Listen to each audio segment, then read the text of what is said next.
ideas to a broader audience. Samantha Hoback and her team did a miraculous job of improving and polishing up this manuscript under deadline.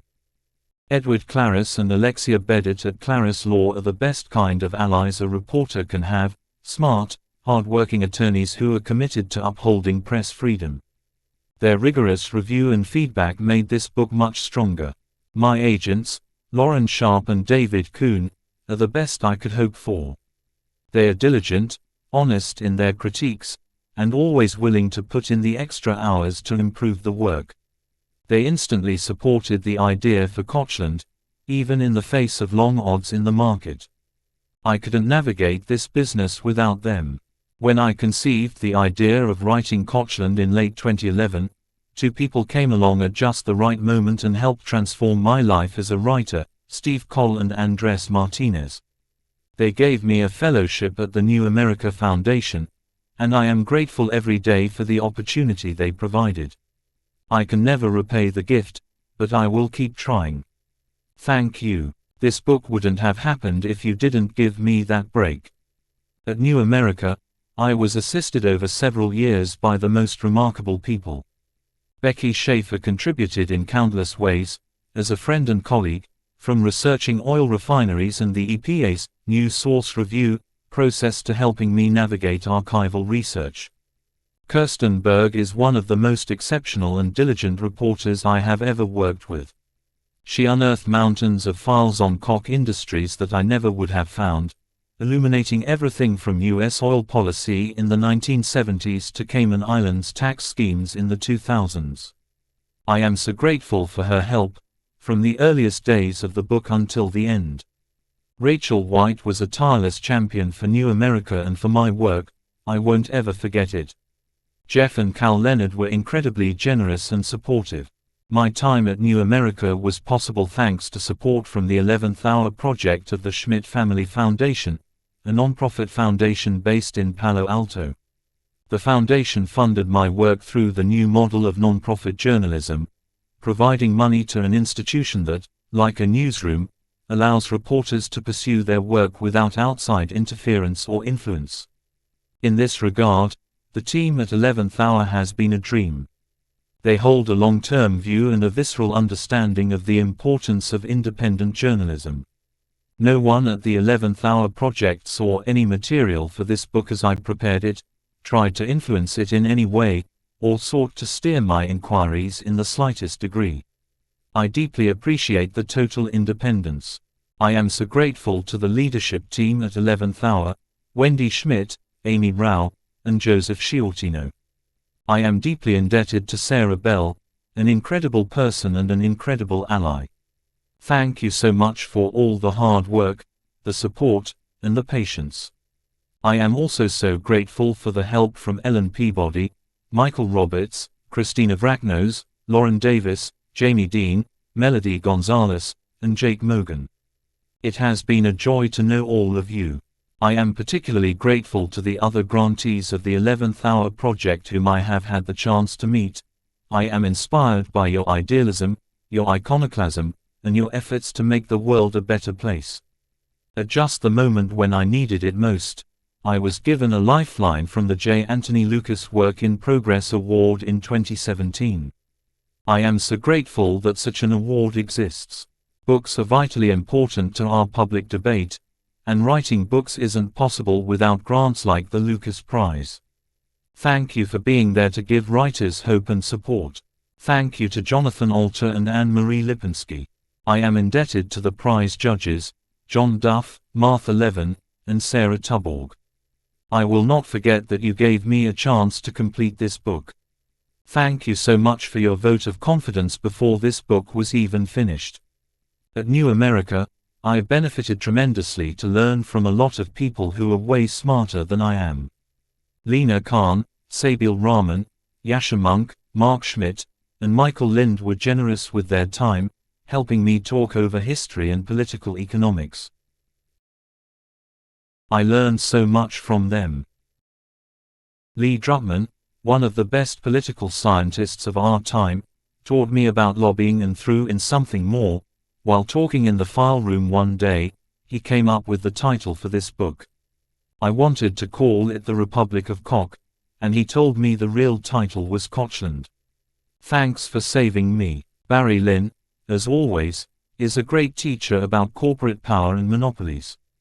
Konstantin Kakis is an incredible guide to help clarify your thinking and demolish weak arguments. Phil Longman, a fantastic student of history, helped me work through so many ideas on this book and always helped me to see the bigger picture. Jesse Eisinger was a great reminder of how real reporters should conduct themselves. He also read through the early chapters of this book and gave me invaluable feedback. Rania Abuzaid is inspiring in her bravery and her skill. Azmat Khan has been so remarkably kind and always pushes me to be better through her example. Anand Gopal, my first friend at New America, had better not quit writing books because he does it better than almost anyone and we are counting on him. Gabriel Sherman taught me so much about reporting and persistence, and I often relied on his advice and example. Alex Holt is such a sharp mind and a great sounding board and friend. Cheyenne Polomadio helped me think through the politics. Josh Friedman was generous with his time and brilliance and was invaluable in helping me think about America's political system. Faz Hogan, Lauren McCarthy, and Kathy Bryan were wonderful friends and advisors who made it all work. Peter Bergen was a tremendous support as head of the Fellows Program and always kept his eye on the big picture. Albert Ford was always ready with a smile and a great question. Awista Ayub was a gracious supporter and colleague. Rebecca A. and Laura K. were so kind and so generous in helping me see what I missed. I owe you so much. Louis Palu is a great friend and inspiration. Sue Benkia rigorously fact-checked this book and was invaluable in correcting errors and clarifying the language. Thank you. Steve Levine has been an incredible friend and mentor since I arrived in Washington. Steve generously read through an early version of this book and helped me make it better throughout. His own books and his advice are signposts that show the right way, and I benefited immensely from his wisdom. I will keep trying to follow the path. I am so grateful for my friend and mentor William T. Volman. While I was writing this book, Bill gave me an invaluable piece of advice and a benediction. The advice: don't let Koch Industries, or your editor, push you around. The benediction: it makes me happy when you work every day. I am gratified that Seymour Hersh humored me and gave advice. He kept asking me why I wanted to hang around, and the real answer is that it makes me feel better to know that there are reporters like him in the business I am trying to watch and learn. As I reported this book, I was lucky to work with great editors at newspapers and magazines who helped me publish work that furthered my inquiries into Koch. Brian O'Keefe at Fortune magazine gave me the all-important chance to write my first profile of Koch Industries. He was not just smart and incisive, but also steadfast when Koch pushed back. I am so grateful to have worked with him. Ramesh Ratnasar, Brad Wieners, Jeremy Keane, and Matthew Phillips at Bloomberg Businessweek have been incredible to work with. Thank you so much for your support. Andy Serua at Yahoo Finance gave me the chance to write about Kochland, an interview with Charles Koch, for which I am forever grateful. Kelly Johnson at The Washington Post was a joy to work with, and she masterfully shaped the story on Georgia Pacific. Pete, Tina, and the Farrelly boys were incredible hosts who gave me shelter and kinship in Portland, Oregon, during my long reporting trips there. Thank you. You made a lonely job fun. Jane Mayer and Daniel Schulman are two fantastic reporters who preceded me in writing books about the Koch brothers. One could question why another book was needed, but I hope that I brought something new to the public domain. I am so grateful for the kind support they gave me as I was working on this.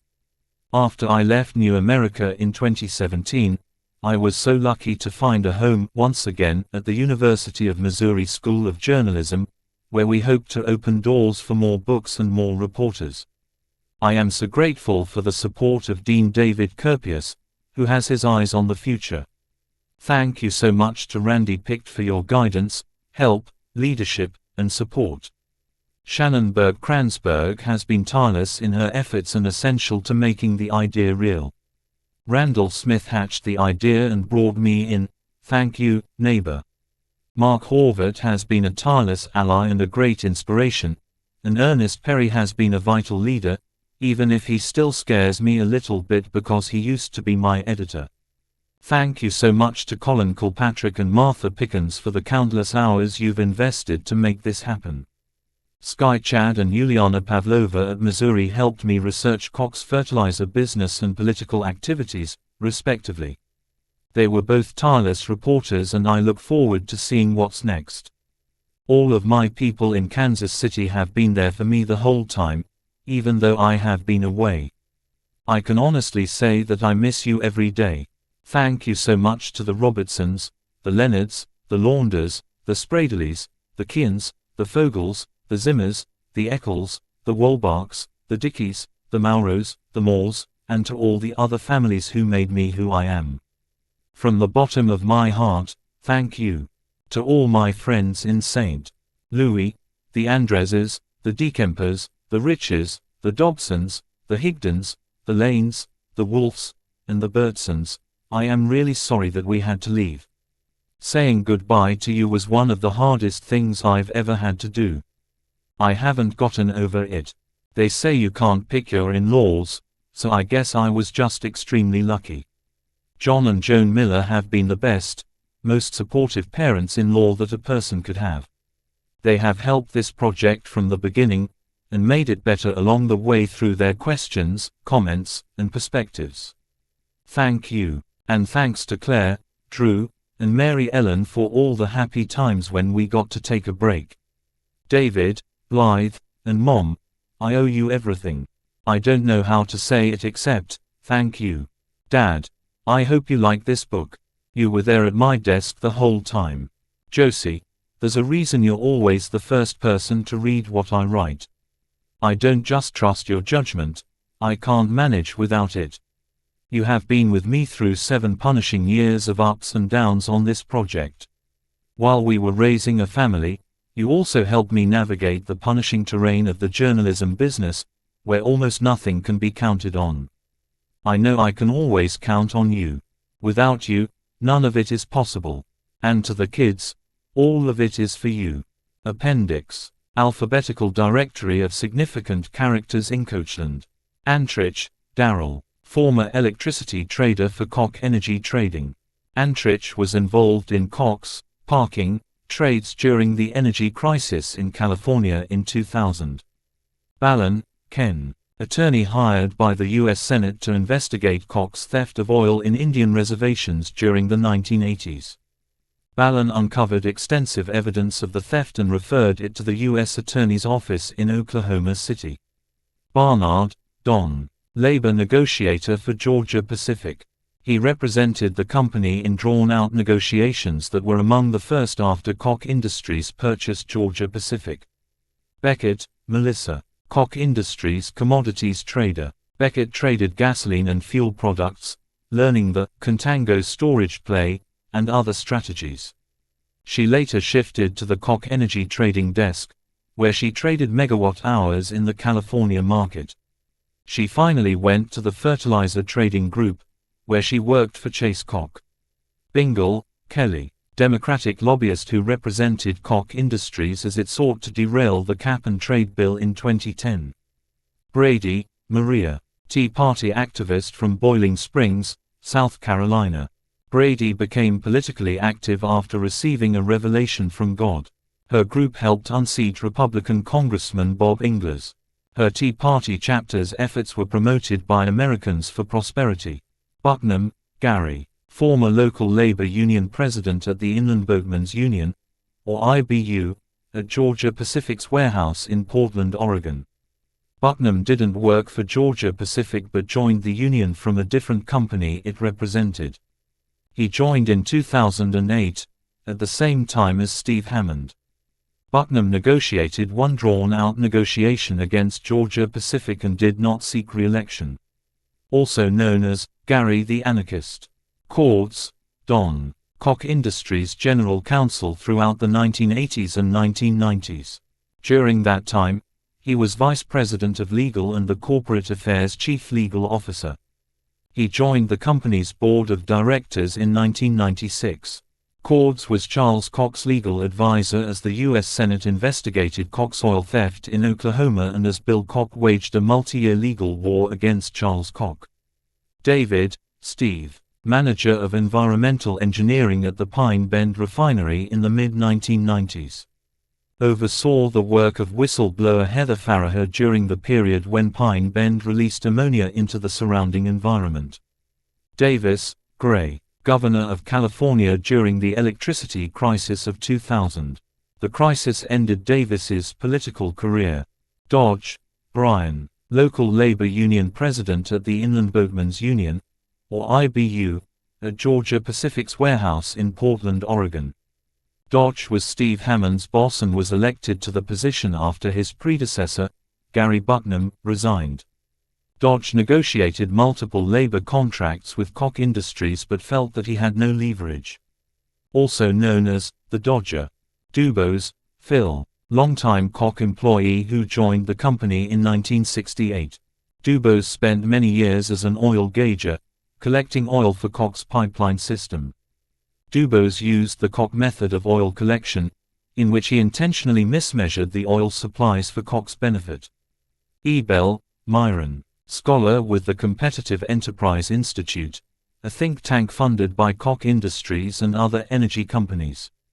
Ebel has spoken out against climate hysteria and regulatory efforts to reduce greenhouse gas emissions.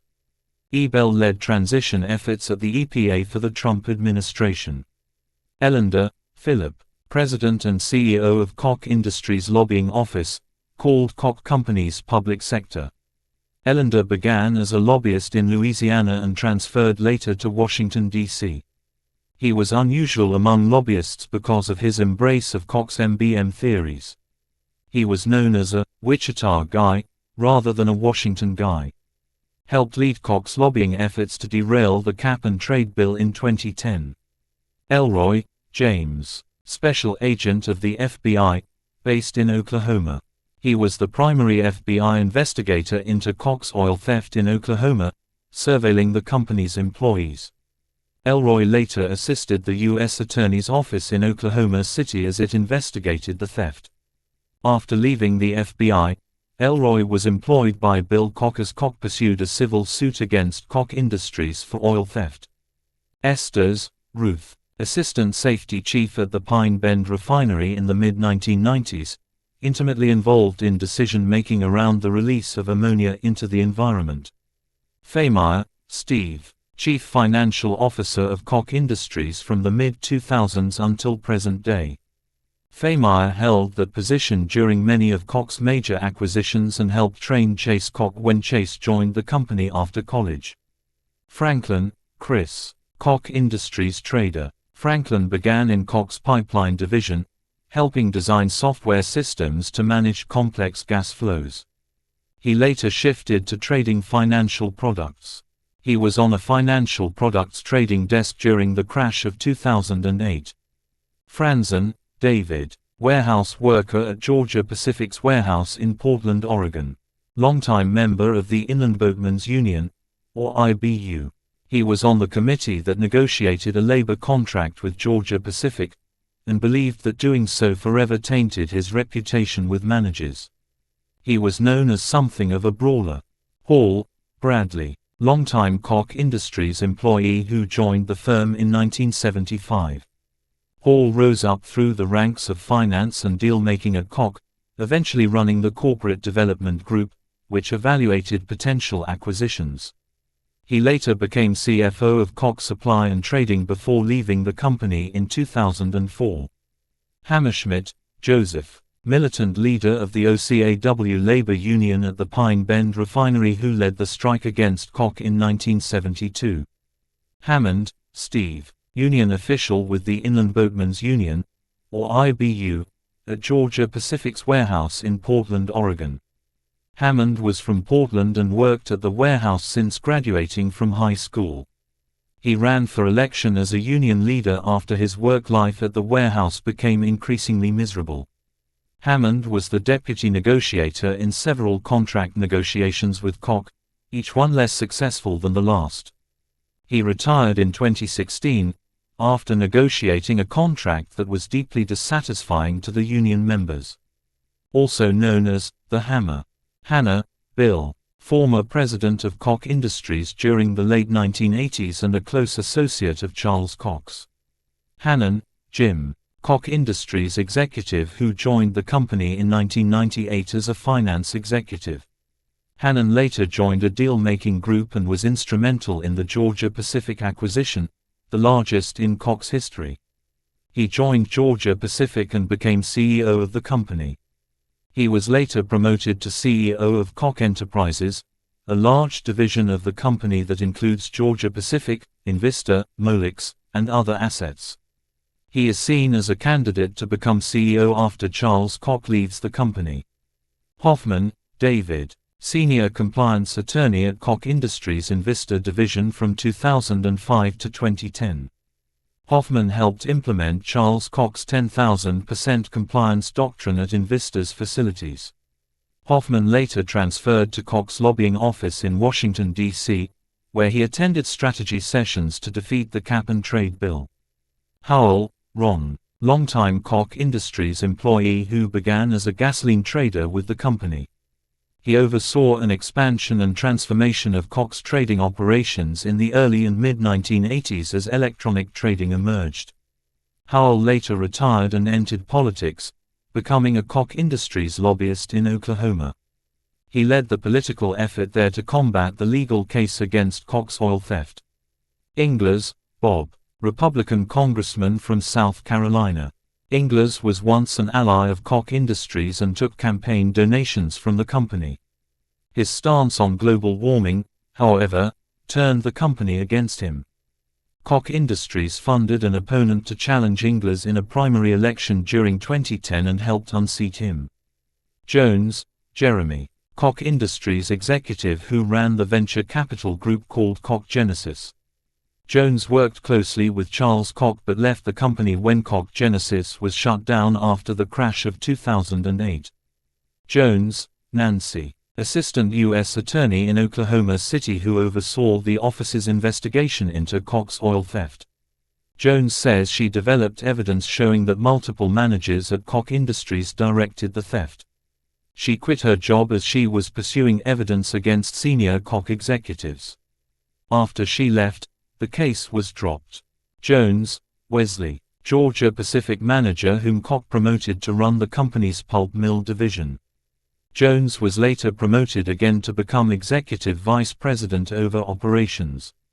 He saw firsthand how GP's operations changed under Koch, and was allowed to reinvest in the company with far less bureaucracy than before. Koch, Bill, William, Charles Koch's younger brother and David Koch's twin. Bill Koch led an attempted coup to unseat Charles Koch as CEO in the 1980s. After the coup failed, Bill Koch launched a legal battle against his brother that lasted for years. He eventually ran his own, smaller company, called Oxbow. Koch, Charles, CEO and chairman of Koch Industries. Charles Koch took over the company in late 1967 after his father, Fred, died, and has run the firm ever since. Koch, Chase, Charles Koch's son, born in 1977. Chase began working for the family company as a teenager and joined it full-time a few years after graduating from college. He rose through the ranks to become president of Koch Fertilizer before leaving the position to eventually launch the Koch Disruptive Technologies division. Chase is widely viewed as an heir apparent who might one day succeed his father as CEO. Koch, David, Bill Koch's twin brother and Charles Koch's younger brother. David Koch joined the family company after graduating from MIT and splits ownership of the firm equally with Charles Koch. Longtime Koch executives described David as a silent partner who largely deferred to Charles Koch's vision. David Koch retired in 2018 due to health problems. Koch, Elizabeth, Charles Koch's daughter, born in 1975. While she holds seats on many Koch boards, she has not held significant positions inside Koch Industries. She runs a publishing company in New York.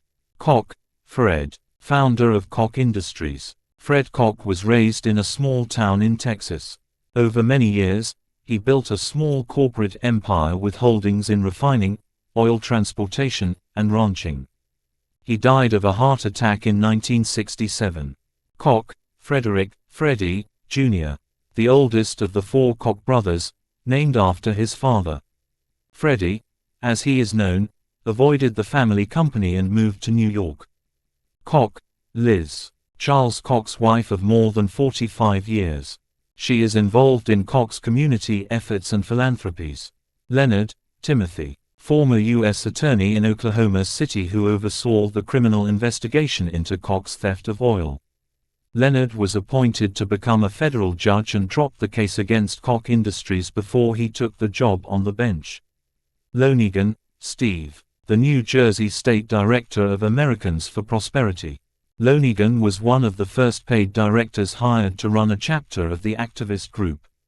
He helped stoke opposition to the cap-and-trade bill and punished Republicans who voted for it.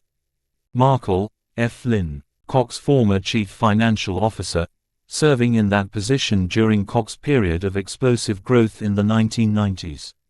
Markle was hired as an accountant and rose through the ranks as Koch transformed its financial control systems. He left the company in 2000 after 24 years.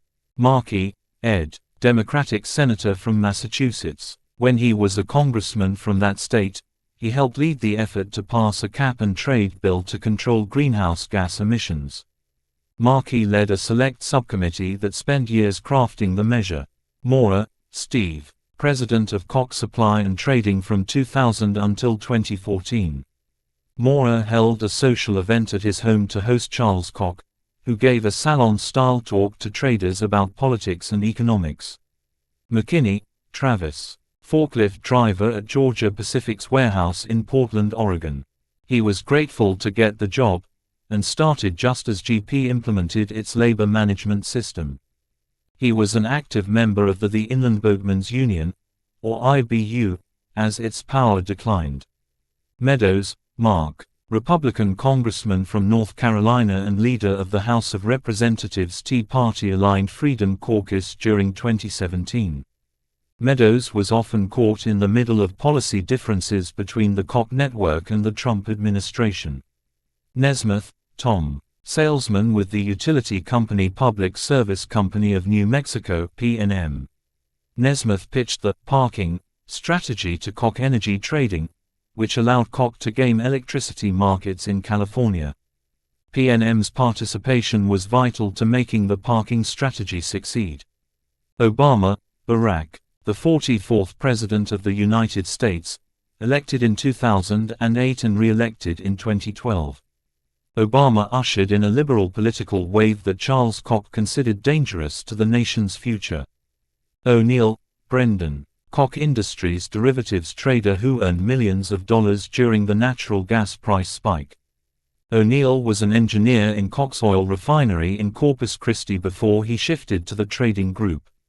He was briefly Chase Koch's boss when Chase worked at the Corpus Christi refinery. Osborne, Wes, energy and gasoline trader with Koch Supply and Trading in Wichita and Houston.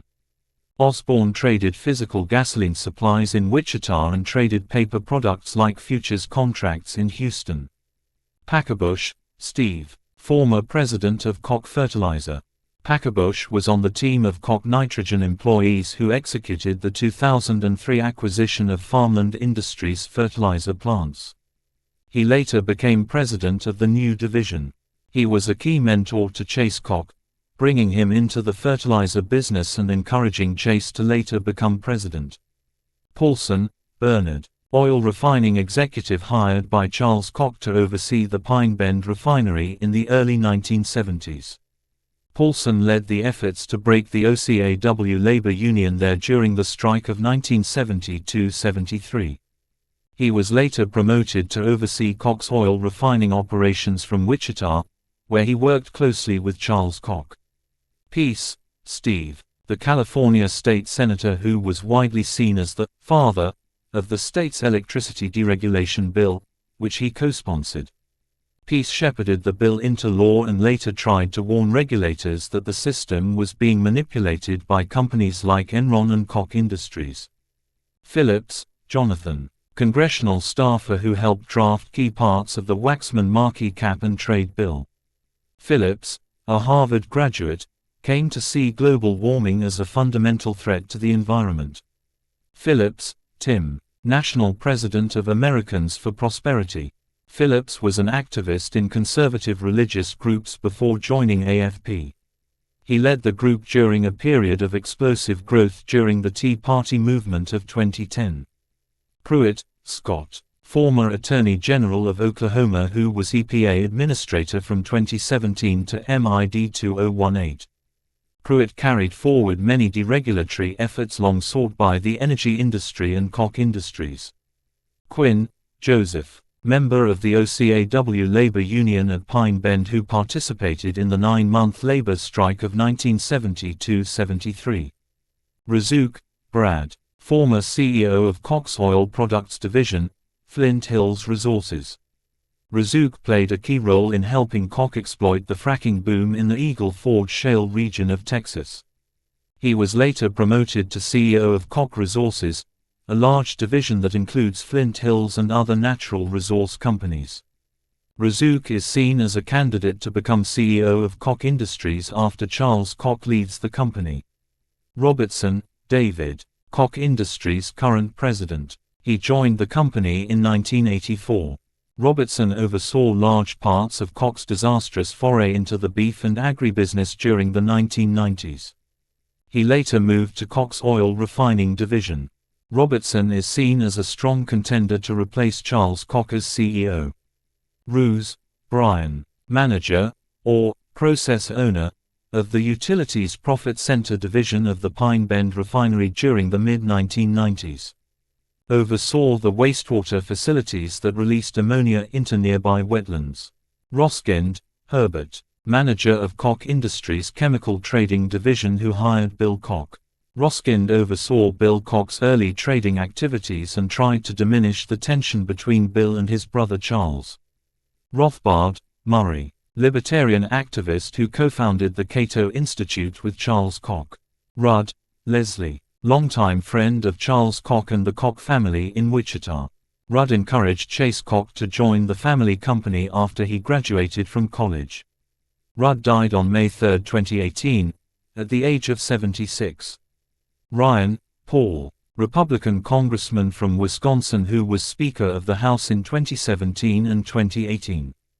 Ryan was often caught in the middle of policy differences between the Koch network and the Trump administration.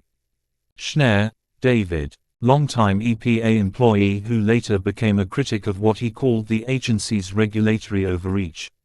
Schnee helped lead the Trump administration's transition efforts at the EPA and helped draft a transition plan for the agency that aligned with Koch Industries' interests. Seibert, Walter. Father of 12-year-old Zachary Seibert, a pedestrian killed in a 1993 car accident involving Chase Koch, who was driving. Walter Seibert spoke with Chase Koch after the accident, at the urging of Liz and Charles Koch. Sementelli, Tony. Chief Financial Officer at Flint Hills Resources who played a critical role in helping the company exploit the fracking boom in the Eagle Ford Shale region of Texas. Sharp, Jeff. Communications Director for the House Select Subcommittee that wrote the Cap and Trade Bill in 2010. Sharp was among the first to notice the Tea Party activism that eventually derailed the effort. Sobotka, David. President of Koch Energy Trading from 1997 through 2001. Sobotka came to Koch from Lehman Brothers, and he brought Wall Street practices to Koch's trading floor. He promoted a new compensation model that gave derivatives traders a bonus based on a percentage of their profits. Solomon, Sam. Former head of trading operations at Koch's trading desk in Houston. Solomon became CFO of Koch Industries in 2000 and was replaced by Steve Fehmeyer when Solomon left the company. Sollers, Wick. Assistant investigator to Ken Ballin in the U.S. Senate. Helped oversee the Senate's investigation into Koch's oil theft in Oklahoma. traveled to Wichita with Ballon to depose Charles Koch. Trim, Dennis, manager at Georgia Pacific's warehouse in Portland, Oregon. Trim was a manager when Koch Industries took over and watched the company implement its new policies. He told employees during meetings that Koch could shift their work to non-union facilities. He was later fired for committing a safety violation. Tromberg, Ernie, one-time member of the OCAW labor union at Pine Bend who later left the union to join the ranks of Koch management at the refinery, where he spent his entire career. Trump, Donald, the 45th President of the United States, elected in 2016. Trump was never close with Charles Koch and operated outside of Koch's political network. Varner, Sterling, longtime Koch Industries employee and protégé of Fred Koch. Varner was a father figure to Charles Koch in the late 1960s and is credited with deeply influencing Koch's corporate culture. Varner became president of Koch Industries in 1974 and held that position for 13 years. He retired as vice chairman of Koch's board of directors in 1989 but remained active in the company and advised Charles Koch. Voiles, James, Koch Industries attorney involved with the pollution case at the Pine Bend refinery in the mid-1990s. Voiles undermined whistleblower Heather Farraher as she tried to contain illegal pollution at the refinery.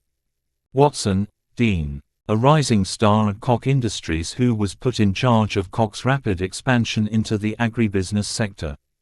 Watson oversaw the failed Purina Mills acquisition and was later fired. Williams, Roger, one of the earliest executives at Koch Industries hired by Charles Koch. Williams oversaw Koch's sprawling pipeline division. Wynne, Abel, leader of Koch's experimental economics lab, run in partnership with Wichita State University, which tested the tenets of market-based management. Wynne ran a large-scale experiment to find ways to beat holdouts who bargained for higher prices. More from the author. The Meat Racket. About the author. Copyright Tina Crafts. Christopher Leonard is a business reporter whose work has appeared in The Washington Post, The Wall Street Journal, Fortune, and Bloomberg Businessweek. He is the author of The Meat Racket and Kochland, which was the recipient of the J. Anthony Lucas Work in Progress Award. A graduate of the University of Missouri School of Journalism, Leonard lives outside Washington. SimonandSchuster.com. Authors. SimonandSchuster.com. At Simon Books. Also by Christopher Leonard. The Meat Racket, The Secret Takeover of America's Food Businessway. Hope you enjoyed reading this Simon & Schuster ebook. Get a free ebook when you join our mailing list. Plus, get updates on new releases, deals, recommended reads, and more from Simon & Schuster. Click below to sign up and see terms and conditions. Click here to sign up. Already a subscriber? Provide your email again so we can register this ebook and send you more of what you like to read. You will continue to receive exclusive offers in your inbox. Notes. The following notes establish sources for the information in Kochland.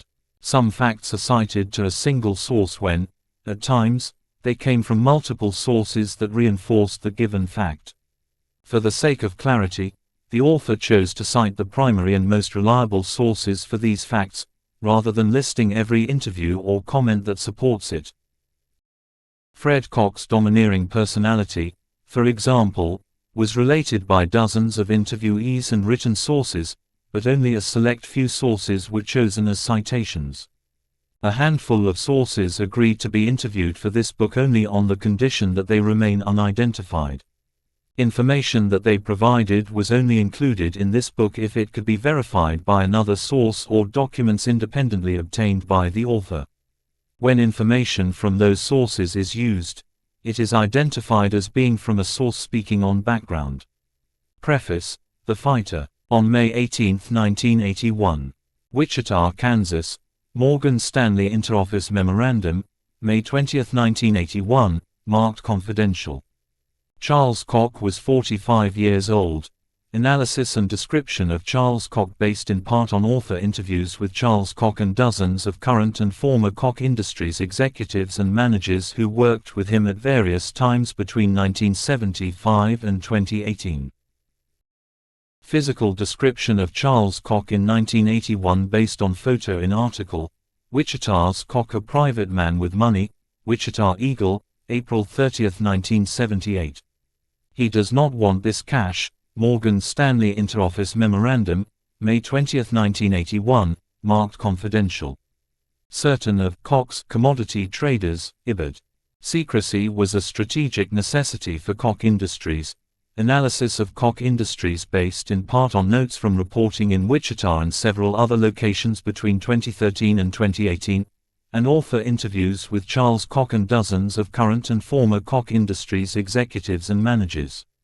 When he was challenged by his own brothers, CN notes, ch. 5, and ch. 7. When he was challenged, first years as CEO, CN notes, ch. 3. When the FBI, criminal investigation, CN notes, ch. 1, and ch. 7. When a liberal Congress, CN notes, ch. 19 and ch. 20. After prevailing, true to his vision, author interview with Charles Koch, 2015, also author interviews with Roger Williams, F. Lynn Markle, Bradley Hall, Bernard Paulson, Herbert Roskind, Dean Watson, Randy Polman, Steve Fehmeyer, David Robertson, Chase Koch, Jim Hannon, Steve Packerbush, and other current and former Koch Industries executives between 2013 and 2018. An internal think tank and deal-making committee, CN notes, ch. 9, ch. 11, and ch. 14. In 2003, bought a group of money-losing fertilizer plants, CN notes, ch. 14. This strategy laid decades of continuous growth. Charles Koch, The Science of Success, How Market-Based Management Built the World's Largest Private Company, Hoboken, N.J., John Wiley & Sons, 2007. Charles Koch, Good Profit, How Creating Value for Others Built One of the World's Most Successful Companies, New York, Crown Business, 2015. Christopher Leonard, The New Koch, Fortune, December 19, 2013. It specialized in the kind of businesses that are indispensable. Leonard, The New Koch. Charles Koch and his brother, Koch Industries, Brian Horwath, Charles and David Koch jointly named fifth richest Americans, Wichita Eagle, October 15, 2015, court transcripts and exhibits, William I Koch al. v. Koch Industries Inc. al. Together the two men are worth $120 billion, Forbes Billionaires List, 2018. His portrait hangs, his videotaped speeches, notes from reporting in Koch Industries headquarters, Wichita, in 2013, 2015, and 2018, author interviews with dozens of current and former Koch Industries employees. America operated under the New Deal, political analysis based on interviews and research including David M. Kennedy, Freedom from Fear, The American People in Depression and War, 1929-1945, New York, Oxford University Press, 1999, Arthur M. Schlesinger, Jr., The Age of Roosevelt, Vols. 1-3, Boston, Horton Mifflin 1957-1960, Glenda Elizabeth Gilmore and Thomas J. Sugrue, These United States, A Nation in the Making, 1890 to Present, New York, W. W. Norton, 2015, Jacob S. Hacker and Paul Pearson, American Amnesia, How the War on Government Led Us to Forget What Made America Prosper, New York, Simon & Schuster, 2016. Koch Industries, Lobbying Operations in the United States, Center for Responsive Politics, Lobbying Database, Koch Industries Lobbying Disclosures, Office of the Clerk, U.S. House of Representatives, author interviews with Koch Industries lobbyists, including Philip Ellender, 2014-18. Charles Koch frequently derides the current political era. Charles Koch, Corporate Cronyism Harms America, Wall Street Journal, September 9, 2012. The entire economy depends on refined oil. See Endnotes, ch. 21. The legacy oil refiners exploited arcane sections of the law, see Endnotes, ch. 21. In 2018, the company's headquarters resembled a fortified kingdom. Author's notes, observations, and photographs reporting at Koch Industries headquarters, 2018. Adherence to the creed is non-negotiable.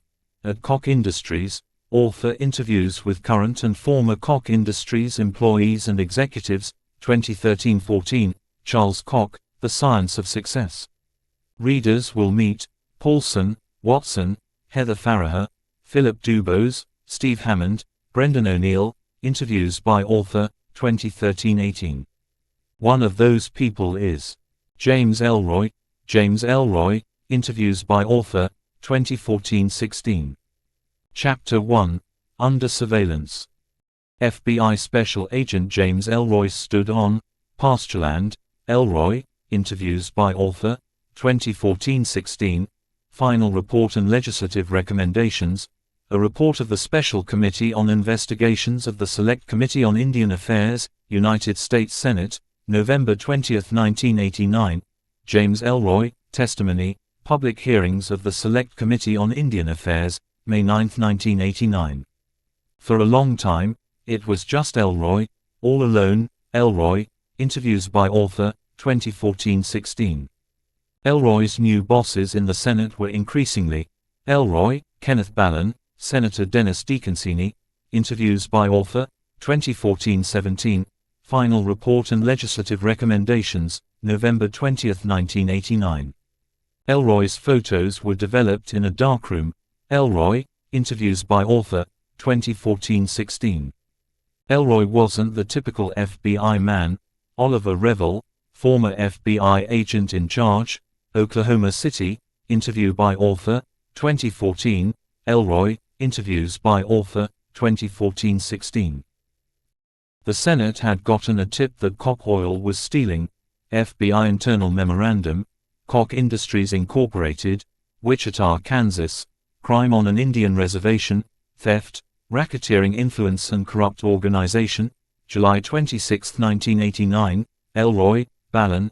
Interviews by author, 2014-16. Final report and legislative recommendations, November 20, 1989. It seemed that nobody in either the Senate. Elroy. Ballin. Interviews by author, 2014-16. David Koch, one of the company's primary owners and executives. Nicholas Confessor. Quixotic, AT campaign gave birth to Koch's powerful network. New York Times, May 17, 2014. Elroy visited their houses in the evenings. Elroy. Interviews by author, 2014-16. Koch managers never told their employees to steal. James Elroy. Testimony.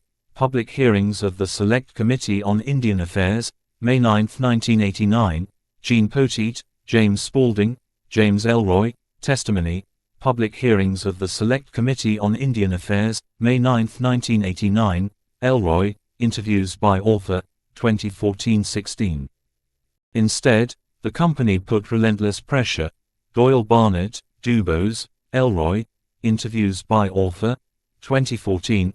Further insight into Koch Oil management practices were derived from the sworn statements of senior Koch Oil managers and executives, taken during depositions by U.S. Senate investigators on April 24, 1989. The depositions transcripts, labeled "confidential," were made public for the first time to the author. The account in this book draws on the depositions of Charles Koch, Bob Dix, Stephen Skates, Keith Langhofer, Wesley Stanford, Donnie Alsobrick, William Hoogland, Jack Chisholm, Darrell Brubaker, Thomas Kivisto, Gary Baker, and David Nicastro. It was almost an accident. Elroy's efforts. DeConcini. Ballin. Interviews by author, 2014-16. The story was the first in a series. Chuck Cook, Mike Masterson, and M. N. Trahant. Fraud in Indian Country, Arizona Republic, October 4, 1987. Mike Masterson. Interview by author, 2014. The looting happened in a complicated and insidious way. Chuck Cook, Mike Masterson, and M. N. Trahant. on a system license to loot, Arizona Republic, October 4, 1987. In particular, the series, Dennis DeConcini, Senate Panel to Begin Probe of Indian Affairs Bureau, Associated Press, October 16, 1987, DeConcini, interview by author, 2014. By the late 1980s, the results were truly ruinous. Final report and legislative recommendations, November 20, 1989. In Washington, the Senate Select Committee, Senate Panel to Begin Probe of Indian Affairs Bureau, Associated Press, October 16, 1987, Committee approves funding of Indian Affairs investigation, Associated Press, October 30, 1987. In the spring of 1988, Ken Ballin walked, Ballin, interviews by author, 2014-16, scenery description taken from author's notes reporting in Washington, D.C., 2014. Early in the investigation, Ballin knew, Ballin, Revel, interviews by author, 2014. In the beginning, Ballin decided, Ballin, interviews by author, 2014-16. With his subpoenas, Ballin was able to, IBID, Final report and legislative recommendations, November 20, 1989.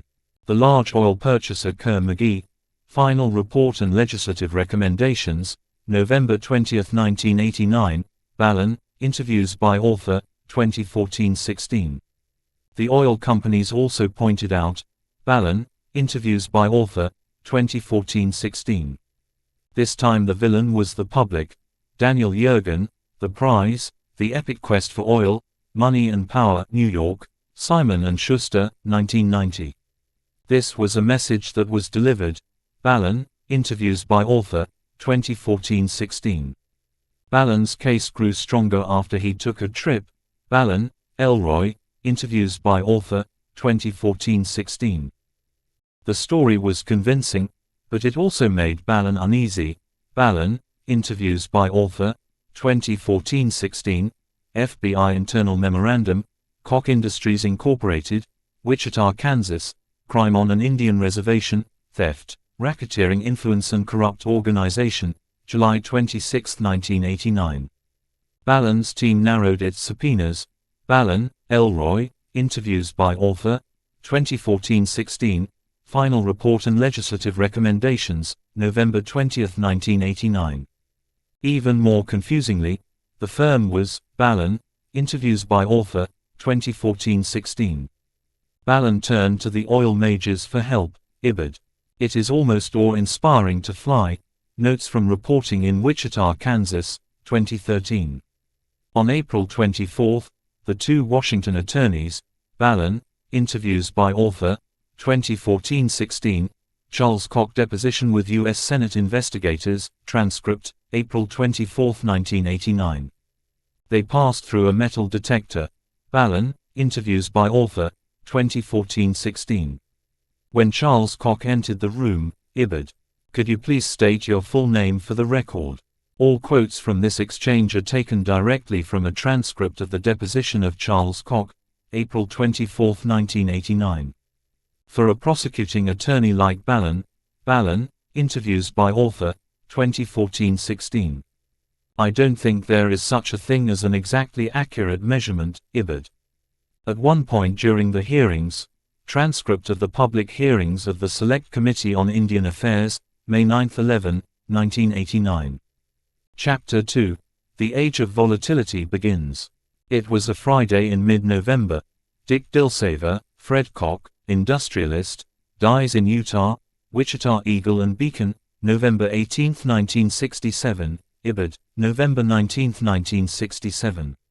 Fred Koch was a large man, forceful personality. Brian Burrough, Wild Bill Koch, Vanity Fair, June 1994.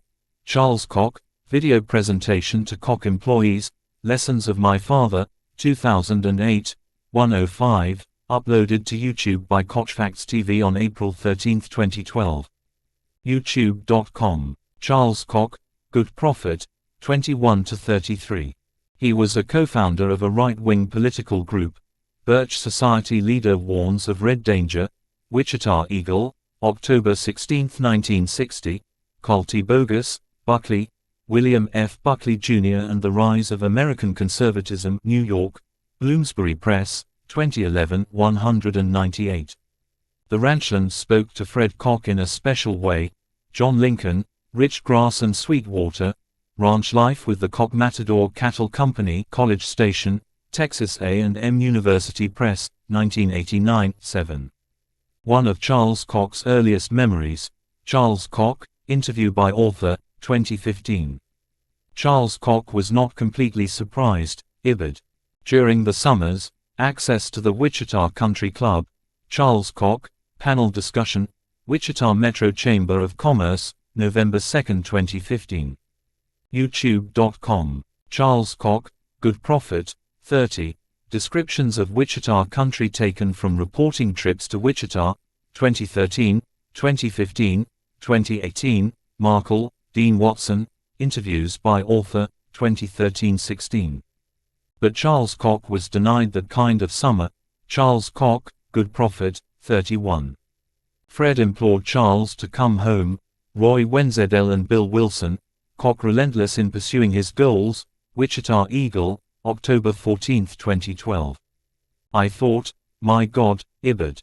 Over the years, Fred Koch gave Charles increasing authority. Charles Koch, interview by author, 2015. Charles Koch, Good Prophet, 34-37. Guy Bolton, Koch and his empire grew together. Wichita Eagle, June 26, 1994.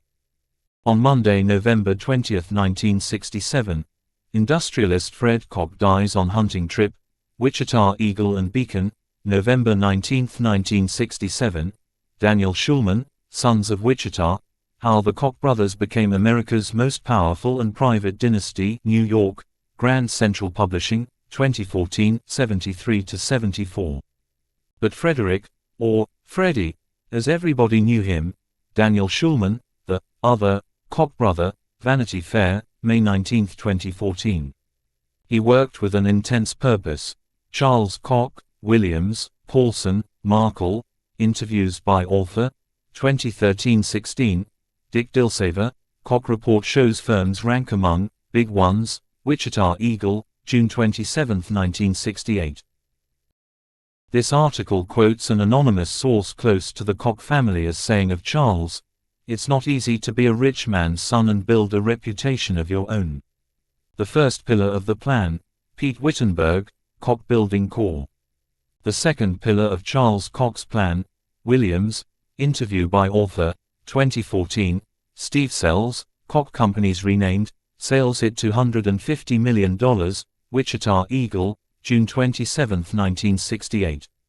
The third pillar was personal, Brad Hall, Markle, Paulson, Williams, interviews by author, 2013-16, Guy Bolton, straight shooting to the top, Varner quietly helped Koch prosper, Wichita Eagle, June 26, 1994.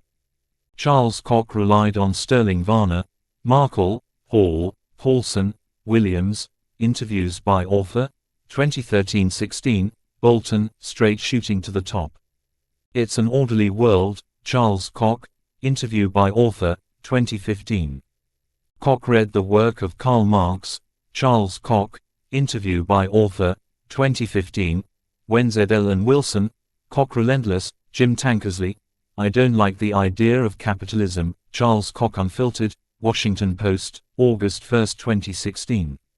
In Hayek's view, Jerry Z. Muller, The Mind and the Market, Capitalism in Western Thought, New York, Knopf, 2002, 347-87. Selected readings from Friedrich Hayek, including The Constitution of Liberty, Chicago, University of Chicago Press, 1960, and Law, Legislation, and Liberty, Chicago, University of Chicago Press, 1976. Roger Williams was an engineer. Williams, interviews by author, 2014-16. Charles Koch wasn't wild about the idea, Ibid. When he was in Wichita, Roger Williams, Ibid. Varner was opportunistic, Ibid. Markle, Hall, interviews by author, 2014-16. A ritual was formed at these meetings: Williams, Markle, Hall, Watson. Background sources, interviews by author, 2014-16. The company directives that came out of Wichita, Dubose, interviews by author, 2014-15. In 1968, Phil Dubose was working in a grocery store, Ibid. Koch Industries hired Dubose, Ibid. René Rubel, Koch brothers head back to federal court in latest squabble. Associated Press, October 1, 1999, featuring court testimony from Dubose, Ashelin Loder and David Evans, The Secret Sins of Koch Industries, Bloomberg Markets, November 2011. The Koch Method for Oil Measurement, Dubose, interviews by author, 2014-15, Gene Poteet, James Spaulding, James Elroy, testimony, public hearings of the Select Committee on Indian Affairs, May 9, 1989. At the end of each month, Koch tabulated, Dubose, interviews by author, 2014-15. You wanted to keep your company operating for sure, Barnett, interview by author, 2015. Keith Langhofer, Texas and New Mexico, Keith Langhofer, deposition with U.S. Senate investigators, transcript, April 24, 1989. It was clear to Dubose, interviews by author, 2014-15. Since the late 1950s, Fred Koch had owned, Charles Koch, Good Prophet, 33, court transcripts and exhibits, William I Koch al. v. Koch Industries Inc. al. But the Pine Bend refinery had a secret source of profits.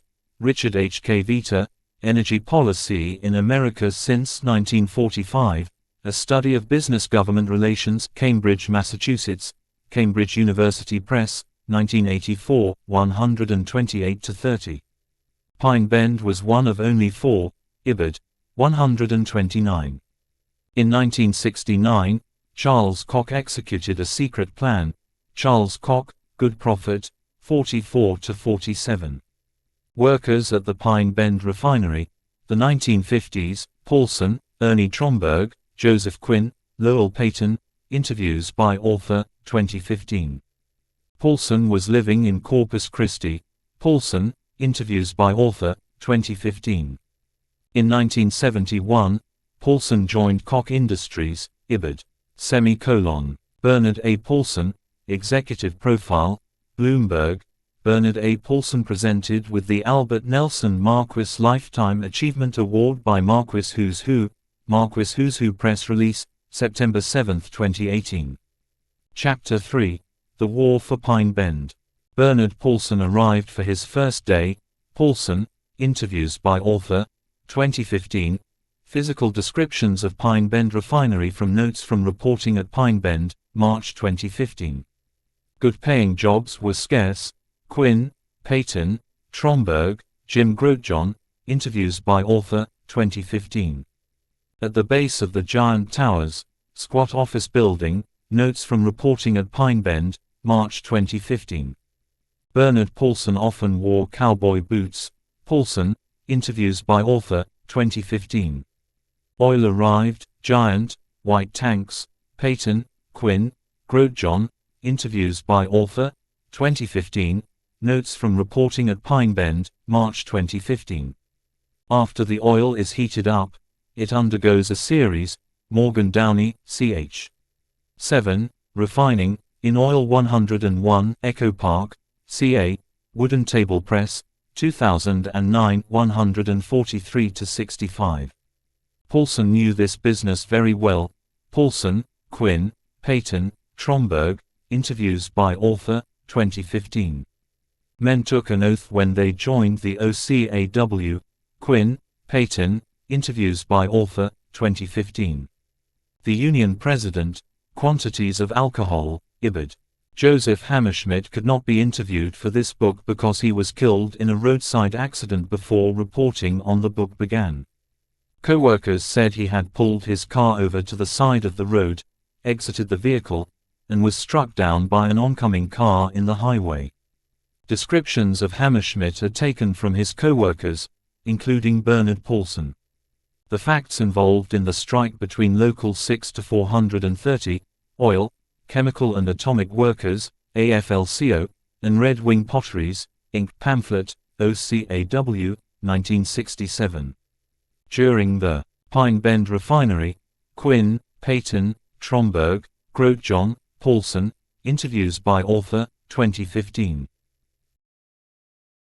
Paulson talked often to Charles Koch, Paulson, interviews by author, 2015.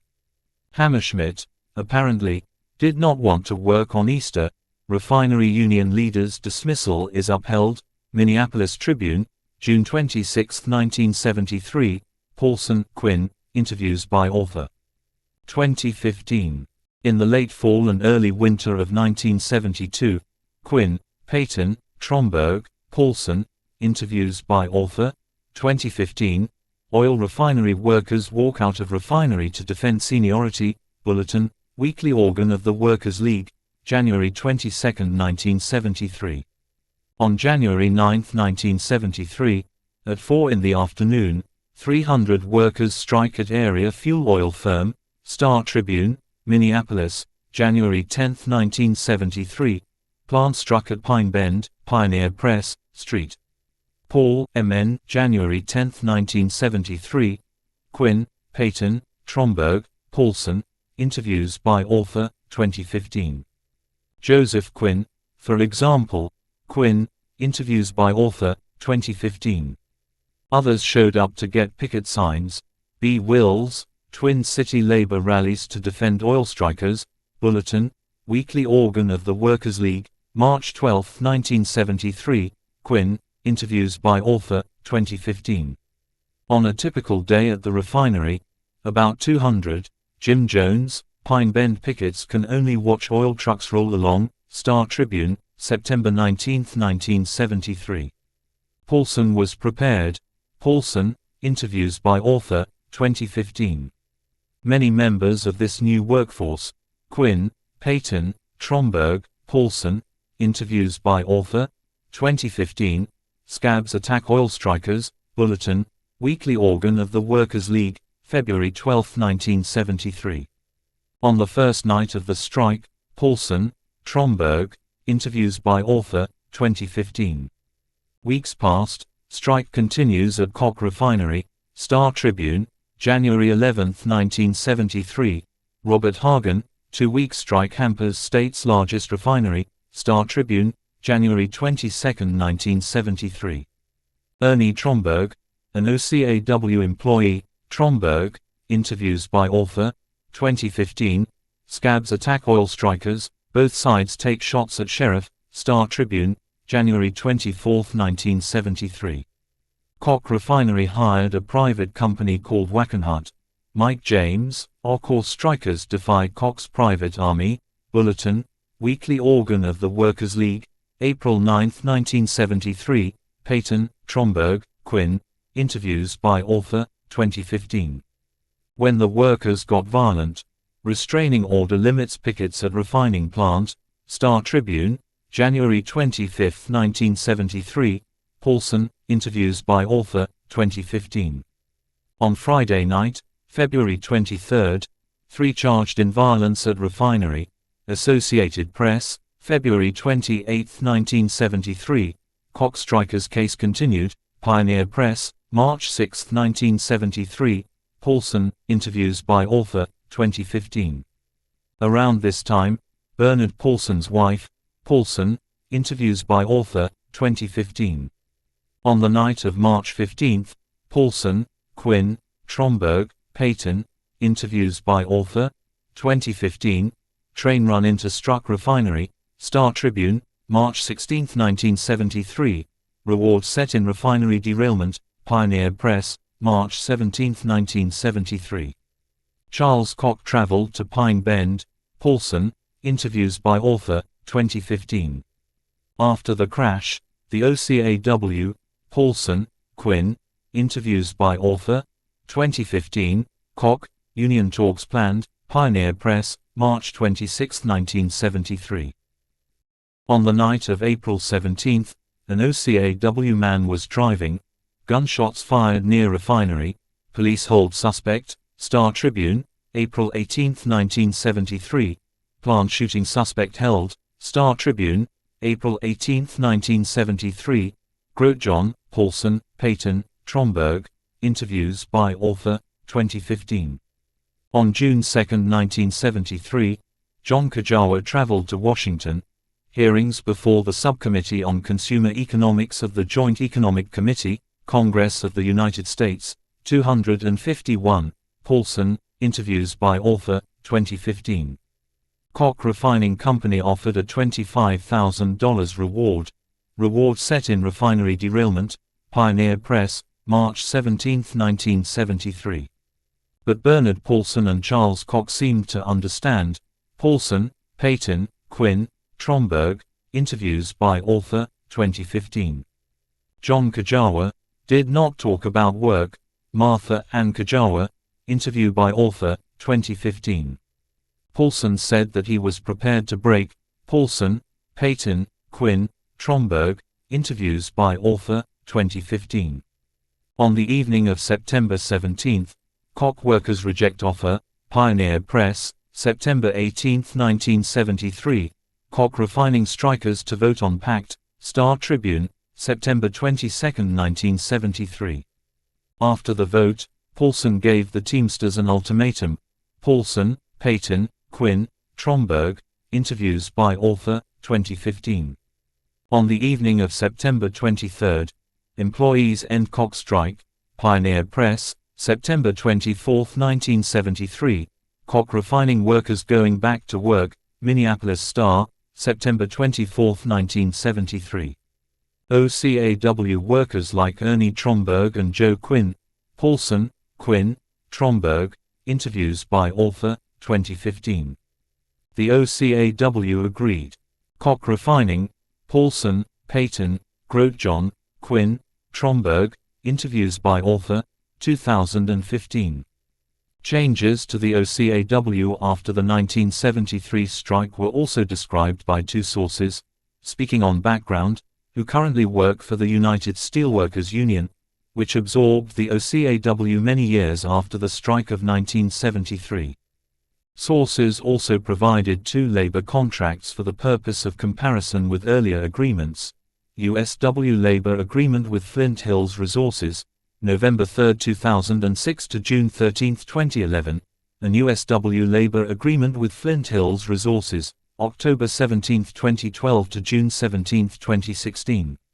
The sources provided a copy of the current USW labor contract for workers at Pine Bend, which could be compared with the 1972 contract as described by retired employees.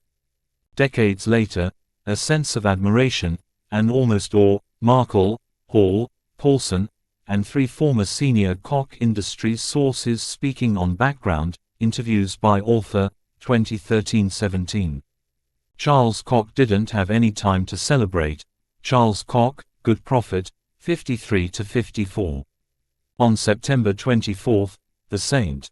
Paul Pioneer Press, Nixon asks Wide Energy Power, Pioneer Press, November 26, 1973. Chapter 4. The Age of Volatility Intensifies.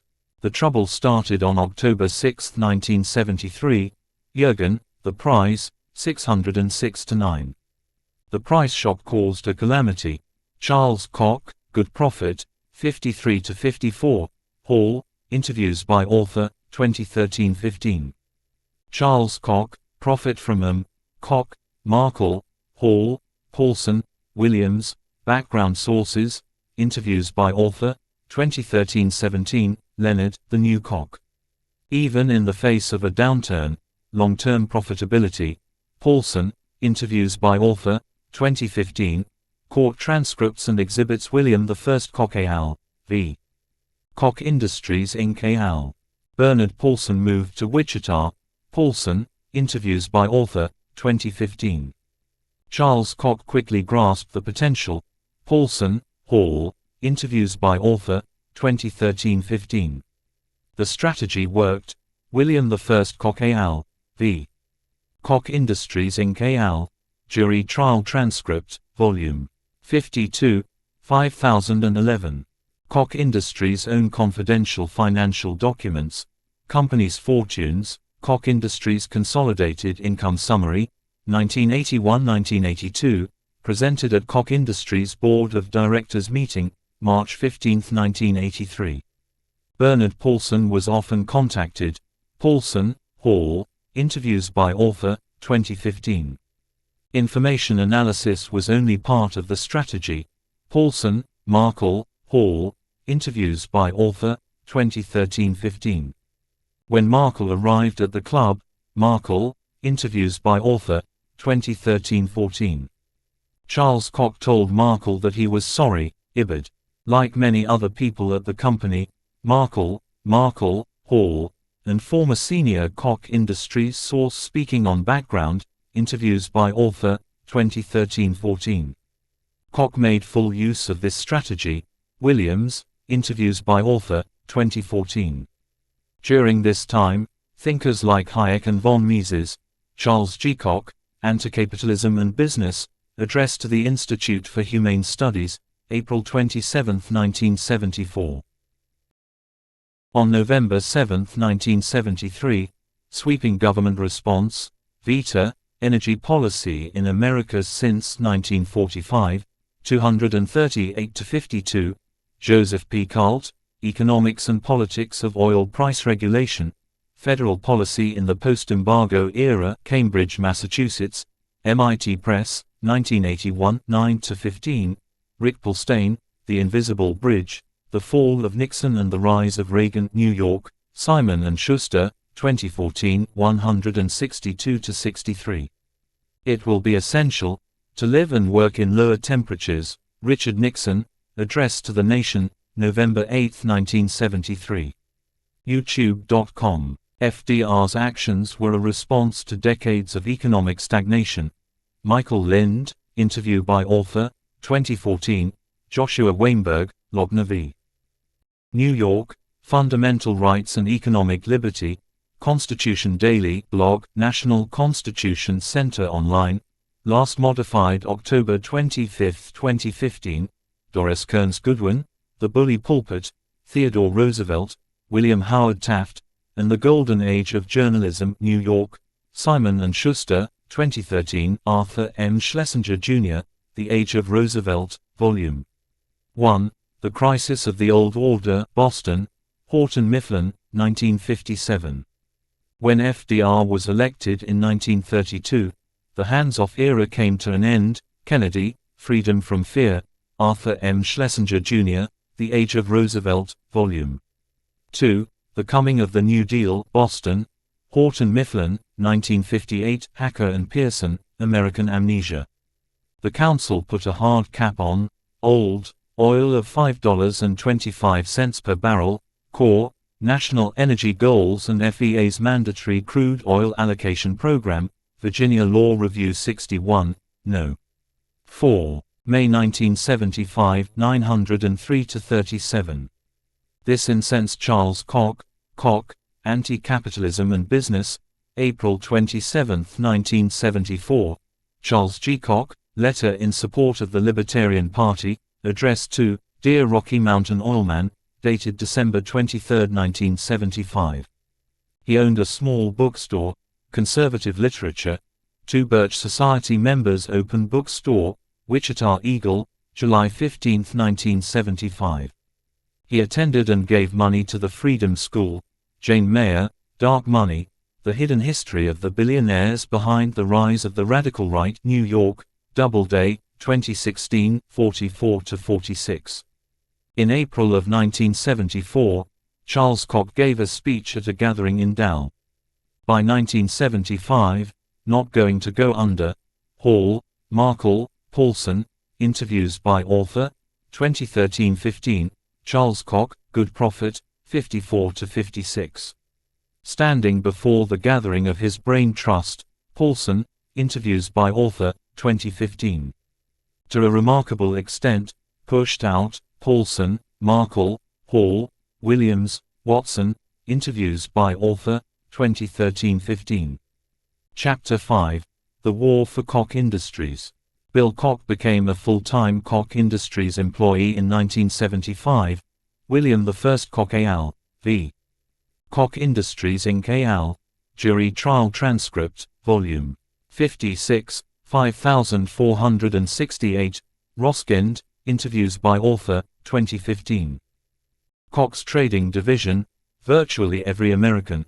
Howell, Roskend, Hall, Background Sources, Interviews by Author, 2013-16, The Global Source for Commodities, Koch Supply and Trading, Company Overview Brochure, 2013, Charles Koch, The Science of Success, Appendix A, Products Traded, 167. Bill came across, graduated from MIT, Roskend, Hall, Interviews by Author, 2013-15, Burrough, Wild Bill Koch. As a trader, Roskend, Industrial Chemicals, Roskend, Interviews by Author, 2015. Roskend went to Wichita, met Bill Koch's older brother, Ibert. Roskend's office opened at 8:30, trading began almost immediately, Ibert. Chemical trading wasn't a simple matter of buying low and selling high. Roskend, Howell, Hall, Background Sources, Interviews by Author, 2013-16. Like all senior executives at Koch Industries, provide updates, Herbert, Hall, Markle, Paulson, Background Sources, Interviews by Author, 2013-16. After his successes, Bill Koch got a promotion. Roskend, Hall, Interviews by Author, 2013-16, William I Koch al. v. Koch Industries Inc. al. Jury Trial Transcript, Volume 21, 1999. One of Bill's staffers, Brad Hall, Interviews by Author, 2013-18. Bill Koch became enamored of the kind of data-driven analysis, Ibert. Early in the afternoon, Bill Koch called the office to check in on Hall's progress, Ibert. Hall finished the Monte Carlo simulations, Ibert. Like all vice presidents, battery of probing questions, Ibert. William I Koch al. v. Koch Industries Inc. al. Jury Trial Transcript, Vols.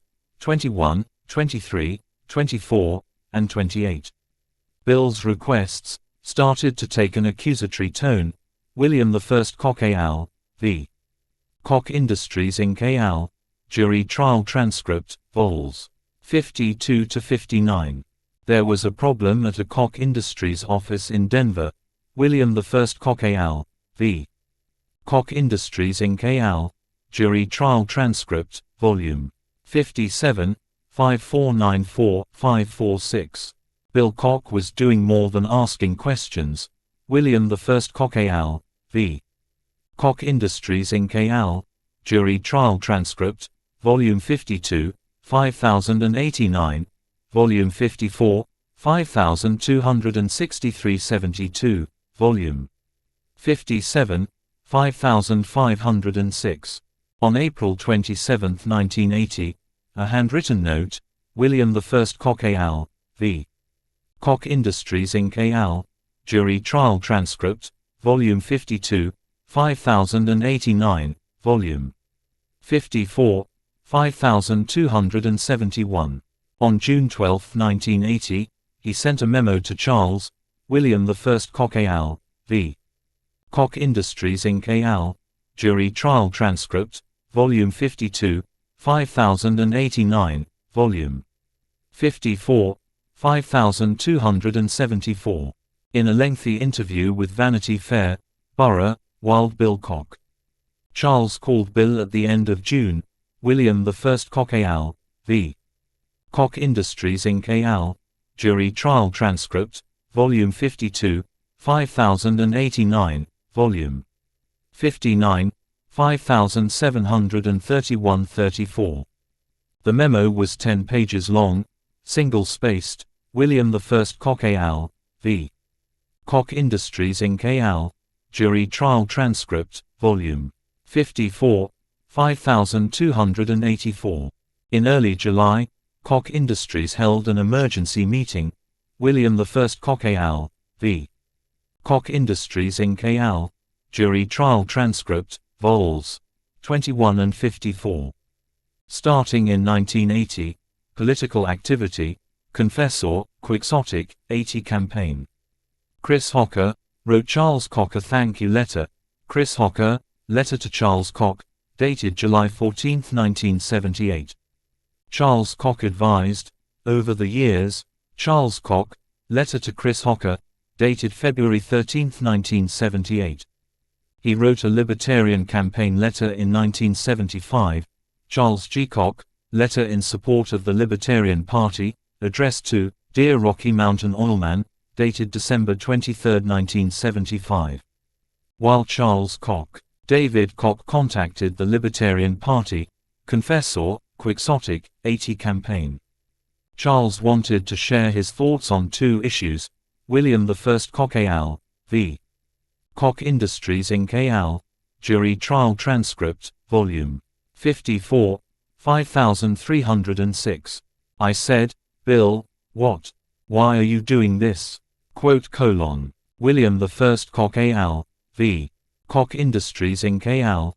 Jury Trial Transcript, Volume 54, 5314. The day after Thanksgiving, Charles got a call from David, William I Koch al. v. Koch Industries Inc. al. Jury Trial Transcript, Volume 55, 5322.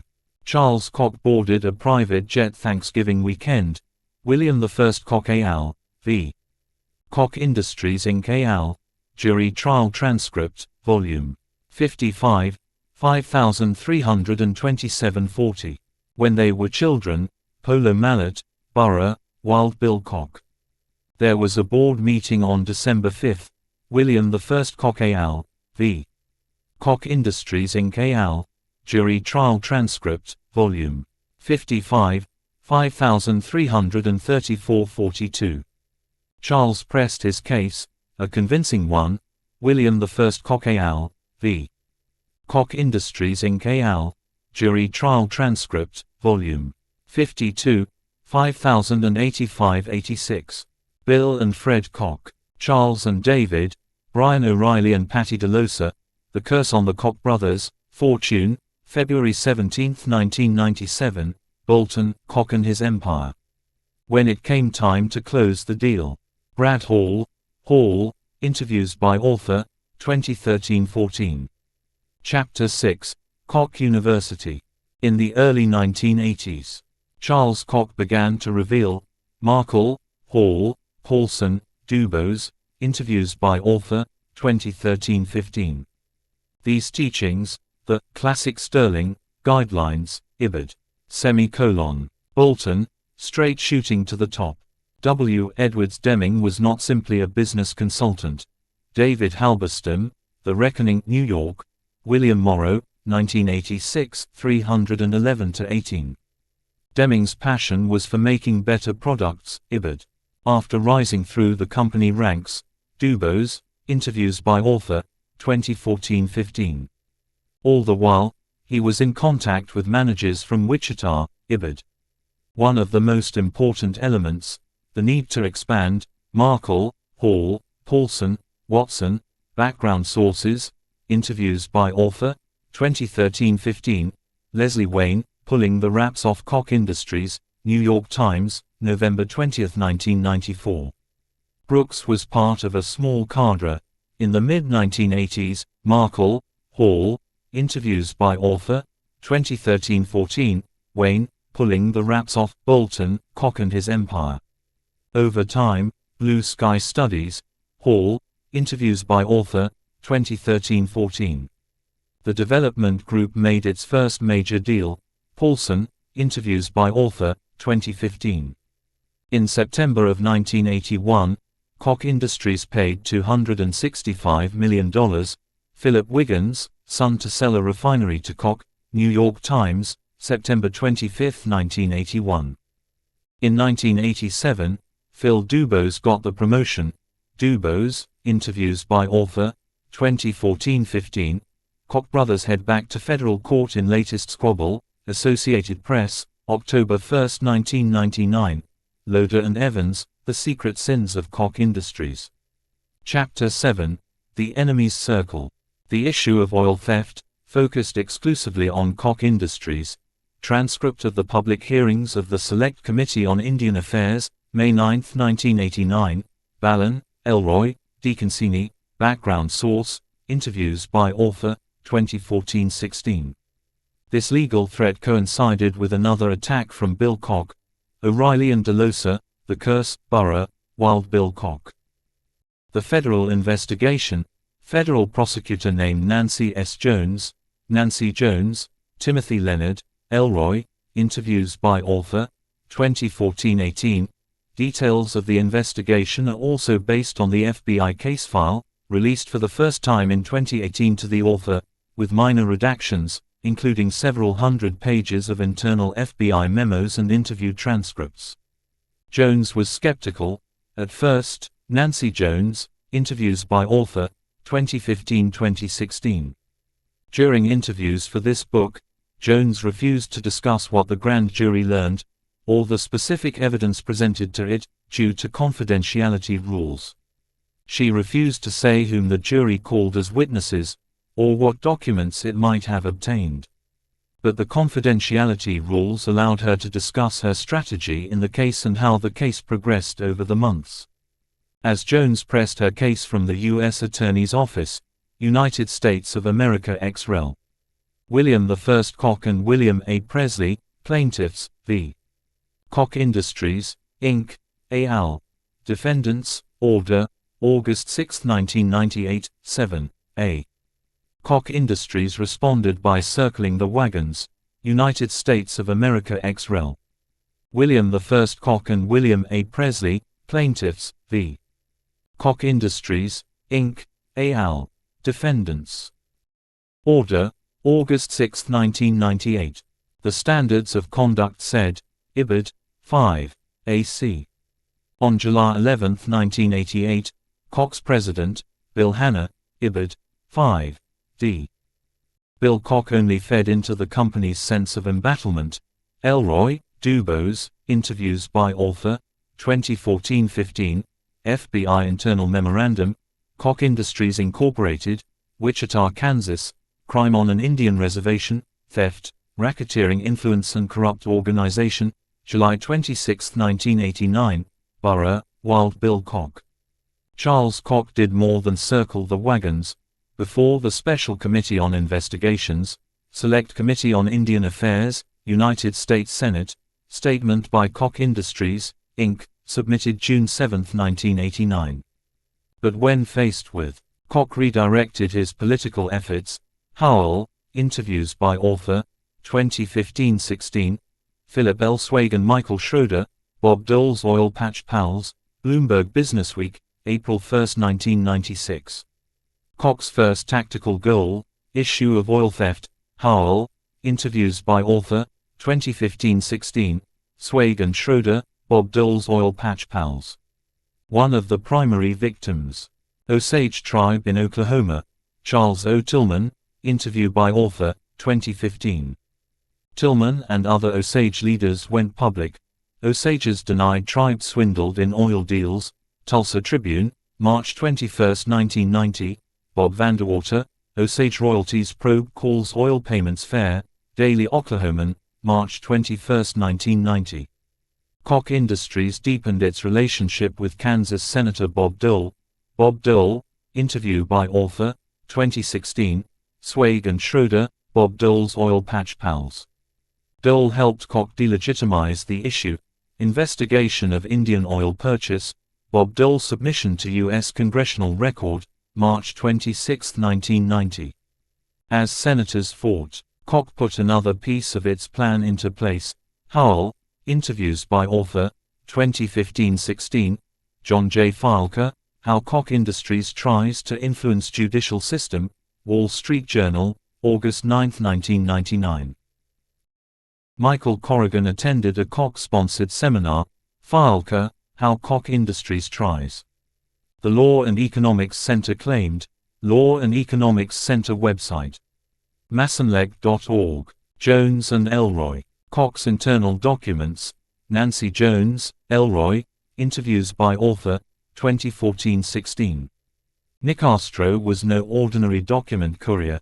David Nicastro, deposition with U.S. Senate investigators, transcript, April 24, 1989, United States of America ex rel. William I. Koch and William A. Presley, plaintiffs, v. Koch Industries, Inc., et al. Defendants, order, August 6, 1998, 45, b. I. When the Oklahoma grand jury. Nicastro apparently made a special trip.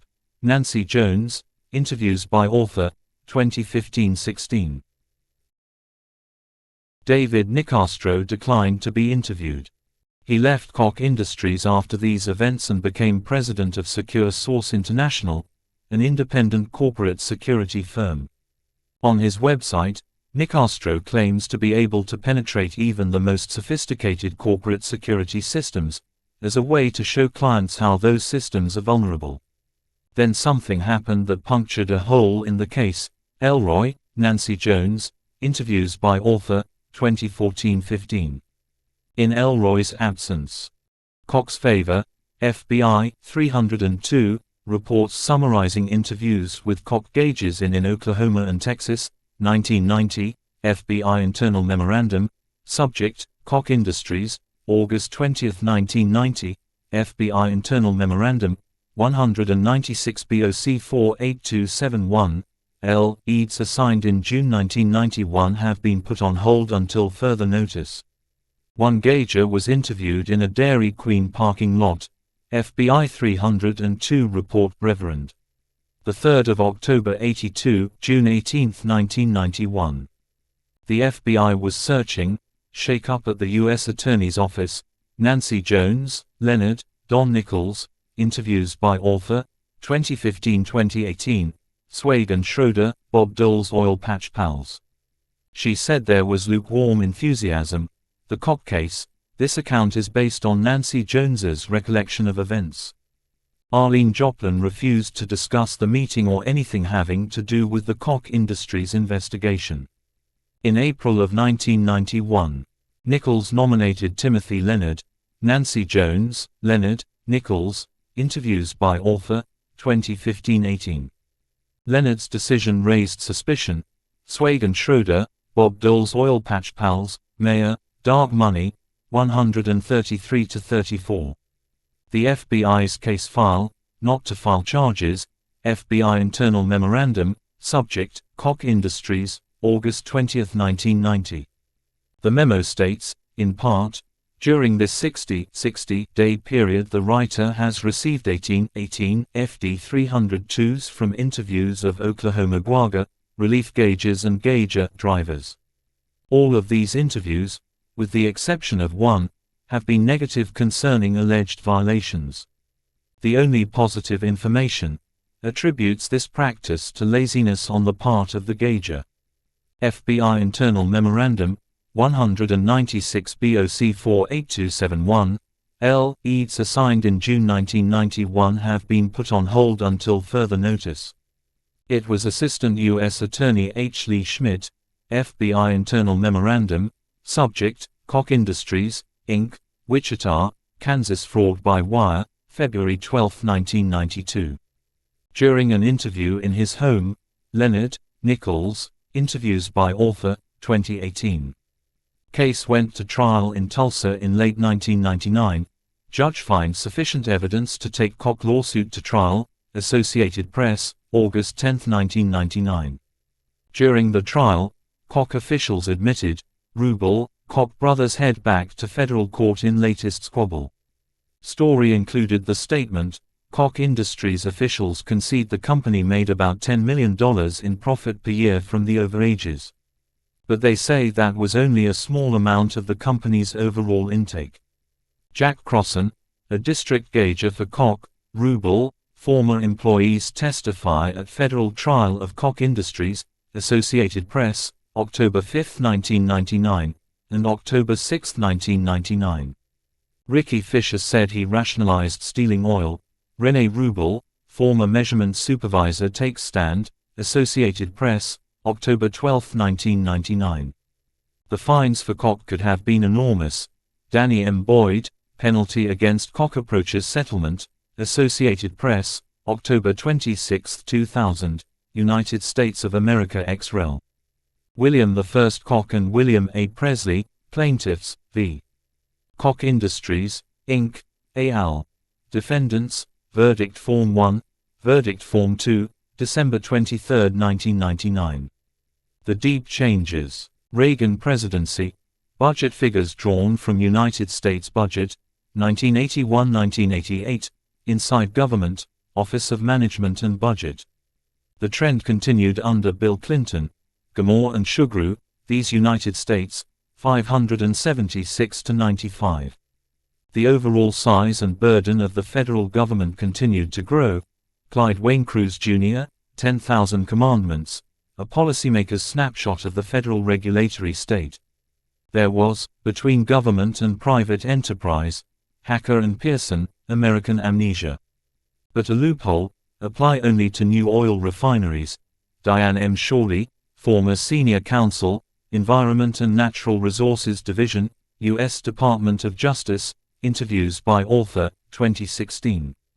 Shawley participated in a federal effort to enforce the new source review process of the Clean Air Act, resulting in settlements with Koch Industries and other oil refiners.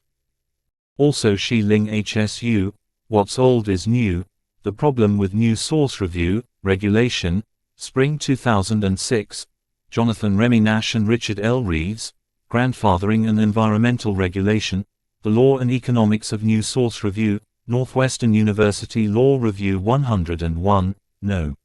4, 2007. Oil companies expanded, gaming the New Source Review program. Shawley, interviews by author, 2016, Suzanne Gamboa, refiner agrees to pollution controls, Associated Press, December 22, 2000. After the Watergate scandal of the early 1970s, Zephyr Teachout, interview by author, 2017, Zephyr Teachout, Corruption in America, From Benjamin Franklin's Snuff Box to Citizens United, Cambridge, Massachusetts, Harvard University Press, 2014. In 1996, Economic Education Trust, Glenn R. Simpson, new data shows that Koch firm-funded GOP TV ads in 96 races, Wall Street Journal, June 1, 1998.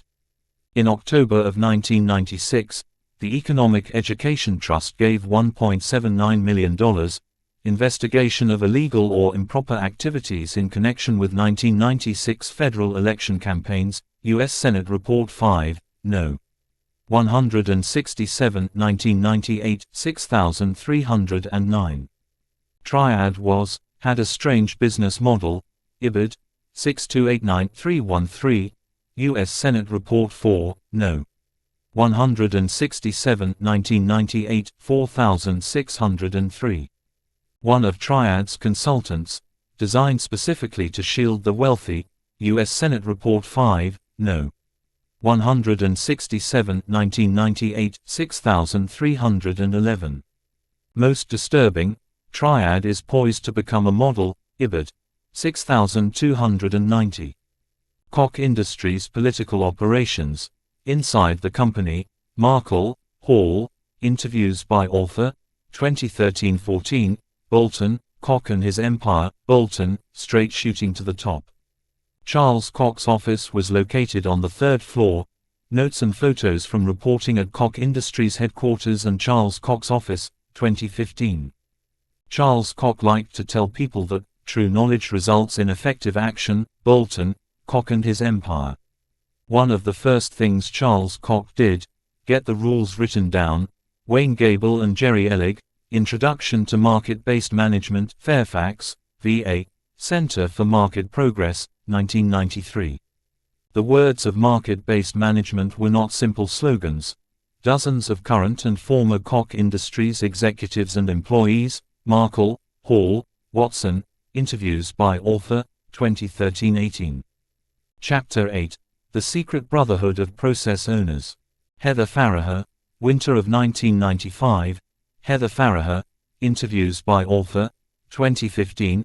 Heather Farraher, transcript of interview with Minnesota Pollution Control Agency, hereafter cited as MPCA, investigators, December 19, 1997. The empty fields, sky was often slate gray. Notes from reporting at the Pine Bend refinery in March 2015. Farraher joined the company. Farraher, interviews by author, 2015.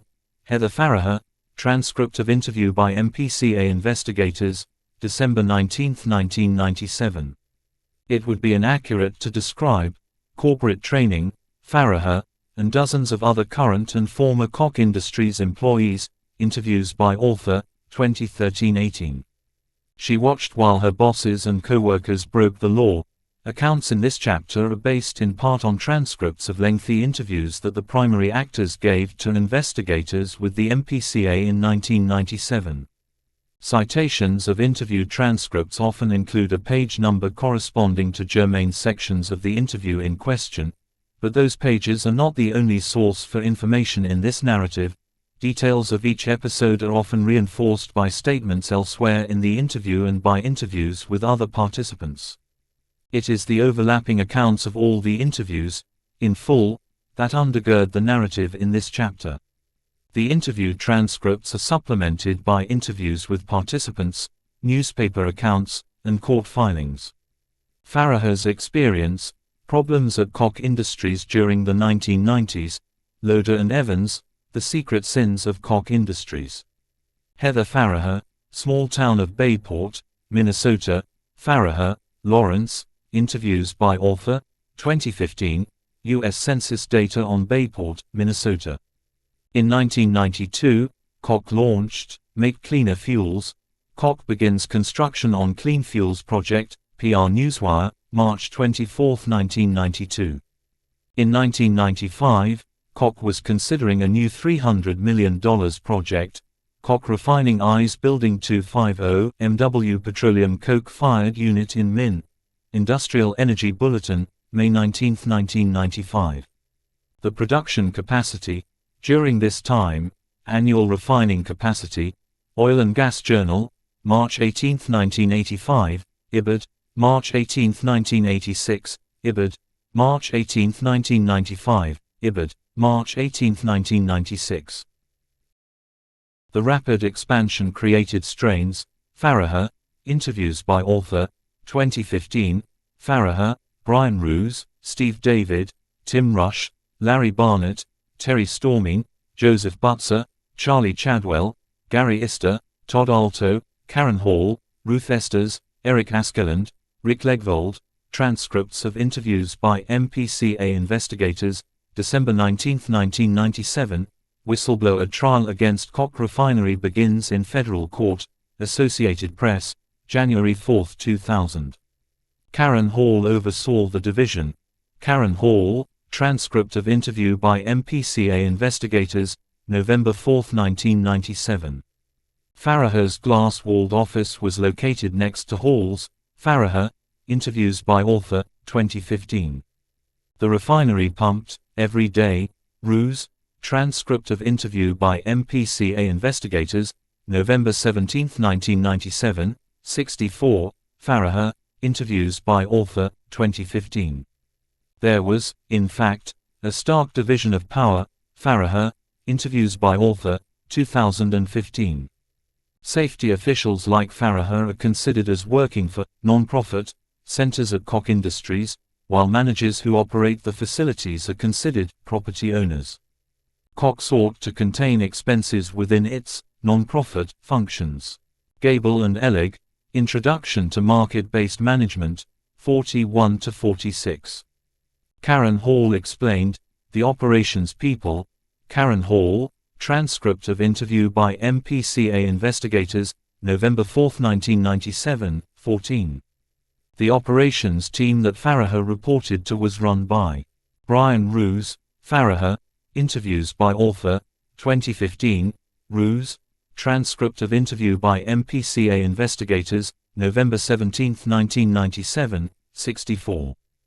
The refinery at Pine Bend was divided into 5 groups. Farraher, interviews by author, 2015. Karen Hall, transcript of interview by MPCA investigators, November 4, 1997, 19-20. Roos, transcript of interview by MPCA investigators, November 17, 1997, 5-6. Environmental engineers, non-profit groups, Gable and Ellig, Introduction to Market-Based Management, 41-46. Heather Farraher spent a lot of time walking. Farraher, interviews by author, 2015. One of the operators, Todd Alto, transcript of interview by MPCA investigators, November 6, 1997. When inspecting the concrete floor, Ibid, 50. In this case, the decision would have gone up to Karen Hall's boss, Stephen David, transcript of interview by MPCA investigators, November 19, 1997. Farraher proposed new investments and upgrades. Those investments were delayed. Farraher, interviews by author, 2015. Farraher, transcript of interview by MPCA investigators, December 19, 1997. If the payback of the investment was going to be less. Farraher, interviews by author, 2015. At the Pine Bend refinery, Koch was allowed to expel. WWGP spec sheet, Pine Bend refinery, May 1995. Farraher, interviews by author, 2015. One day, Steve David. Koch method of wastewater treatment, notes and drawings of charts at meeting, made extemporaneously and provided later to author. Farraher, interviews by author, 2015. Things started going wrong around June 1, 1996. Timothy Rush, plant manager, transcript of interview by MPCA investigators, November 18, 1997, 22-23. Karen Hall, transcript of interview by MPCA investigators, November 4, 1997.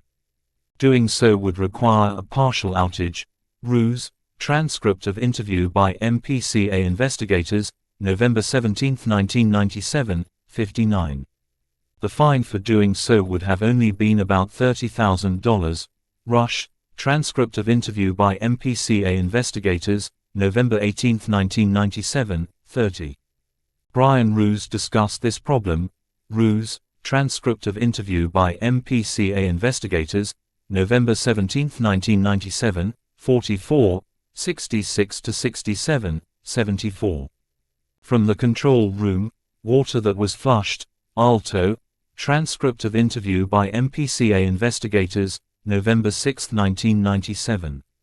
In June of 1996, operators like Alto, detention ponds. Ruse, transcript of interview by MPCA investigators, November 17, 1997, 74. Rush, transcript of interview by MPCA investigators, November 18, 1997, 22.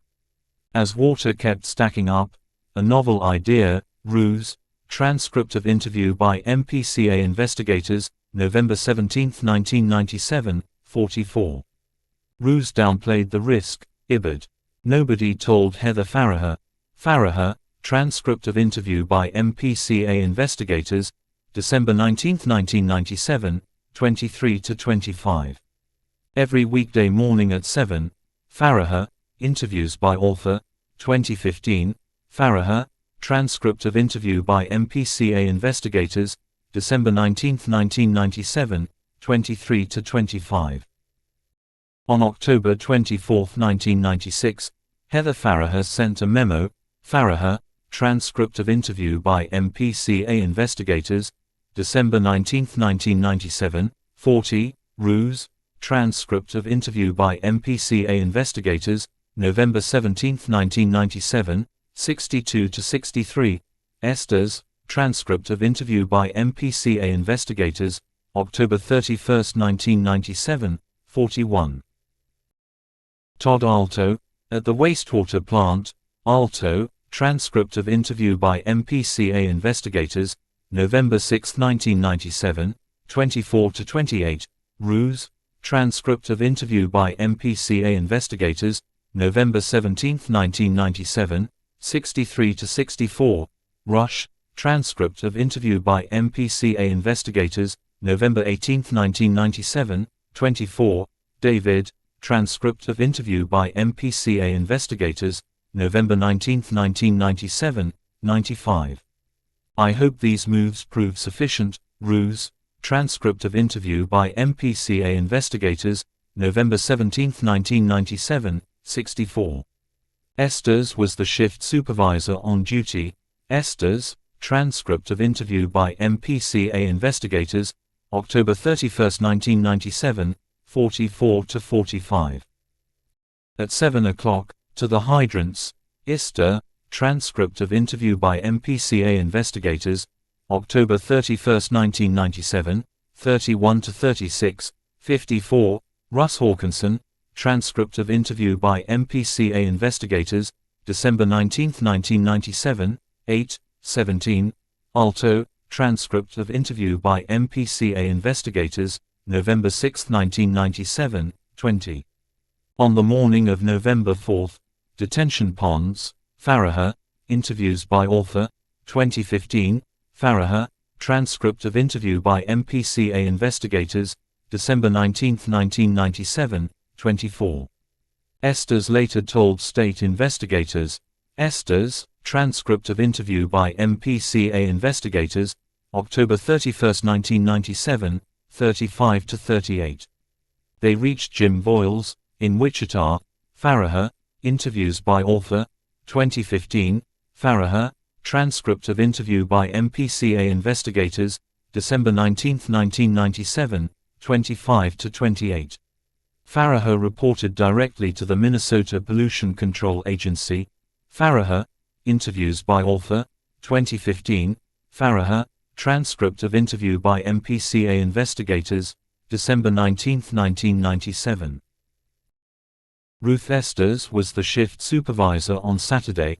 Estes, transcript of interview by MPCA investigators, October 31, 1997, 32-61. Ruse, transcript of interview by MPCA investigators, November 17, 1997, 42. Farraher, transcript of interview by MPCA investigators, December 19, 1997, 31-37. Karen Hall, transcript of interview by MPCA investigators, November 4, 1997, 49-52. Alto walked along a tree line that bordered an empty field. Alto, transcript of interview by MPCA investigators, November 6, 1997, 20. Heather Farraher returned, glass-walled office. Farraher, interviews by author, 2015, Farraher, transcript of interview by MPCA investigators, December 19, 1997. On January 17, Farraher, dozens of employees. Heather Farraher to Pine Bend supervisors and employees, memo, January 17, 1997. Before she sent the letter to the state, Farraher, draft letter, 1997. Voiles deleted that entire paragraph. Farraher, interviews by author, 2015, edited version of Farraher draft letter, 1997. Farraher spilled her story, Ibid. On February 18, Brian Ruse sent a memo. Ruse, transcript of interview by MPCA investigators, November 17, 1997, 82-85. Koch Industries opened the fire hydrants and spewed ammonia-laden water. Farraher, transcript of interview by MPCA investigators, December 19, 1997, 142-44. Ruse, transcript of interview by MPCA investigators, November 17, 1997, 74-77. Ister, transcript of interview by MPCA investigators, October 31, 1997, 45-46. Chadwell, transcript of interview by MPCA investigators, November 20, 1997. Storming, transcript of interview by MPCA investigators, November 6, 1997. This was just one. During the 1990s, Grosjean, background sources, interviews by author, 2015. Longtime employees like Charlie Chadwell wanted. Chadwell, transcript of interview by MPCA investigators, November 20, 1997. Dennis Leon, Koch casts doubt on whistleblowers' motives. his mental state and conduct are scrutinized. Pioneer Press, January 12, 2000. Dennis Leon, former Koch employee, says she was subjected to retaliation. Engineer's testimony supports whistleblower. Pioneer Press, January 11, 2000. Charles S. Chadwell v. Koch Refining Company, United States Court of Appeals, 8th Circuit ruling, May 17, 2001. On April 8, 1997, Steve David, Farraher, interviews by author, 2015, Farraher, transcript of interview by MPCA investigators, December 19, 1997, 147-51. David would later say that he hid the fact. David, transcript of interview by MPCA investigators, November 19, 1997, 73-79. This was how Koch Industries wanted it. Tromberg, interviews by author, 2015. On May 12, Farraher called Kriens. Farraher, interviews by author, 2015. Farraher, transcript of interview by MPCA investigators, December 19, 1997. Farraher kept her mouth shut at work. Farraher, interviews by author, 2015. Farraher, transcript of interview by MPCA investigators, December 19, 1997. Leon, former Koch employee, says. Leon, Koch casts doubt. On March 18, 1998, Farraher was home. Farraher, interviews by author, 2015. Copies of business cards, John Bonage and Maureen O'Mara. In 1998, the Minnesota Pollution Control Agency fined Koch Industries. Koch Refinery hit with fines. Oil and Gas Journal, October 11, 1999. United States of America and the State of Minnesota v. Koch Petroleum Group, Consent Decree. Koch did not retaliate against Farraher by firing her. Farraher, interviews by author, 2015. Leon, former Koch employee, says. Terry Storming, the other shift worker, interview attempt with Storming by author, 2015. Not everyone did so poorly. Online job descriptions, resumes, Koch Industries employee listings. The illegal activity at Pine Bend was not an isolated incident. Loader and Evans, The Secret Sins of Koch Industries. Chapter 9, Off the Rails. Koch Industries executives gathered. In Wichita, Watson, Hall, interviews by author, 2013-16, John Pittinger, participant profile, Aspen Institute, Communications and Society Program, Innovation, Everyone's Job, Discovery, the quarterly newsletter of Koch Companies, October 2016. Dean Watson joined, 22 years old. Watson, interviews by author, 2016. Watson wasn't shy about challenging the people around him. Watson, Hall, interviews by author, 2013-16. Koch's fertilizer plant was basically an oil refinery. Joe Hayes, former fertilizer plant manager in Enid, Oklahoma, interviews by author, 2013. Insight into the American food system derives in part from the author's previous reporting as national agribusiness reporter for the Associated Press between 2008 and 2012. Fertilizer business itself was a platform for growth. Watson, Packerbush, interviews by author, 2013-16. Bruce Upman and Brandon Koppel, Creative Destruction 101, Profile of Koch Industries and Koch Agriculture, Forbes, December 14, 1998. Koch Agriculture first branched out into the beef business. Watson, Perry Owens, feedlot manager, interviews by author, 2016. If the motivations, the tactics Bill employed were even darker, Douglas France, journalists, or detectives. Depends on who's asking. New York Times, July 28, 1999, Burra, Wild Bill Koch. The Wall Street Journal published a front-page story, Robert Tomshoe, Blood Feud, Koch family is roiled by sibling squabbling over its oil empire, Wall Street Journal, August 9, 1989. During the late 1990s, Charles Koch found himself consumed. Hall, interviews by author, 2013-14, O'Reilly and DeLosa, The Curse. There was, dedicated to expanding the company. Hall, Markle, interviews by author, 2013-14. The largest animal feed maker in America. Watson, Hall, interviews by author, 2013-16. Tracy Cull, Koch Agriculture buys Purina Mills, Associated Press, January 13, 1998. The pig industry was emblematic of this shift. Christopher Leonard, The Meat Racket, The Secret Takeover of America's Food Business, New York, Simon & Schuster, 2014, 253-69. The company operated 58 giant feed mills. Purina Mills, 10K filing with the Securities and Exchange Commission, fiscal year ended December 31, 1996. But 1996 was a down year for Purina Mills, IBID. This didn't mean, excited about selling it. Arnie Sumner, interviews by author, 2016. Koch's ambitions for Purina were vast. Sumner, Watson, Hall, interviews by author, 2016. Koch ended up borrowing two massive sources of debt.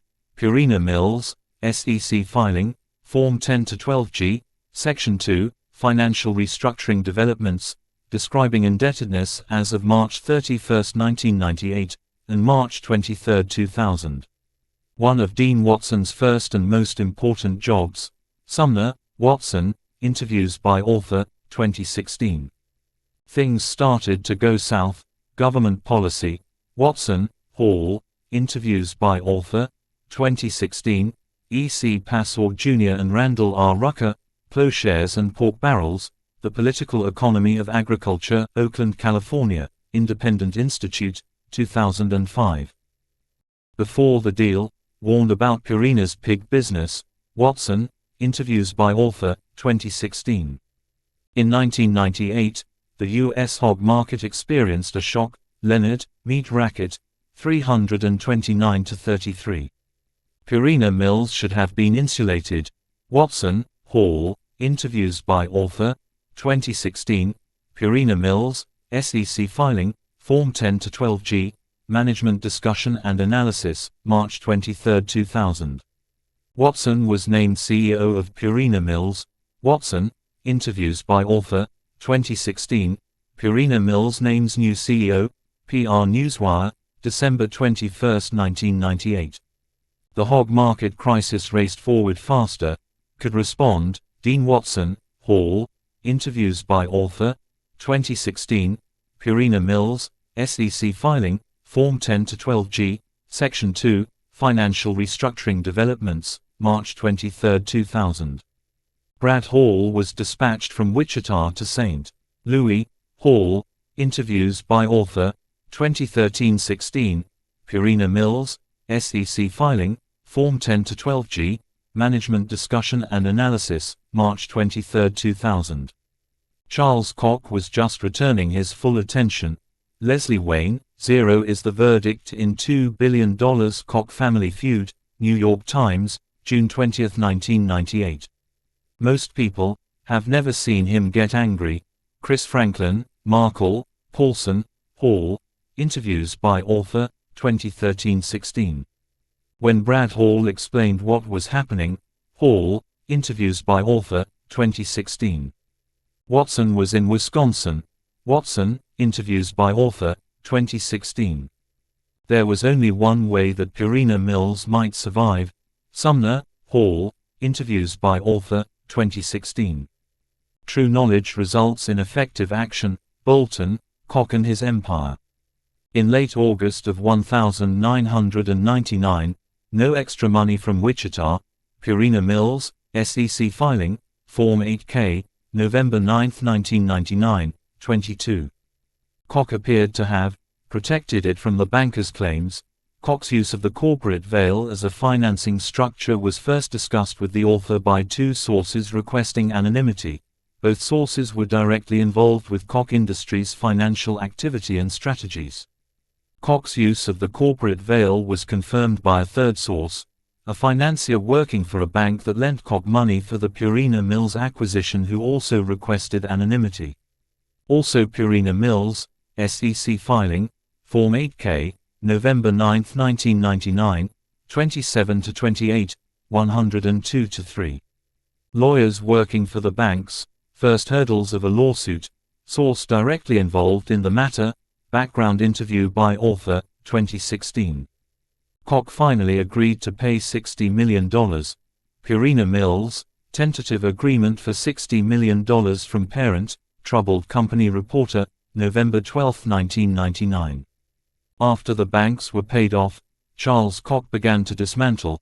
Hall, interviews by author, 2016, economic downturn leads to layoffs at Koch Industries, Associated Press, April 13, 1999.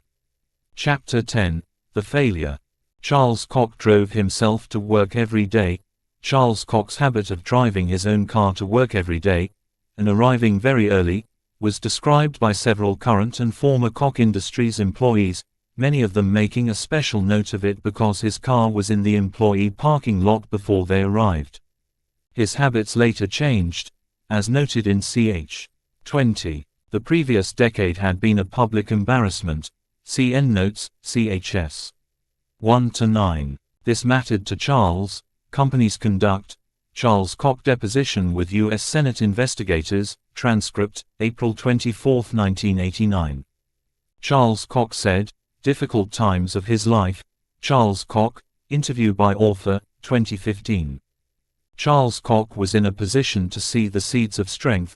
The following passage summarizes the strengths of Koch Industries based on reporting outlined in endnotes for CHS. 1-9. I just work harder. Charles Koch, interview by author, 2015. Chapter 11, Rise of the Texans.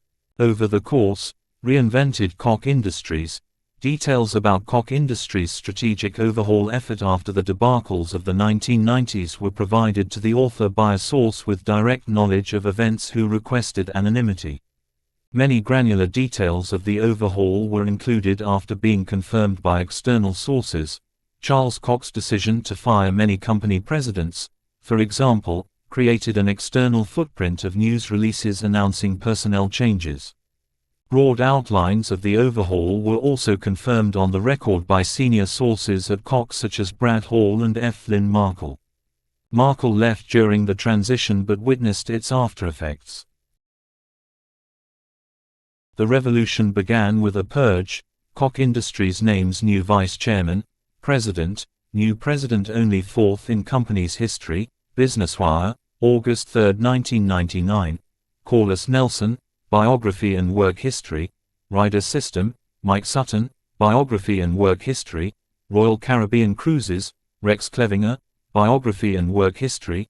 Reliant Energy, Jim Imbler, announcement of replacement by David Robertson, January 24, 2000. Seth Vance, Executive Profile, Bloomberg. Pedro Haas, Departure Announcement, Causa, July 24, 2000. Markle, LinkedIn Profile, interview by author, 2016. The change in personnel was only the beginning. Source with direct knowledge of events speaking on background to author, 2016. This change ushered in a decade of unprecedented growth. See endnotes, chs. 11-17. Leonard, the new Koch. During this decade, impervious strength of its corporate veil. The use of the corporate veil strategy was first revealed to the author by a source with direct knowledge of Koch's legal and financial strategies. It was later confirmed by a second senior source at Koch Industries with direct knowledge of the matter. Finally, the strategy can be seen by the footprint it leaves at Koch companies, which indeed are operated with a level of autonomy that can seem, at times, to be curiously redundant for a company so focused on efficiency. Koch Industries institutionalized this drive to expand. Charles Koch, Hall, Fehmeyer, Packerbush, Hannon, current and former Koch Industries employees, interviews by author, 2013-16, Leonard, the new Koch. Koch was seen by outsiders, was seen quite differently. Charles Koch, Hall, Fehmeyer, O'Neill, Packerbush, Hannon, current and former Koch Industries employees, interviews by author, 2013-16, Leonard, the new Koch. In Washington, bitter rain and gray skies. George W. Bush inauguration coverage. January 20, 2001, ABC News. The broad, national political consensus, no new consensus at all. Readings include Hacker and Pearson, American Amnesia, Monk, The People vs. Democracy, Why Our Freedom is in Danger and How to Save It, Cambridge, Massachusetts, Harvard University Press, 2018. Bush ran as a compassionate conservative, Gore ran as a right-leaning liberal. Gilmore and Shugru, These United States, 591-95. In fact, Koch Industries built a financial trading desk. Accounts of Koch's trading operations are based in large part on interviews with senior executives inside Koch's trading operations, including Brad Hall, who was CFO of Koch Supply and Trading. Senior traders also offered insight, including Brendan O'Neill, Wesley Osborne, Chris Franklin, Melissa Beckett, and Adam Glassman. 3 former senior sources in Koch's trading division described its operation in detail, on the condition that they not be identified. Also, Koch Supply and Trading, Discovery, the quarterly newsletter of Koch Companies, January 2009, Koch smooths volatile waters. Risk.net, November 10, 2003. Koch began trading crude oil in the 1970s. Hall, interviews by author, 2013-16. In the late 1970s, Ron Howell made one of the most significant investments. Howell, interviews by author, 2016. In fact, there was no global market for oil. This key insight into the structure of oil markets was first provided in a 2016 interview with Matthew Berkeley, CEO of Genscape, which provided real-time intelligence on energy supplies to commodities traders. The insight was bolstered by interviews with Hall, Howell, Osborne, Beckett, Glassman, and former senior Koch traders speaking on background between 2013-16. This supervaluable information, Koch Industries had access to. Hall, Howell, senior Koch trading executives speaking on background, interviews by author, 2013-16. Other traders began dropping into the room. Howell, interviews by author, 2016. Merck, also called the NYMEX for short, Emily Lambert, The Futures, The Rise of the Speculators and the Origins of the World's Biggest Markets, New York, Basic Books, 2011, 151-163, 181-187. At first, a threat to Koch's business model. Howell, interviews by author, 2016. Koch Industries, expertise in trading over the years. Hall, Howell, senior Koch trading executives speaking on background, interviews by author, 2013-16. In the stock market, it is illegal to trade on inside information. Nancy Doyle, general attorney at the Commodity Futures Trading Commission. Bart Chilton, former commissioner at the Commodity Futures Trading Commission, source speaking on background, interviews by author, 2016. Koch exploited this advantage. Hall, Howell, senior Koch trading executives speaking on background, interviews by author, 2013-16. Koch Industries, in energy futures markets, former senior Koch trading official speaking on background, interview by author, 2016. Saul Teomaruva, The Merchants of Wall Street, Banking, Commerce, and Commodities, Cornell Law Faculty Publications, Cornell Law School, 2013. We kept getting approached by banks. Former senior Koch trading executive speaking on background, interview by author, 2016. Throughout the 1990s, derivatives trading, Gilmore and Shugru, These United States, 583-84. After analyzing the McKinsey report, Koch Industries decided. 3 former senior Koch trading employees speaking on background. Hall, interviews by author, 2013-16. Naturally, the consolidated office was based in Houston. Monica Perrin, Koch Investment Group moves base from Kansas to Houston. Houston Business Journal, June 17, 2001. Chapter 12, Information Asymmetries. It was still dark when Brendan O'Neill drove. O'Neill, interviews by author, 2016. There was no single morning for a commodities trader. Glassman, former Koch Industries derivatives trader, interviews by author, 2014. The headlights, as he approached, O'Neill, interviews by author, 2016, notes from reporting at Koch Supply and Trading Office, 2016, historic weather reports for Houston. The interior lobby, like a geode hidden inside a Blackstone, notes, photos, and video from reporting in lobby of 20 Greenway Plaza, 2016.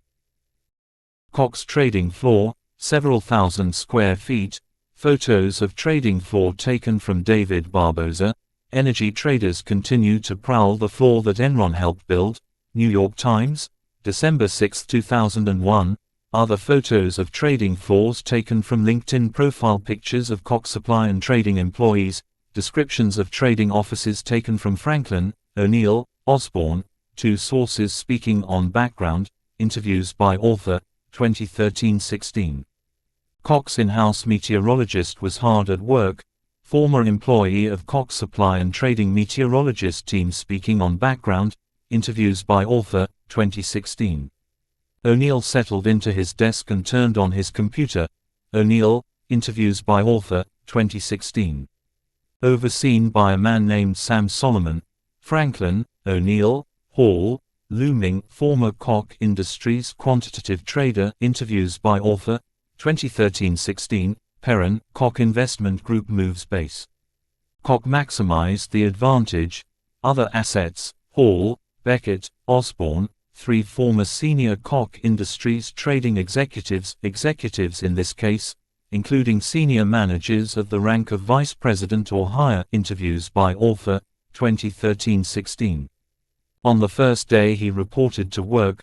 O'Neill, interviews by author, 2016. Koch purchased these pipelines and the company that owned them. Larry Foster, United Flashers New Wealth, and New Faces, after Koch takeover. Inside FERC, November 16, 1992.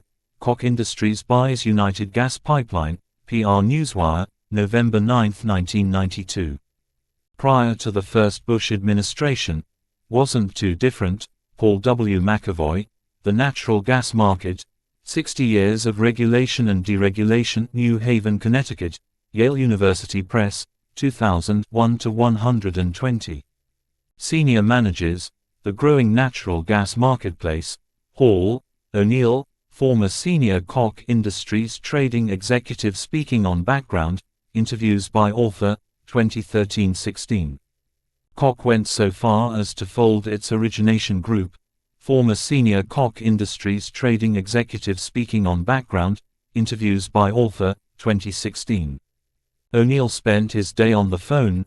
O'Neill, interviews by author, 2016.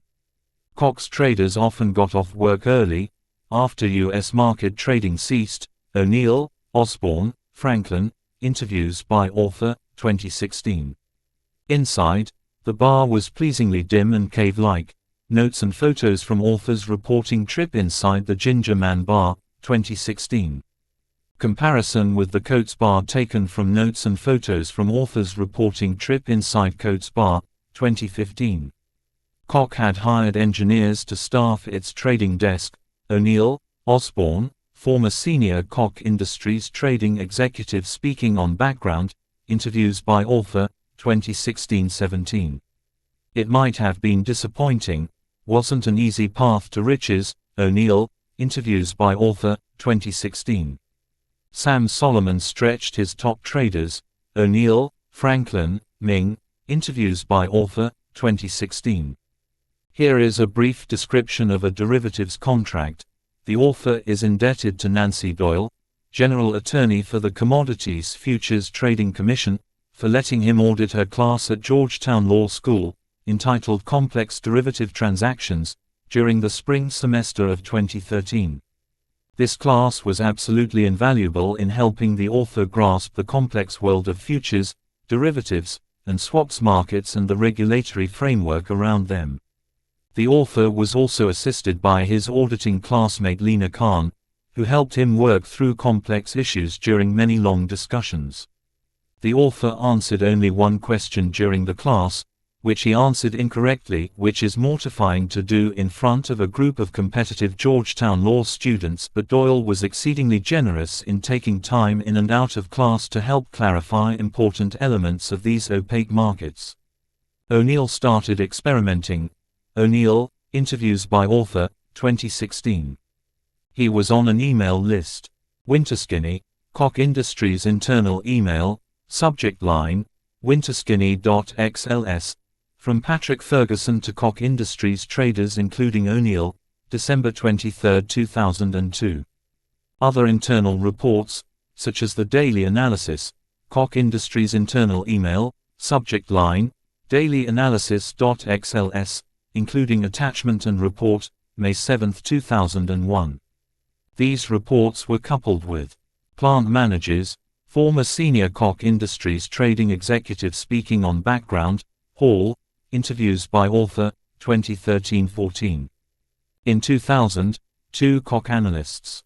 Natural gas point of view 2000-2001, Wayne Knupp and Blake Hill, internal Koch Industries report, Koch Energy, forecasts and strategies, focus on gas. Natural gas point of view 2000-2001. The assessment matched what O'Neill was seeing. O'Neill, interviews by author, 2016. Historic natural gas prices taken from database of tradengeconomics.com. In early 2000, mistaken assumption. O'Neill, interviews by author, 2016. Koch fully acquires natural gas asset management company. Koch Energy Trading increases ownership interest in IMDST to 100% by buying out IMDCI. BusinessWire, May 1, 2000. Senior executives no longer pay their traders like engineers. O'Neill, former Koch Industries trading executive speaking on background, interviews by author, 2016. It was a cold winter in 2000. Demand for electricity was strong. O'Neill, interviews by author, 2016. Historic natural gas prices taken from database of tradengeconomics.com. Natural gas, analysis of changes in market price, Gao report to congressional committees and members of Congress, December 2002. The entire pipeline company of Koch Gateway.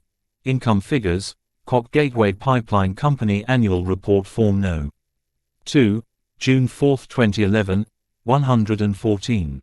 After the books were closed, time for O'Neill to get his bonus. O'Neill, interviews by author. O'Neill's income figures were confirmed by a former senior Koch Industries trading executive speaking on background, interview by author, 2016. With a single paycheck, economic life. O'Neill, interviews by author, 2016, figures on houses taken from housing deeds and Realtor.com. Databases. Chapter 13, Attack of the Killer Electrons. Koch's trading division was always expanding. Beckett, Hall, former Koch Industries trading executives speaking on background, interviews by author, 2013-16. Documents from Federal Energy Regulatory Commission, FERC, proceedings detailed below. The new commodity in this market was called a megawatt-hour. Bethany McLean and Peter Elkand, the smartest guys in the room. The Amazing Rise and Scandalous Fall of Enron, New York, Portfolio, 2003, 264-83, Tony Mack, Power Players, Forbes, May 19, 1997. The company selected, the megawatt markets. Darrell Antrich's account is based in part on prepared testimony he provided to federal regulators. It will be referred to in these endnotes as FERC testimony. For the first citation, the full document name is provided. Prepared testimony of Darrell W. Antrich on behalf of Koch Energy Trading Inc., before the Federal Energy Regulatory Commission, in regard to San Diego Gas and Electric Company v. Sellers of energy and ancillary services into markets operated by the California Independent System Operator Corporation and the California Power Exchange, October 25, 2011, 3. Antrich helped build a team of traders. Antrich, FERC testimony, October 25, 2011, 3-7. Darrell Antrich would end up getting engulfed by this disaster. Descriptions of Antrich's personality from Beckett, Speaking on Background, Interviews by Author, 2016, Antrich, FERC Testimony, October 2, 2003, December 3, 2003, September 17, 2009, October 25, 2011. It is significant that the disaster began in Sacramento. Notes and photographs from author's reporting trip to Sacramento, 2016. That isn't to say that Stephen Peace didn't try. Stephen Peace, Interviews by Author, 2016. Peace was put in charge, Energy Committee, IBID, Ron Russell, Dim Bulbs, SF Weekly, March 7, 2001, Chris Crowell, Radical Changes in Power Industry Pass Legislature, Los Angeles Times, September 1, 1996. It only became apparent years later that Attack of the Killer Tomatoes was prophetic. Peace, Interviews by Author, 2016, Notes from Watching Attack of the Killer Tomatoes, 2016.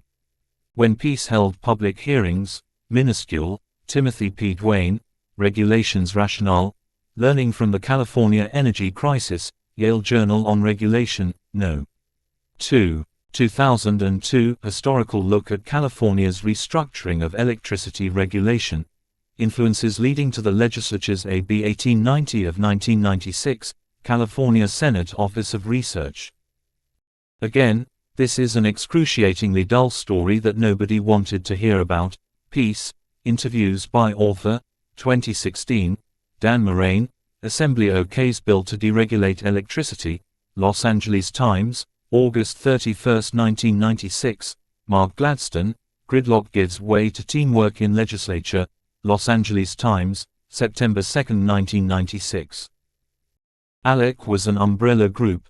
The Nation, Bonnie Sue Cooper, former ALEC Executive Director, and Lisa Graves, Executive Director of the Center for Media and Democracy, Interviews by Author, 2014-16, Corporate America's Trojan Horse in the States, The Untold Story Behind the American Legislative Exchange Council, New York, Natural Resources Defense Council and Defenders of Wildlife, 2002.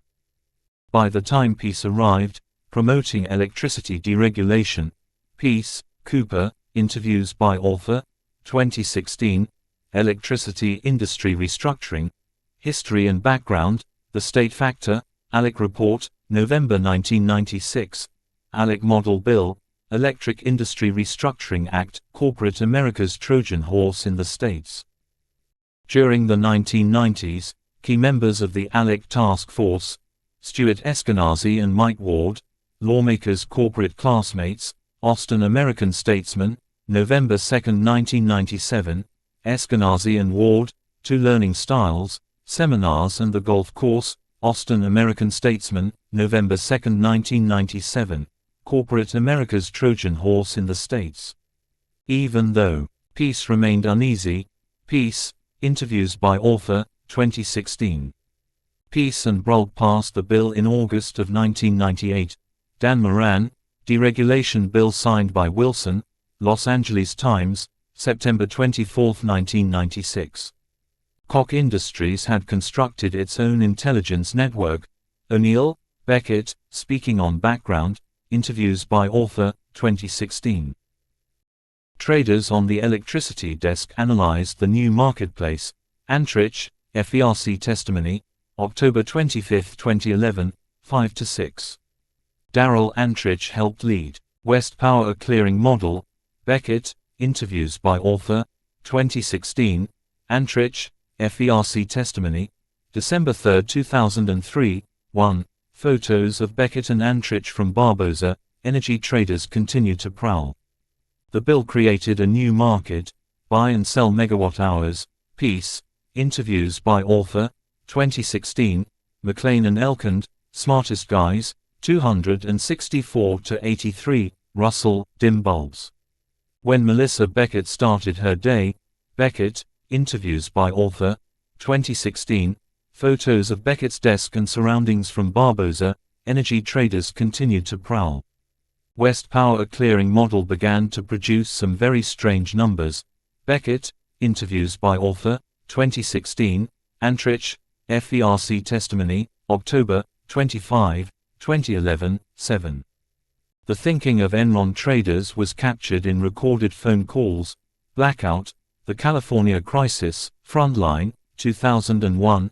Enron traders talking about Grandma Millie, video, 211, uploaded to YouTube by Erwin McCraw on March 17, 2009. YouTube.com. Would be up to the traders. Make the markets work. Beckett, interviews by author, 2016, Antrich, FERC testimony, October 25, 2011, 7. Antrich wasn't, met with Tom Nesmith. Beckett, interviews by author, 2016, Antrich, FERC testimony, December 3, 2003, 3-6, and October 25, 2011, 6. Gary Taylor, FERC testimony, February 27, 2004, 60. Antrich and his team, Information Sharing Agreement, Consulting Agreement between Koch Energy Trading and PNM, dated to take effect January 2001. The KET representative on the document is David Owens, Vice President of Koch Energy Trading, while the PNM representative is Dwayne Farmer, Director of Wholesale Power Marketing. Enron traders, while the power from California was not, the author is grateful to energy consultant Gary Taylor, who served as an expert witness for federal authorities investigating illegal trading schemes in California, for his detailed and patient explanations of the parking trade.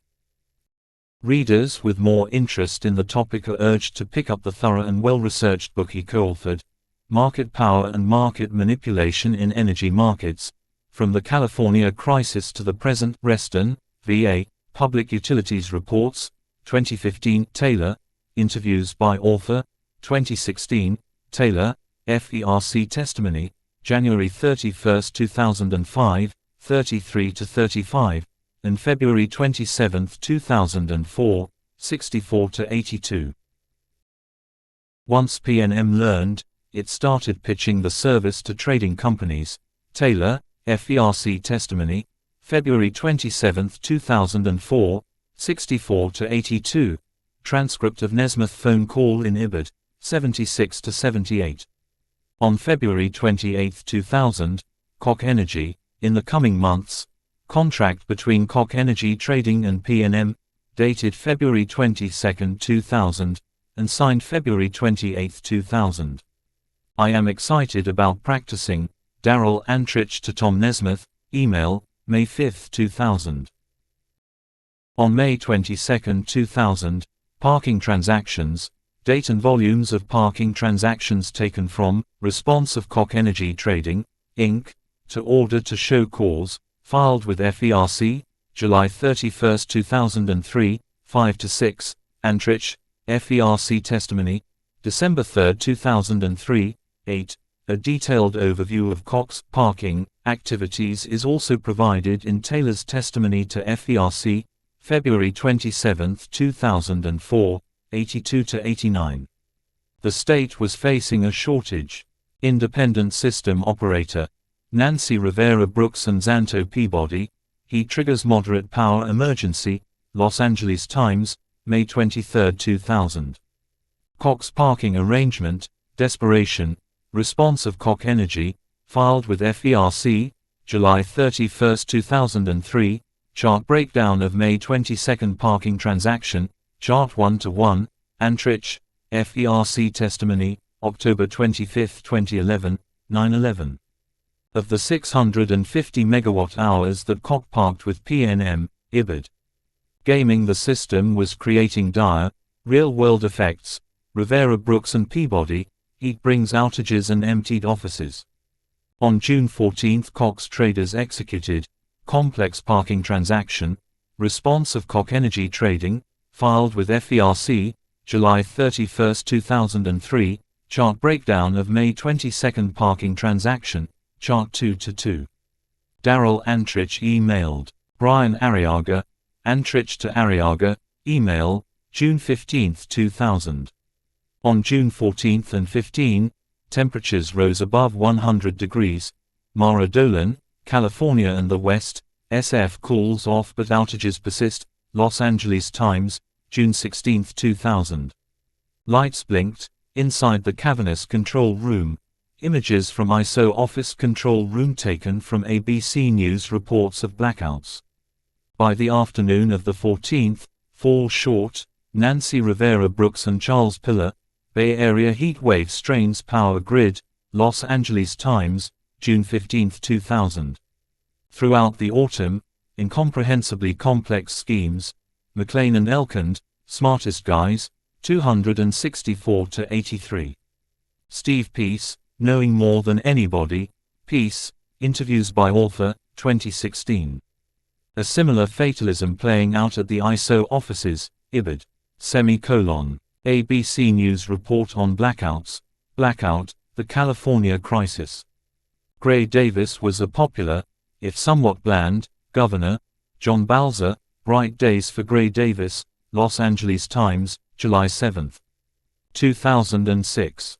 The weekend of January 12, 2001, Peace, interviews by author, 2016, Linda Gledhill, Davis to seek state role in energy pricing, San Francisco Chronicle, January 15, 2001, Nancy Vogel, Bob Drogen, and Nicholas Riccardi, energy players deeply divided on rescue plan, Los Angeles Times, January 15, 2001. Davis quickly discovered market prices were non-negotiable. Nancy Vogel and Miguel Bustillo, power firm demands utilities pay bills now, Los Angeles Times, January 16, 2001. FERC also refused to compromise. Peace, interviews by author, 2016, Steve Johnson and Mark Gladstone, federal panel blasted over emergency moves. Davis calls commissioners, pawns, of electricity sellers, San Jose Mercury News, December 16, 2000, Bart Jansen, Davis asks FERC to order refunds for power customers, Associated Press, November 9, 2000, John Saatchi, Western governors turn up pressure for electricity price cap, Associated Press, December 20, 2000. Mike Bowers steered his semi-truck off the freeway. Peace, interviews by author, 2016, Seth Rosenfeld, Janine Defoe, and Jackson Van Der Becken, capital suspect, flopped, mom says prison mental health systems failed him, San Francisco Chronicle, January 17, 2001, Jim Williams and Allison Stewart, California's energy crisis forces governor to declare state of emergency, truck driver who hit California Capitol was ex-convict, ABC News, January 18, 2001. A storyline emerged about the electricity crisis. Russell, dim bulbs, McLean and Elkand, smartest guys, 264-83, Wendy Zellner, Enron's Power Play, Bloomberg Businessweek, February 12, 2001. This narrative was misleading. Peace, interviews by author, 2016, Timothy P. Duane, Regulations Rationale, Learning from the California Energy Crisis, Yale Journal on Regulation, No. 2, 2002. Historical look at California's restructuring of electricity regulation. California Senate Office of Research, Moraine, Assembly OK's bill, Gladstone, gridlock gives way to teamwork. On November 20, 2000, Koch Industries, in California, Antrich, FERC testimony, December 3, 2003, 3. Koch walked away from unsigned consulting agreement between KET and PNM, dated November 20, 2000, and addressed to Melissa Beckett. Other firms ramped up, got more expensive. FERC opinion no. 536, order affirming factual findings, directing compliance filing and ordering refunds, November 10, 2014, 62, Enron activities, McLean and Elkand, smartest guys, 264-83. Back in 1968, when the oil gauger Phil Dubose, interviews by author, 2014-15. Koch's priorities in the winter of 2000 were telling. Antrich, FERC testimony, October 2, 2003, 3. Antrich to Nesmith, Email, May 5, 2000. Antrich wrote, "Remember when you commit to a date to insist on golf for an afternoon." Meeting agenda with heading, PNM Ket Knowledge Alliance Meeting, September 13, 2000. Agenda items include, Tour of Trading Floor, Risk Management and Controls, Trading Alliance Discussion, and Power Trading Capabilities. Also Ket internally produced slideshow for PNM, dated April 26, 2000. Slides include, Power Trading Profitability, Competitive Advantages of Koch Power Trading Group, and Potential Business Opportunities. The California crisis ended in April. Taylor et al., Market Power and Market Manipulation in Energy Markets, 79-83, FERC Final Report on Price Manipulation in Western Markets, March 2003. Enron declared bankruptcy in December of 2001, case file, San Diego Gas and Electric Company v. Sellers of Energy and Ancillary Services, FERC Opinion Number 536, Order affirming factual findings, directing compliance filing and ordering refunds, November 10, 2014, 62, FERC Order approving uncontested settle. Steve Peace's life in politics was also ended, Peace, interviews by author, 2016. After the electricity markets cooled, never quite so white-hot again, Beckett, speaking on background, interviews by author, 2016-17, Taylor et al., Market Power and Market Manipulation in Energy Markets, 79-83. Chapter 14, Trading the Real World. To the Private Equity World, a Game Board, Eileen Applebaum and Rosemary Batt, Private Equity at Work, When Wall Street Manages Main Street, New York, Russell Sage Foundation, 2014, Daniel Sulels, interviews by author, 2017, Sulels, Songs of Profit, Songs of Loss, Private Equity, Wealth, and Inequality, Lincoln, University of Nebraska Press, 2019. $91 billion in private deals at the dawn of the century. Applebaum and Batt, Private Equity at Work, 35-36. Koch Industries, put itself aggressively into the hunt, Fehmeyer, Hall, Packerbush, Chase Koch, interviews by author, 2013-18. Charles Koch sat on the Corporate Development Board, Charles Koch, Fehmeyer, Hall, Markle, Jeremy Jones, Packerbush, former senior Koch Industries executive speaking on background, interviews by author, 2013-14.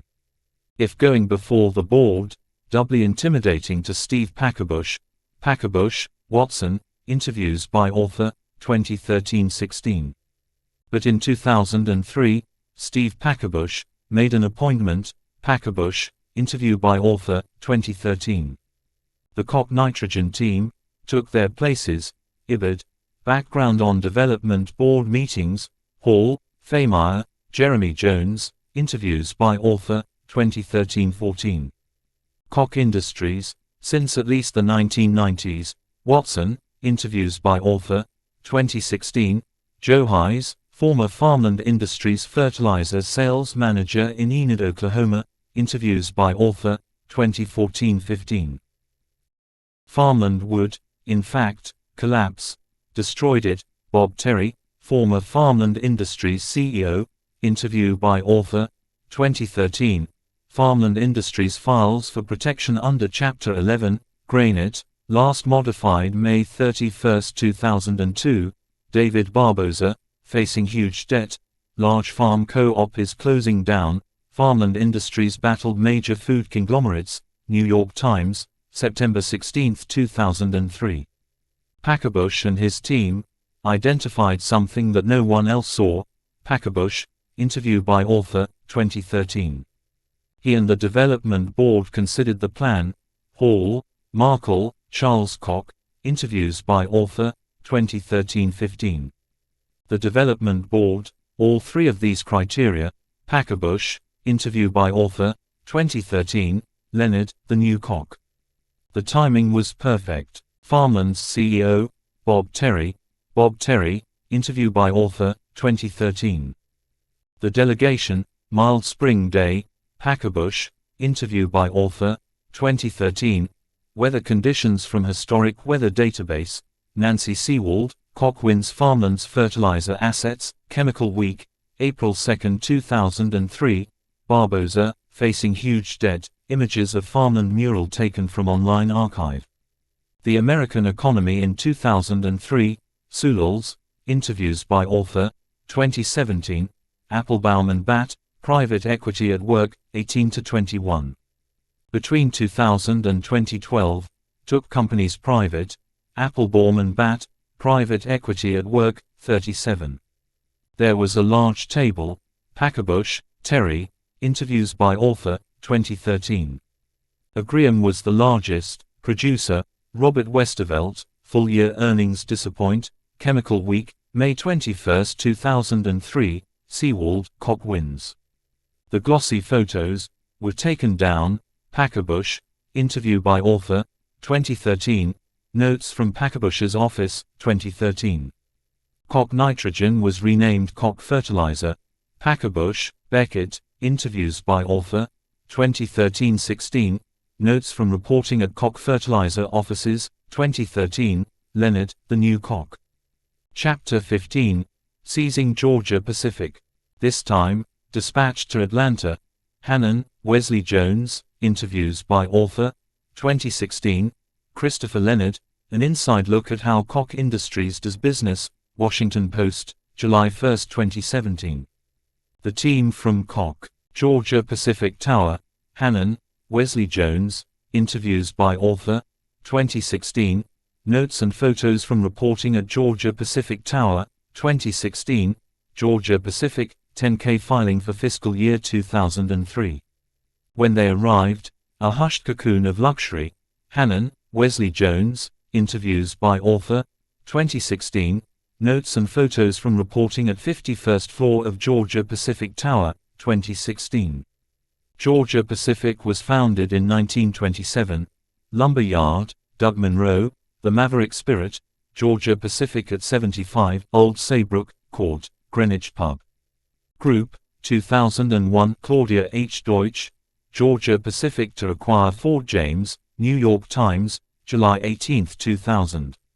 Georgia Pacific's stock price was still struggling. Hannon, Wesley Jones, interviews by author, 2016. After their trip to the Pink Palace, Pulp Mills, Hannon, interview by author, 2016, Koch Cellulose and subsidiaries acquire Fluff, Market Pulp Business, Businesswire, May 10, 2004, Roxana Hegeman, Koch Industries to buy Georgia Pacific's pulp operations, Associated Press, January 29, 2004. This acquisition was just a down payment. Hannon, Wesley Jones, interviews by author, 2016, Charles Koch, Good Profit, 48-50. In November of 2003, Koch agreed to buy DuPont's synthetic fiber plants. Hannon, interview by author, 2016, Koch Industries subsidiaries to purchase Invista, Businesswire, November 17, 2003, Randall Chase, DuPont sells textile unit to Koch Industries, Associated Press, November 18, 2003, Koch completes acquisition of Invista Textile Business, Associated Press, May 1, 2004. Invista became a laboratory. David Hoffman, interviews by author, 2016-17. After Koch bought Invista, compliance attorneys, IBID. Hoffman worked in the new Invista headquarters, IBID, reporting notes from Invista headquarters, 2013-2018. Koch Industries backed up the philosophy with drastic actions. Hoffman, interviews by author, 2016-17, Invista BV Al. V. E.I. DuPont de Nemours and Company, complaint, March 26, 2008. The Brunswick Pulp Mill, Southern charm with a futuristic. Wesley Jones, interviews by author, 2016, reporting notes and photos from Brunswick Mill, 2016. Karen Marks, a logistics manager. Karen Marks, interview by author, 2016, reporting notes from Savannah Mill, 2016. Charles Koch gained confidence. Charles Koch, good profit, 48 to 50. Georgia-Pacific 10K filing for fiscal year 2005, Michael Arndt, Koch, very private, and a lot bigger. Bloomberg Businessweek, November 15, 2005, Dennis K. Berman and Chad Terhune, Koch Industries agrees to buy Georgia-Pacific, Wall Street Journal, November 14, 2005. To make a debt-fueled deal work, Sulals, interviews by author, 2017, Sulals, Songs of Profit, Songs of Loss, Private Equity, Wealth, and Inequality, Lincoln, University of Nebraska Press, 2019. A key part of making the whole strategy work, former Koch Industries senior finance employee speaking on background, interviews by author, Applebaum and Batt, Private Equity at Work, 45.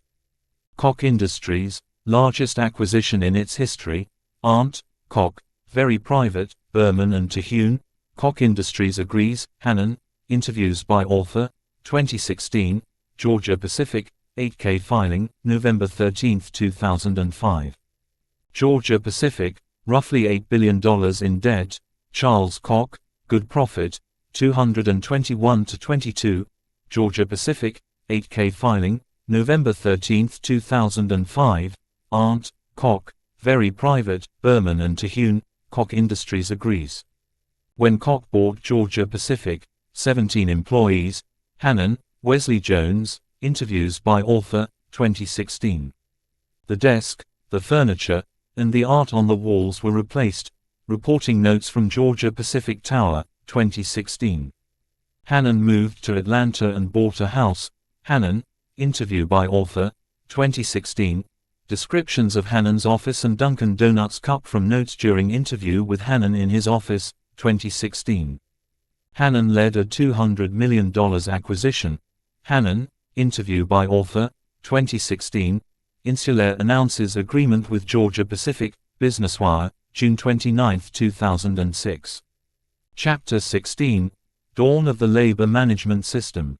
When Koch Industries, giant paper mills and timber operations, notes, photos, and video from reporting at Georgia-Pacific Mills in Portland, Oregon, 2014-2017. Steve Hammond was embroiled in this battle. Hammond, interviews by author, 2013-17. The Georgia-Pacific Warehouse, Squealing Tires, Notes, Photos, and Video, Georgia-Pacific Mills, 2014-2017. Hammond was hired at the warehouse in 1972. Hammond, interviews by author, 2013-17. The union guys tended to give each other nicknames: Hammond, Brian Dodge, Adam Smith, Travis McKinney, David Franzen, Dennis Trim, interviews by author, 2013-17. Hammond started hanging around with a pretty girl named Carla Hogue. Hammond, interviews by author, 2017. One of Hammond's close friends, to become a manager. Hammond, Trim, interviews by author, 2017. As the warehouses and their timber mills, chain of CEOs. Trim, interviews by author, 2017. In one video, sitting in front of a black screen, Charles Koch video address, viewed by author. Some of the employees expressed their concerns. Trim, interviews by author, 2017. Increasing the bottom line became Trim's prime directive, IBID.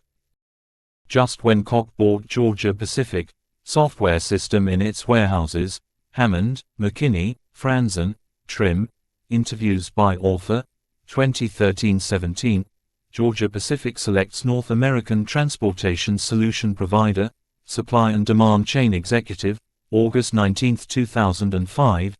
Georgia-Pacific cuts distribution center overheads by 22% with warehouse management system from Red Prairie, BusinessWire, October 16, 2007. BusinessWire.com. The LMS tracked workers, the pallets. Hammond, McKinney, Franzen, Trim, Dodge, Smith, interviews by author, 2013-17. The forklift drivers arrived for work.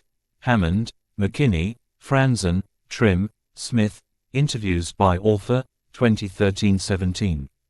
McKinney was hired in 2004, shortly before the LMS went live. McKinney, interviews by author, 2017. People were clamoring to be a forklift driver, had all but disappeared, Ibid.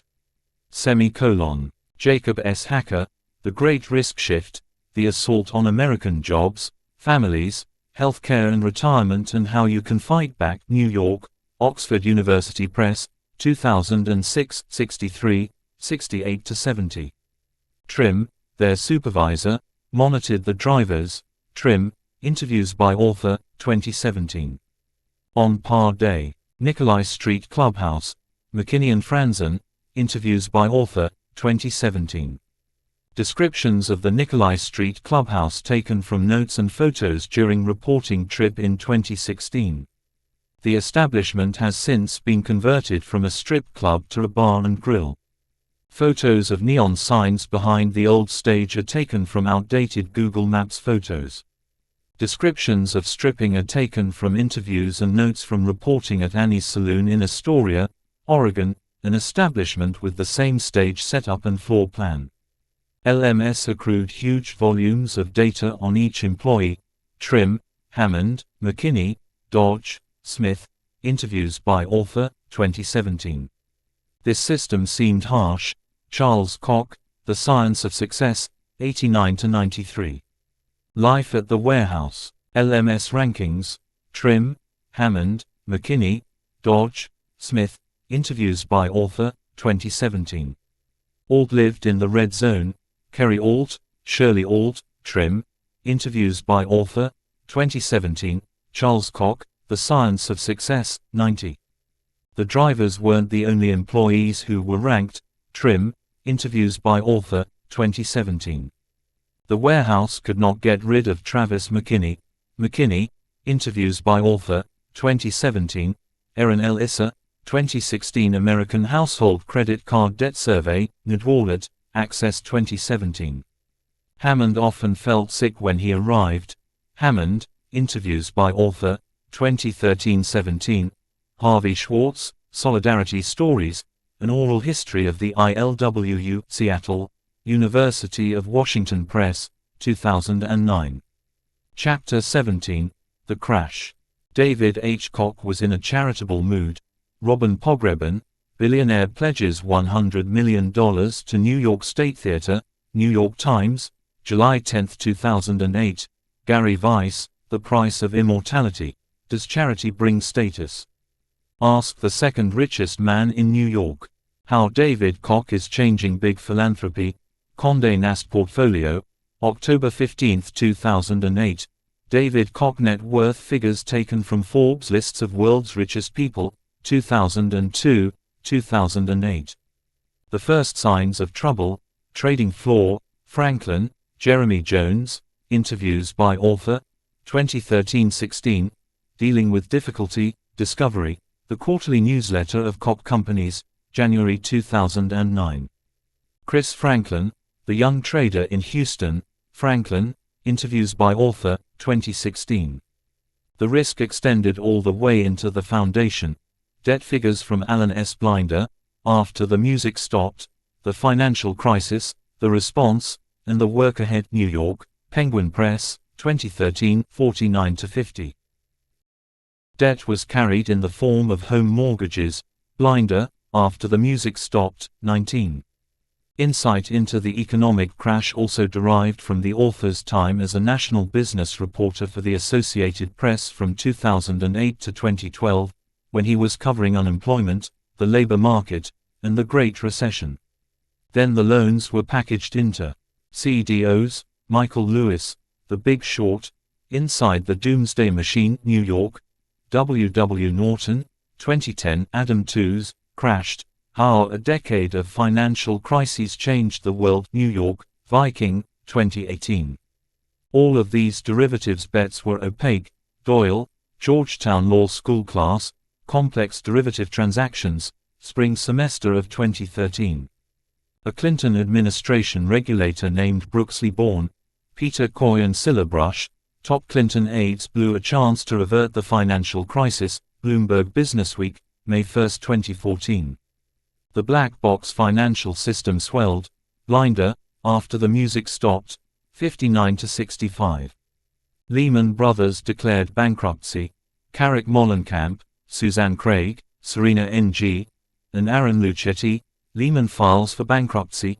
Merrill sold. AIG seeks cash. Wall Street Journal, September 16, 2008. The losses on Chris Franklin's trading desk. Franklin, interviews by author, 2016. Others who worked with Charles Koch saw him behave in the same way. Franklin, Jeremy Jones, interviews by author, 2013-16. Jeremy Jones came into frequent contact with Charles Koch. Jeremy Jones, interview by author, 2013. His venture fund, Koch Genesis, was shut down. Ibid. Naturally Advanced Technologies appoints industry veteran VP to advisory board. Industry veteran Jeremy K. Jones to consult on partnership and business development initiatives. PR Newswire, March 2, 2009. Jefferson Weaver, Georgia Pacific plant to close deck.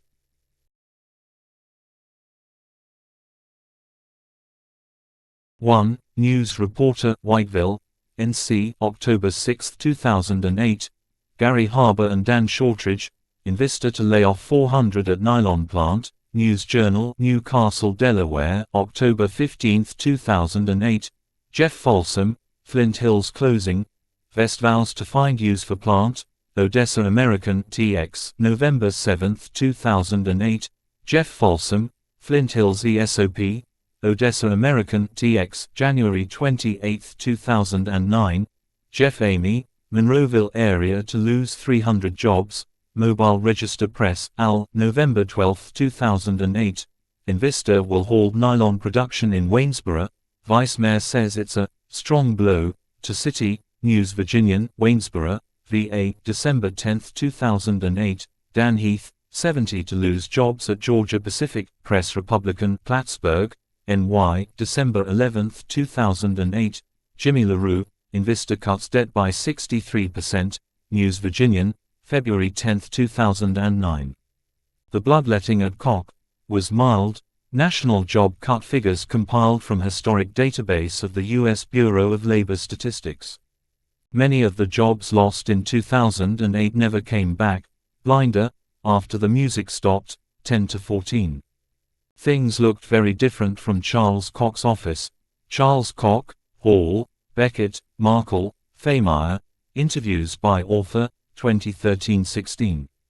It's difficult for outsiders to even understand a contango market. Beckett, former senior Koch Industries trading executive speaking on background, interviews by author, 2013-16. When the market goes into contango, to profit, Ibid. Robert Tuttle and Alexander Kwiatkowski, in troubled times, stockpiling crude may be the way to hit a profit gusher. Bloomberg News, December 9, 2008. Pricing for oil, gas seems peculiar. Times Record News, Wichita Falls, Texas, February 8, 2009. Guy Charzan and Russell Gold, Big Oil still printing money, despite slump in crude prices. Wall Street Journal, April 30, 2009. Hoarding crude boosts futures prices, companies stockpiling in supertankers. Bloomberg News, December 9, 2008. Outsiders were denied. Steve Everly, speculators profit by locking in higher oil prices. Kansas City Star, Mo, February 10, 2009. Even David Koch was forced to adjust his behavior and his outlook. Mike Spector, big players scale back charitable donations. Associated Press, November 25, 2008. One evening in Houston, an exclusive social event. Franklin, interviews by author, 2016. First came a giant federal bailout plan. David M. Hersenhorn, bailout plan wins approval. Democrats vow tighter rules. New York Times, October 3, 2008. Edmund L. Andrews, Michael J. de la Merced, and Mary Williams Walsh, Fed's $85 billion loan rescues insurer. New York Times, September 16, 2008. What was unspoken was that all of this would also mean more taxes. Charles Koch, Perspective, Discovery, the quarterly newsletter of Koch Companies, January 2008. This moment was dangerous, in Charles Koch's view. Ibid, January 2009. Bill Wilson and Roy Wenzedel, The Koch's Quest to Save America. Wichita Eagle, October 13, 2012. Jake Tapper, billionaire conservative activist Charles Koch on 2012 election. We have Saddam Hussein, this is the mother of all wars. ABC News Online, last modified September 6, 2011. Charles G. Koch, Anti-Capitalism and Business, address to the Institute for Humane Studies, April 27, 1974. After these crashes, the American people blamed capitalism. Charles Koch, Perspective, Discovery, the quarterly newsletter of Koch Companies, January 2009. Message found a receptive audience in Steve Moore's living room. Franklin, Interviews by Author, 2017. On the Wall, painting that was quite unpleasant, notes and photos from reporting in Charles Koch's office, 2015. Chapter 18, Solidarity. In the early morning hours. Koch Industries Headquarters, notes from reporting at Koch Industries Headquarters, 2015. Current and former Koch Industries employees, interviews by author, 2013-18. Training began, a certain kind of employee. Pullman, Charles Koch, Hall, Markle, interviews by author, 2013-15. Charles Koch, Science of Success, 77-94. Koch began training him immediately. Notes from guided tours at Koch Industries Headquarters, 2013, 2018. Abel Wynn, Andrew Methvin, Hoffman, interviews by author, 2013-16. The unity among Koch Industries employees. General analysis based on interviews with dozens of current and former Koch Industries employees, 2013-18. One of the True Believers. Abel Wynn, interviews by author, 2013. Wynn helped design a large laboratory, Ibid. Amy Geisler Jones, New Center to Teach Successful Koch Industries Strategy, Inside WSU, September 22, 2006. Michael D. Parent and Abel M. Wynn, Bargaining Behavior and the Tragedy of the Anticommons, Journal of Economic Behavior and Organization 84, November 2012, 475-90. Hammond, worked in a crummy little office. Hammond, Gary Bucknam, Franzen, Dodge, Smith, interviews by author, 2013-17, descriptions of IBU office from notes, photos, and video taken during reporting trips, 2013, 2017. The size of the task, more severe than many of them understood. These figures and analysis are based on copies of IBU labor agreements for workers at the warehouse dating back to 1975, excluding several contracts during the 1980s and 1990s. The contracts from the 1970s provided a historic baseline, while more recent contracts showed the trajectory of working conditions since 2000. During this time, ownership of the warehouse changed several times, but the facility and the IBU remained constant. IBU labor contracts, 1975, 1978, 2000, 2005, 2010. The first contract negotiated with Koch Industries, 2014, 2016. Economic stagnation. Georgia Pacific warehouse workers, Lawrence Mischel, Elise Gould, and Josh Bivens, wage stagnation in 9 charts, Fig. 2. Workers produced much more, but typical workers' pay lagged far behind. Economic Policy Institute, January 6, 2015. Analysis of data from the Bureau of Labor Statistics and Bureau of Economic Analysis. Real median family income in the United States. Data from the Federal Reserve Bank of St. Louis. Sluisford.org. Hammond and Bucknam were elected. Hammond, Bucknam, Franzen, Dodge, McKinney, Smith. Interviews by author, 2013-17. Abel Wynn closely scrutinized the data he developed. Wynn, interviews by author, 2015. Parent and Wynn, bargaining behavior. Hammond and Bucknam negotiated. Hammond, Bucknam, Franzen, Dodge, McKinney, Smith. Interviews by author, 2013-17. LinkedIn data from LinkedIn website search. The university dispatched Lynn Feakin, Ron Tenenty, Bucknam, Hammond, Franzen.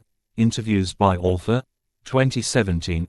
Descriptions of Union Hall meeting room from notes and photos taken inside the room during a reporting trip, 2017. Joseph A. McCartan, Collision Course, Ronald Reagan, The Air Traffic Controllers, and the Strike That Changed America, New York, Oxford University Press, 2011. Stanley Aronowitz, The Death and Life of American Labor, Brooklyn, NY, Verso, 2014. The first negotiating meeting was held. Hammond, Bucknam, Franzen, Ken Harrison. Interviews by author, 2017. IBU Labor Contracts, 1975, 1978, 2000, 2005, 2010. Internal IBU memos and negotiation proposals from the 2010 period, including nearly 20 IBU bargaining proposals. Don Barnard reported, to a man named Ken Harrison, Hammond, Bucknam. Interviews by author, 2017. Harrison earned degrees, career at Georgia Pacific. Harrison, interview by author, 2017. Pullman, interview by author, 2013. Pullman, a former Koch Industries HR executive, confirmed that Koch's use of a caucus room and deep data analysis during labor union negotiations dated back to at least the 1990s. IBU set up a large stage in downtown Portland. Hammond, Bucknam, Franzen, McKinney, Harrison. Interviews by author, 2017. Descriptions of the rally and its attendees are taken from dozens of photos provided by the IBU. The rally stoked energy. Hammond, Bucknam, Franzen, McKinney, Harrison. Interviews by author, 2017. Descriptions of Union Hall taken from notes and photos during reporting trip, 2017. Wynne put the final touches on his study. Wynne. Interviews by author, 2013. Parent and Wynne, bargaining behavior. IBU workers faced outside competition. Trim, Hammond, Bucknam, Franzen, McKinney. Interviews by author, 2017. This is what the IBU would get. Tenenty, Hammond, Bucknam, Franzen, Smith, Dodge, McKinney. Interviews by author, 2017. IBU Labor Contracts, 2005, 2010, 2014. Internal IBU memos and negotiation proposals from the 2010 period, including nearly 20 IBU bargaining proposals. Franzen, ready to encourage his co-workers to go on strike. Hammond, Bucknam, Franzen, Smith, Dodge, McKinney, Allen Cote, Harrison. Interviews by author, 2017. IBU's struggle was not for nothing. This passage is based on an analysis of IBU labor contracts between 1975 and 2016 conducted by Ron Tenenty, who does similar analysis for clients who engage him to help in labor negotiations. He compiles pay and benefit figures from the contracts, adjusts for inflation and other factors, and collates it into a unified spreadsheet for analysis. Franzen went back to driving a forklift. Franzen, Harrison. Interviews by author, 2017. Charles Koch had been disturbed. Ascendancy of progressive politics. Former senior political operatives with Koch Industries speaking on background. Interviews by author, 2014-17. Wilson and Wenzedel, Koch's Quest. Chapter 19, Warming. Charles Koch hosted a private party at his home. This event was described by two former senior political operatives with Koch Industries speaking on background, who attended the annual party. Koch packed spending figures from the Center for Responsive Politics database. There was a belief, could put the company out of business. Hoffman, two former senior political operatives with Koch Industries speaking on background. Interviews by author, 2014-17. Koch was caught unprepared when the U.S. Senate investigated oil theft. Koch lobbying expenditures compiled from Koch Industries' quarterly lobbying disclosures. Office of the Clerk, U.S. House of Representatives. Koch Industries lobbying database, the Center for Responsive Politics. Even these expenditures. Koch's political machine. Charles G. Koch Charitable Foundation. Claude R. Lamb Charitable Foundation, 990 disclosure forms from the IRS, 2001-10. Phillips could have ended up as a Koch Industries employee. Jonathan Phillips, former U.S. Senate senior staffer. Jeffrey Sharp, former congressional staffer, speaking on background. Interviews by author, 2017. Description of Longworth Building and committee offices taken from notes and photos during reporting trips to the office, 2017.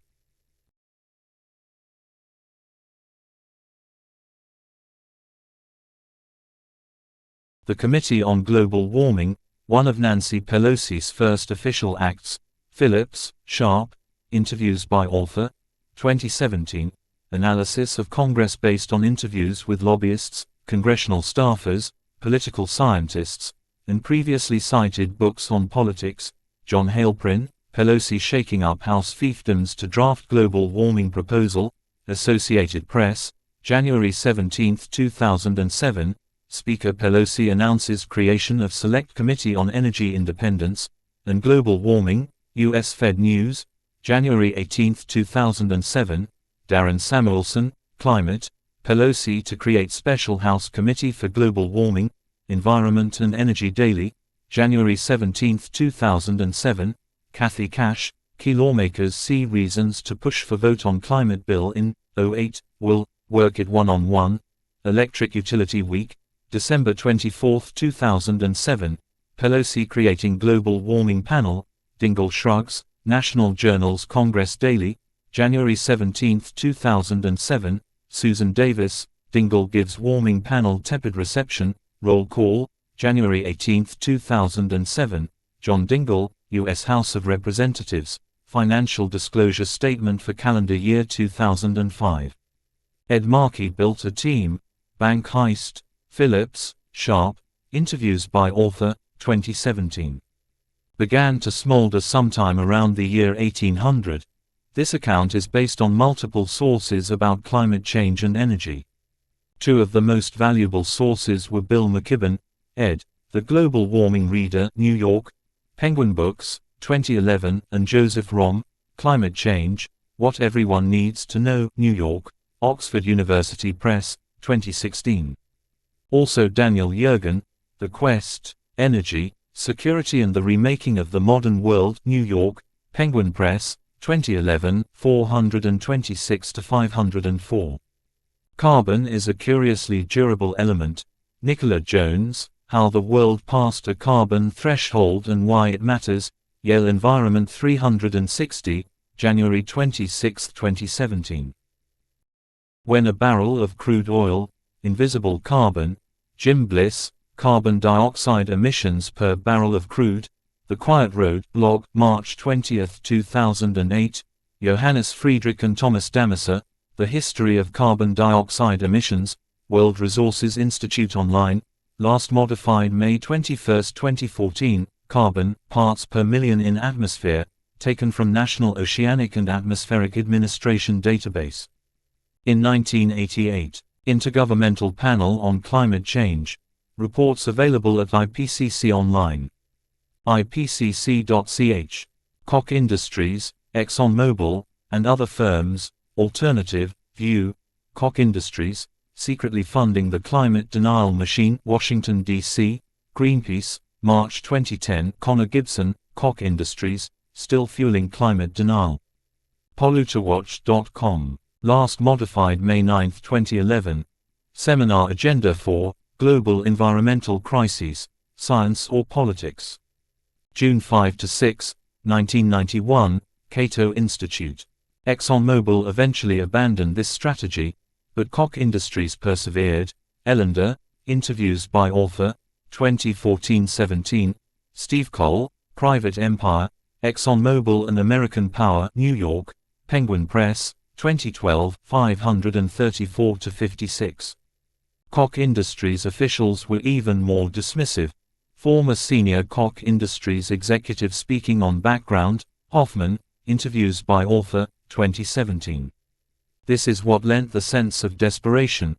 Phillips, Sharp, Interviews by author, 2017. Markey's committee realized a more provocative step. Ibid. Rep. Markey announces revolutionary global warming bill.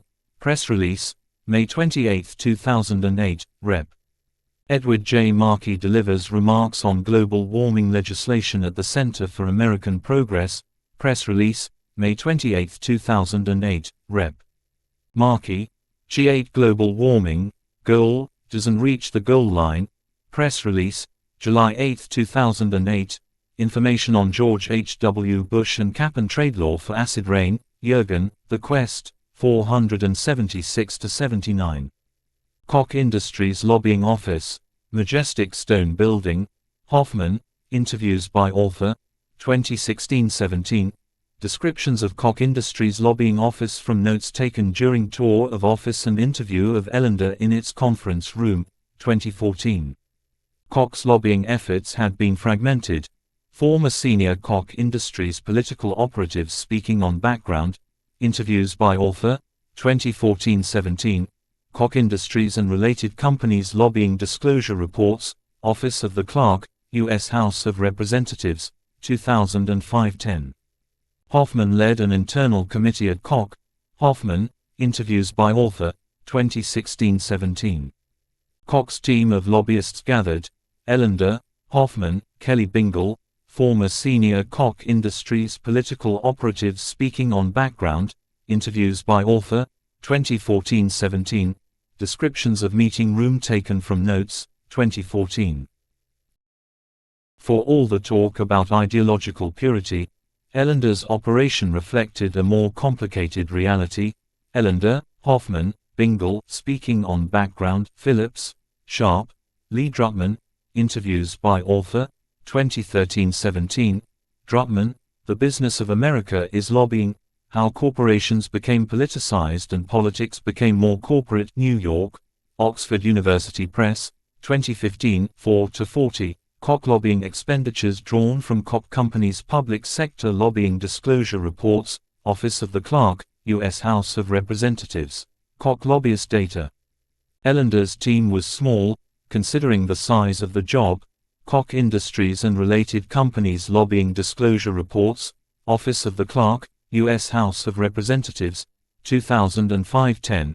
Koch lobbyist database, Center for Responsive Politics. One of the lobbyists.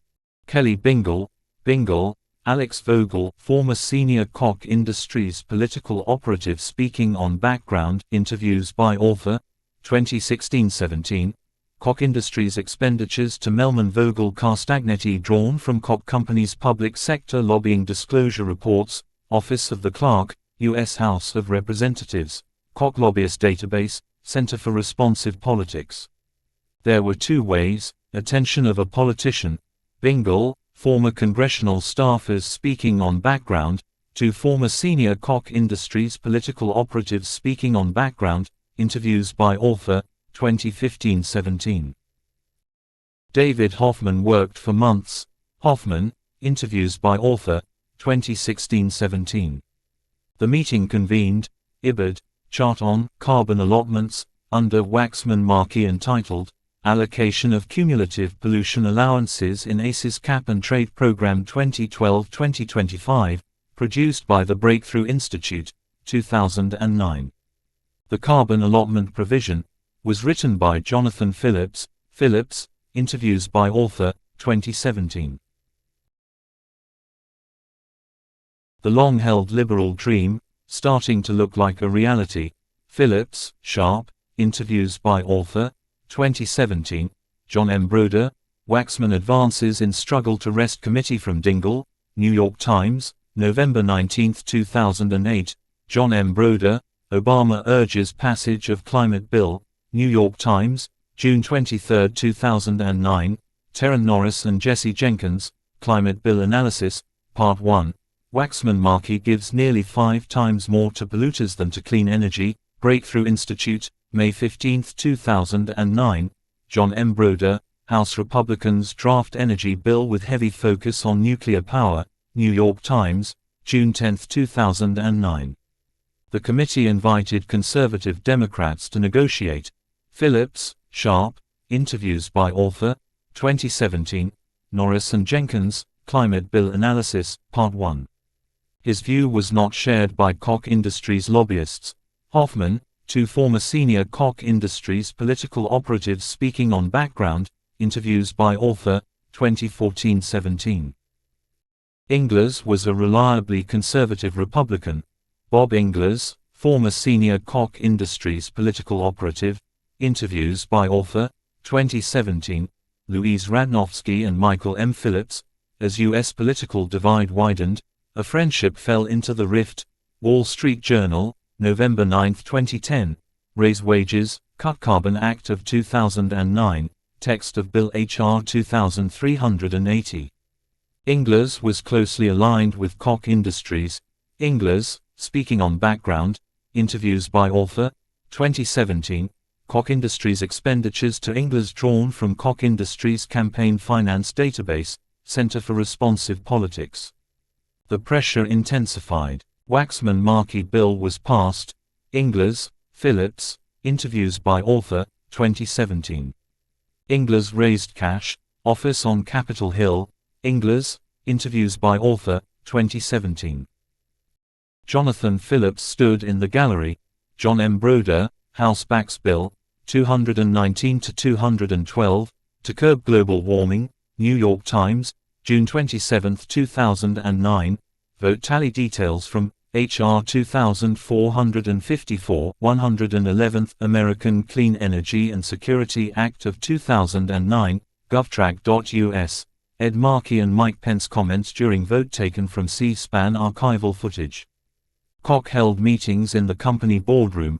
Former senior Koch Industries political operative speaking on background, interviews by author, 2017. Phillips and the other members of the Global Warming Committee. Phillips, Sharp, interviews by author.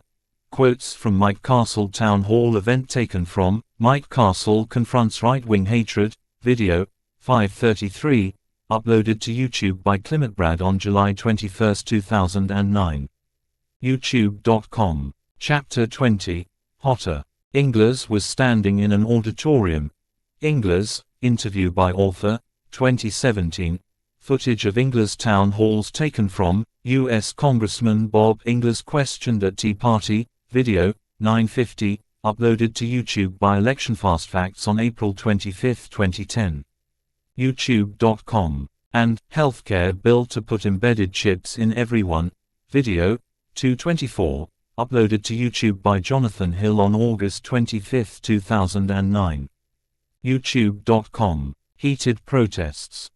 4th of July weekend of 2009, Steve Lonegan, former senior Koch Industries political operative speaking on background, interviews by author, 2017. Footage of 4th of July Americans for Prosperity rally taken from Taxpayer Tea Party sponsored by Americans for Prosperity New Jersey, video, 409, uploaded to YouTube by Trine on July 6, 2009. YouTube.com. Americans for Prosperity financial details and state chapter listings taken from Americans for Prosperity, 990 disclosure forms with the IRS, 2003-10. Bob Ingles's Congressional District. Boiling Springs, Maria Brady, Ingles, interviews by author, 2017. Tea Parties, National Conversation, Maria Brady, interview by author, 2017. Rick Santelli, archival CNBC footage. YouTube.com. Maria and Michael Brady helped form the Boiling Springs Tea Party. Description of Michael Brady's costume taken from photo of Boiling Springs Tea Party rally. This time Maria and Michael had help. Archival Americans for Prosperity websites taken from the Internet Archive. Michael Brady's contact information from AFP South Carolina blog. July 4 Tea Party rallies in South Carolina, July 1, 2009. Address and time of Bob Ingles Town Hall taken from AFP page. Visit your representatives and senators, September 1, 2009. Disagreement between Tea Party activists and Charles Koch, Maria Brady, interview by author, 2017, Vanessa Williamson, Theda Skopol, and John Coggin, The Tea Party and the Remaking of Republican Conservatism, Perspectives on Politics, March 2011. Glenn Beck was the most prominent voice. Nelly Andreeva, is Glenn Beck's popularity fading? Deadline Online, last modified February 2, 2011. Dana Milbank, Tears of a Clown, Glenn Beck and the Tea-Bagging of America, New York, Doubleday, 2010. Glenn Beck, The World is on Fire, from Glenn Beck, The Antichrist Revealed, clip. YouTube.com. Clips of Beck doubting climate change and criticizing the Obama administration's renewable energy programs. YouTube.com. YouTube.com. YouTube.com. YouTube.com. Americans for Prosperity helped promote this point of view. Phil Kerpen, guest appearance on Glenn Beck. YouTube.com. Beck's show informed Maria Brady's self-education. Maria Brady, interview by author, 2017. When Bob Ingles, Brady and her compatriots were prepared. Ingles, Maria Brady, interviews by author, 2017. Exchange about Glenn Beck from Crazy Teabaggers and Retirees Boo Rep. Bob Ingles, RSC, for suggesting they turn Glenn Beck off. Video, 115, uploaded to YouTube by Sheena Creek on August 8, 2009. YouTube.com. Koch Industries activities, one piece of a broader strategy. Lonergan, Hoffman, former senior Koch Industries political operative speaking on background, interviews by author, 2017. Republican lawmakers who voted for the Waxman-Markey bill. Lonergan, interviews by author, 2017. Jim Lockwood, NJ. Activists protest against cap-and-trade law aimed at fighting global warming. Star Ledger, NJ, July 20, 2010. Paul Mulsheen, here's the Lonergan letter. Star Ledger, NJ, July 13, 2009. Matt Friedman, Von Savage calls Shafton reckless. Lonergan backs primary challenges to 3 congressmen. New York Observer, June 30, 2009. Derek Harper, energy vote has the right angry with Lobiondo. Republican voted for cap-and-trade bill. Press of Atlantic City, NJ, July 3, 2009.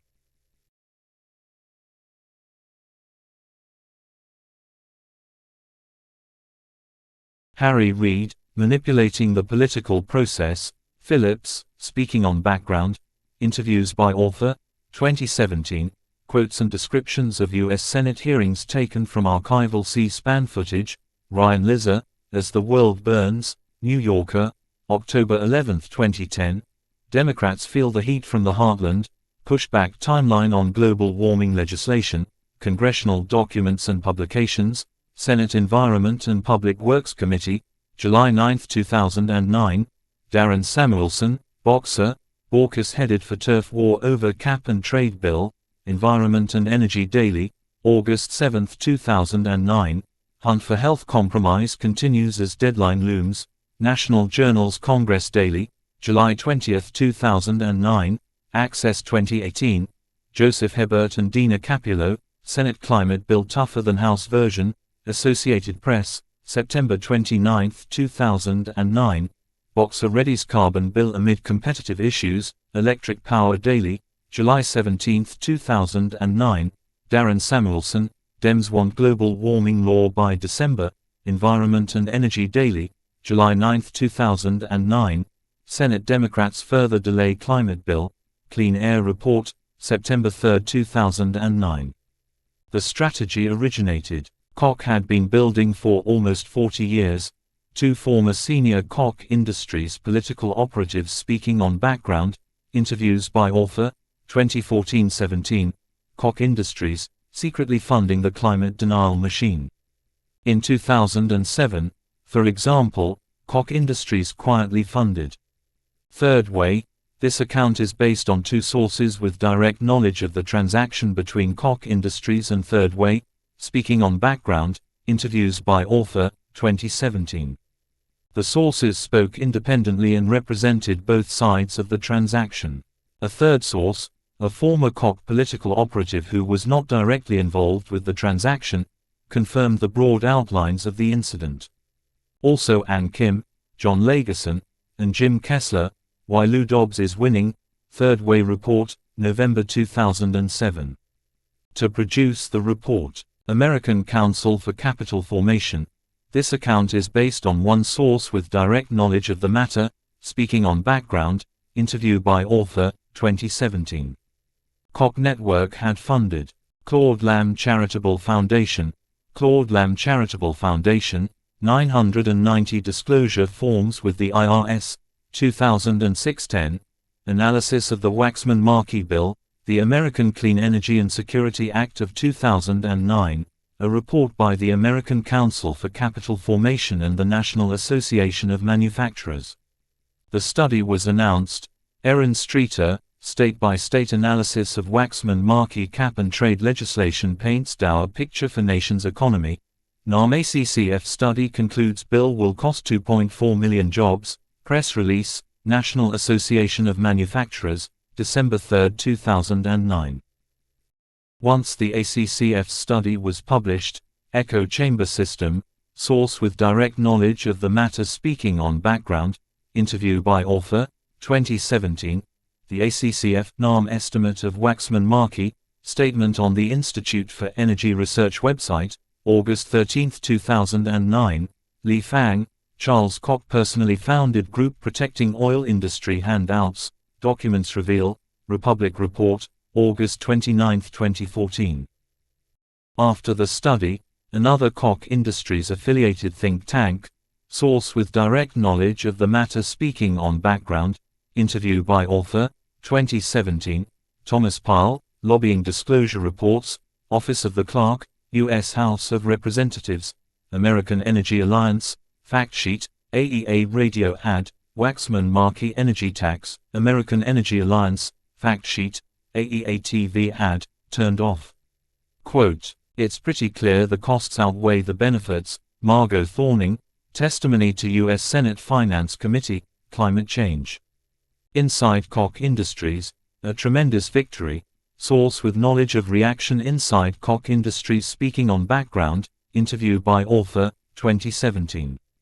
Koch Industries wasn't the only company to use these tactics. Koch Industries, secretly funding the climate denial machine. The efforts to undermine popular support were effective. Dina Capello, poll, Americans' belief in global warming cools, Associated Press, October 22, 2009. Koch Industries applied yet more pressure. Lonegan, former senior Koch Industries political operative speaking on background, interviews by author, 2017. Bob Ingles, challenged by one of Koch's candidates. Bob Ingles, former senior Koch Industries political operative speaking on background, interviews by author, 2017. Koch Industries donations to Trey Gowdy taken from campaign finance disclosure reports. Trey Gowdy for Congress, 2010, Campaign Finance Database, Center for Responsive Politics. Rudolph Bell, Spartanburg prosecutor may challenge Ingles. Greenville News, SC, May 24, 2009. Bell, critics blast Ingles. Greenville News, SC, September 17, 2009. Bell, Republican field narrows in 4th District race. Greenville News, SC, July 11, 2009. Republican congressional races take shape. State, Columbia, South Carolina, June 14, 2009. Ratnofsky and Phillips, as U.S. political divide widened. Ingles and Gowdy met, tent next to a highway. Landrum Debate Part 12, video, 609, uploaded to YouTube by Thomas Congress on May 24, 2010. YouTube.com. As it pressured, built a hard wall of no votes. Carbon pledge figures taken from Americans for Prosperity website. No climate tax. Archived pages from 2009-10, the Internet Archive. As Koch Industries encircled, passing Obamacare. Phillips, Sharp, interviews by author, 2017, Liza, as the world burns. Bob Ingles was fighting in a primary election against Trey Gowdy. Ingles, interviews by author, 2017. It is difficult to declare its final defeat. Phillips, interviews by author, 2017, Liza, as the world burns. Hunt for health compromise continues as deadline looms. National Journal's Congress Daily, July 20, 2009. Americans for Prosperity, Strongest Position Ever, Lonegan, interviews by author, 2017. As AFP solidified, Change It From Within, Theda Skopal and Alexander Hertel Fernandez, The Koch Network and Republican Party Extremism, Perspectives on Politics 14, No. 3. September 2016, 681-99. In November, Destroyed the Democratic Majority, Jeff Zeleny, GOP captures House, but not Senate, New York Times, November 2, 2010. The magnitude of this victory was immense. Charles Lewis, Eric Holmberg, Alexia Fernandez-Campbell, and Lydia Beaud, Koch Millions Spread Influence Through Nonprofits, Colleges, Investigative Reporting Workshop, last modified July 1, 2013. One of the earliest. Select Committee on Energy Independence and Global Warming, Phillips, Sharp, interviews by author, 2017. In the absence, continued to soar, data from Center for Climate and Energy Solutions Carbon Dioxide Emissions Database. C2S.org. International Energy Agency, Global Energy and CO2 Status Report, 2017, ROM, Climate Change, Carbon, Parts per Million in Atmosphere, taken from National Oceanic and Atmospheric Administration Database, Access 2018. After he left politics, Bob Ingles, Climate Change, Ingles, interview by author, 2017. Charles Koch still felt threatened. Charles Koch to donors, September 24, 2010. Security around the donor conference was intense. Former senior Koch Industries political operative speaking on background, interviews by author, 2017. Kate Zernicka, secretive Republican donors are planning ahead, New York Times, October 19, 2010. Rich Connell and Tom Hamburger, hundreds march outside Koch brothers retreat, Los Angeles Times, January 31, 2011.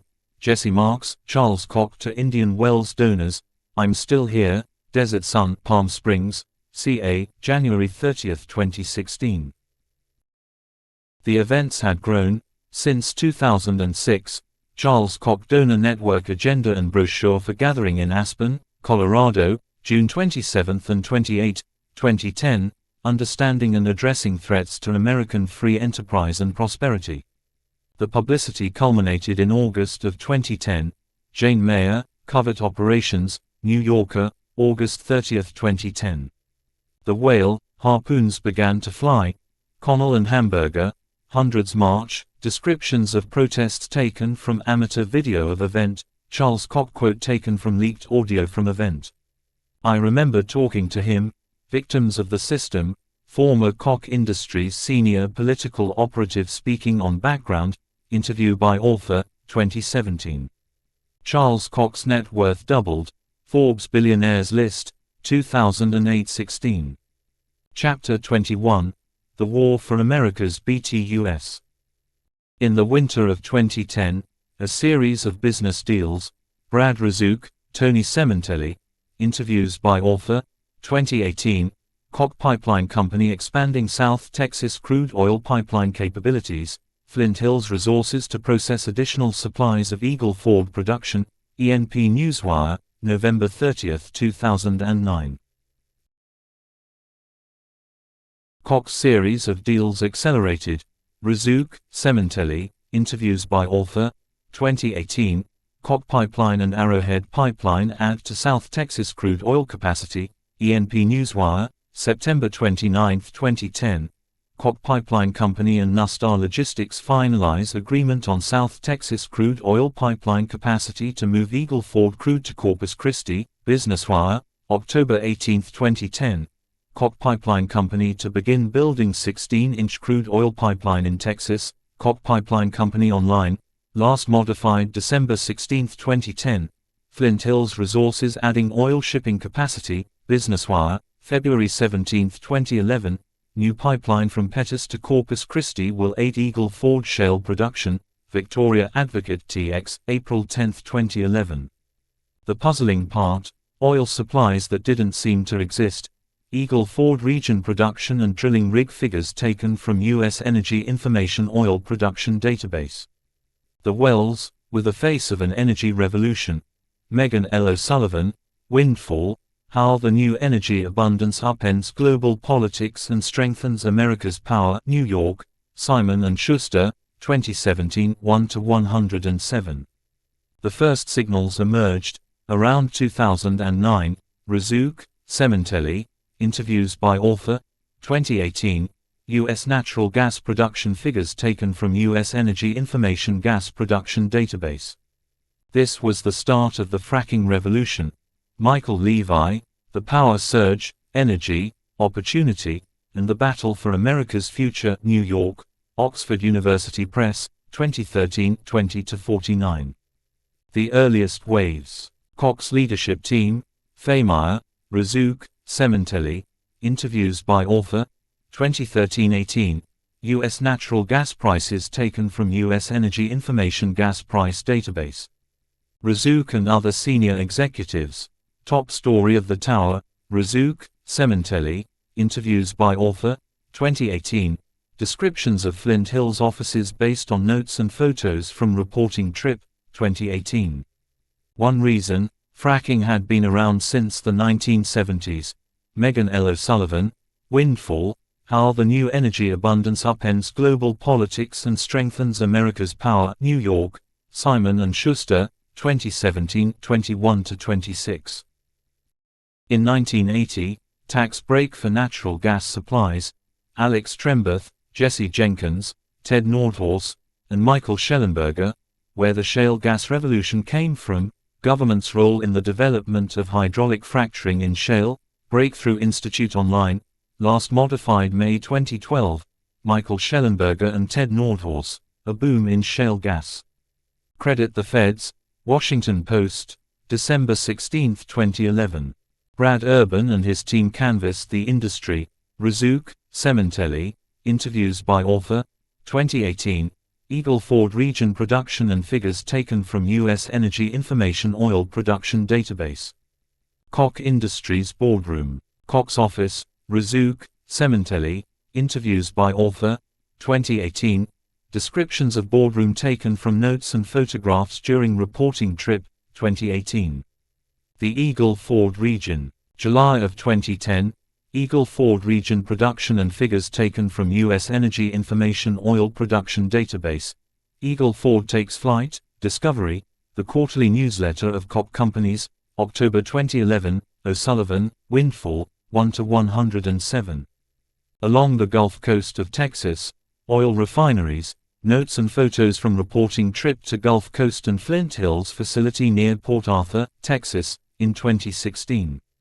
Nobody had built, since 1977, Anthony Andrews et al., Small Refineries and Oil Field Processes, Opportunities and Challenges, Washington, D.C., Congressional Research Service, August 11, 2014.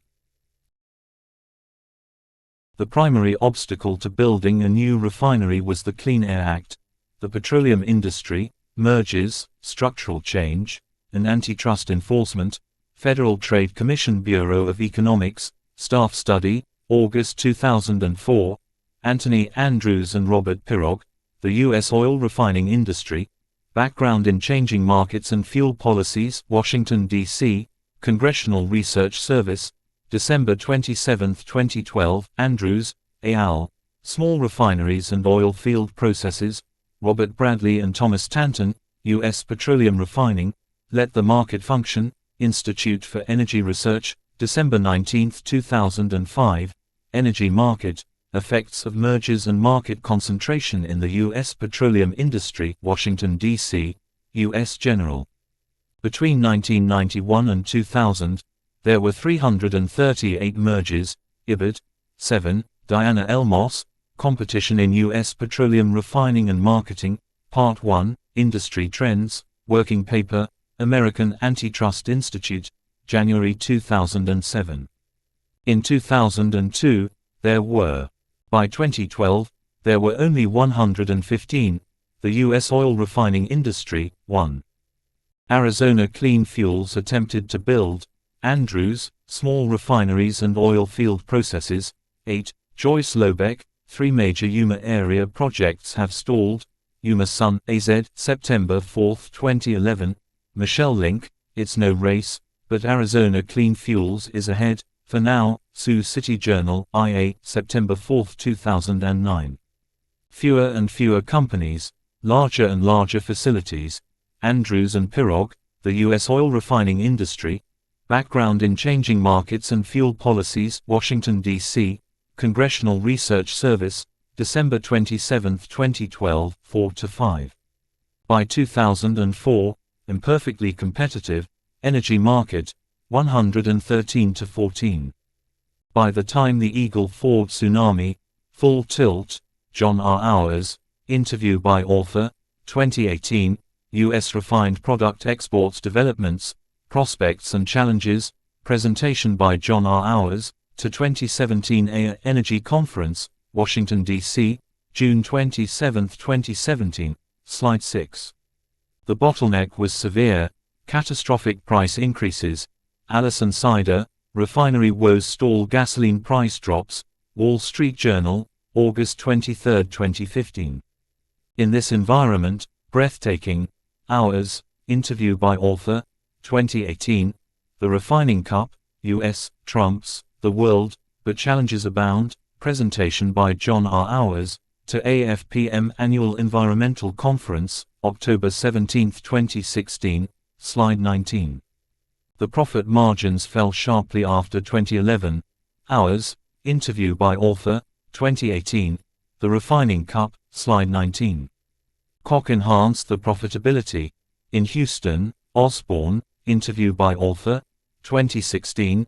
Energy Market, Moss, Competition in U.S. Petroleum Refining and Marketing. Christopher Leonard, A Blade Strikes Steel, and the Blast Shocks a Nation's Energy System. Bloomberg Businessweek, November 23, 2016. Koch traded around Corpus Christi. Osborne, Razzouk, Sementelli, interviews by author, 2016-18. Ben Fox Rubin, Koch Industries to buy Petrologistics in $2.1 billion deal. Wall Street Journal, May 28, 2014. Obama administration failed to pass a carbon regulation bill. Michael Grunwald, The New Deal, The Hidden Story of Change in the Obama Era. New York, Simon & Schuster, 2012. Brad Plummer, A Closer Look at Obama's $90 billion for Green Jobs. Washington Post, October 4, 2012. In 2007, all the BTUs consumed in America.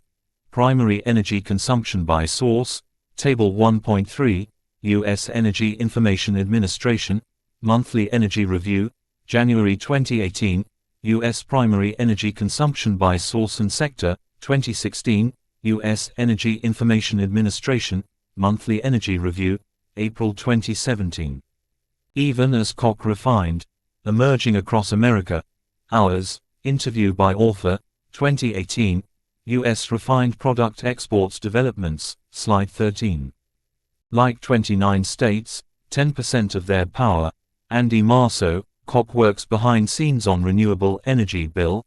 Topeka Capital Journal, KS, February 26, 2013. Todd Wynn, Alec to States, Repeal Renewable Energy Mandates, MasterSource, November 1, 2012. Many Kansas state lawmakers were like Tom Moxley. Tom Moxley, interview by author, 2018. Alan Klaus Anderson et al.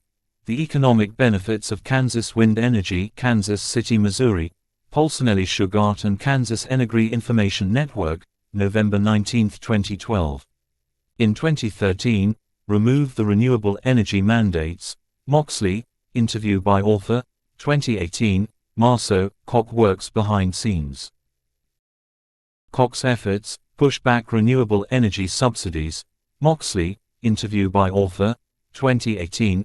Attacks on renewable energy standards and net metering policies by fossil fuel interests and front groups. 2013-2014, San Francisco, Energy and Policy Institute, May 2104, Juliet Ailperin, Climate Skeptic Group works to reverse renewable energy mandates. Washington Post, November 24, 2012. Tim Dickinson, The Koch brothers' dirty war on solar power, Rolling Stone, February 11, 2016. Alex efforts bore fruit, Moxley, interview by author, 2018. Brian Lowry, House OK's ending renewable energy tax break for businesses, Wichita Eagle, May 14, 2015. Tomlin approves Energy Act repeal, Associated Press, February 3, 2015.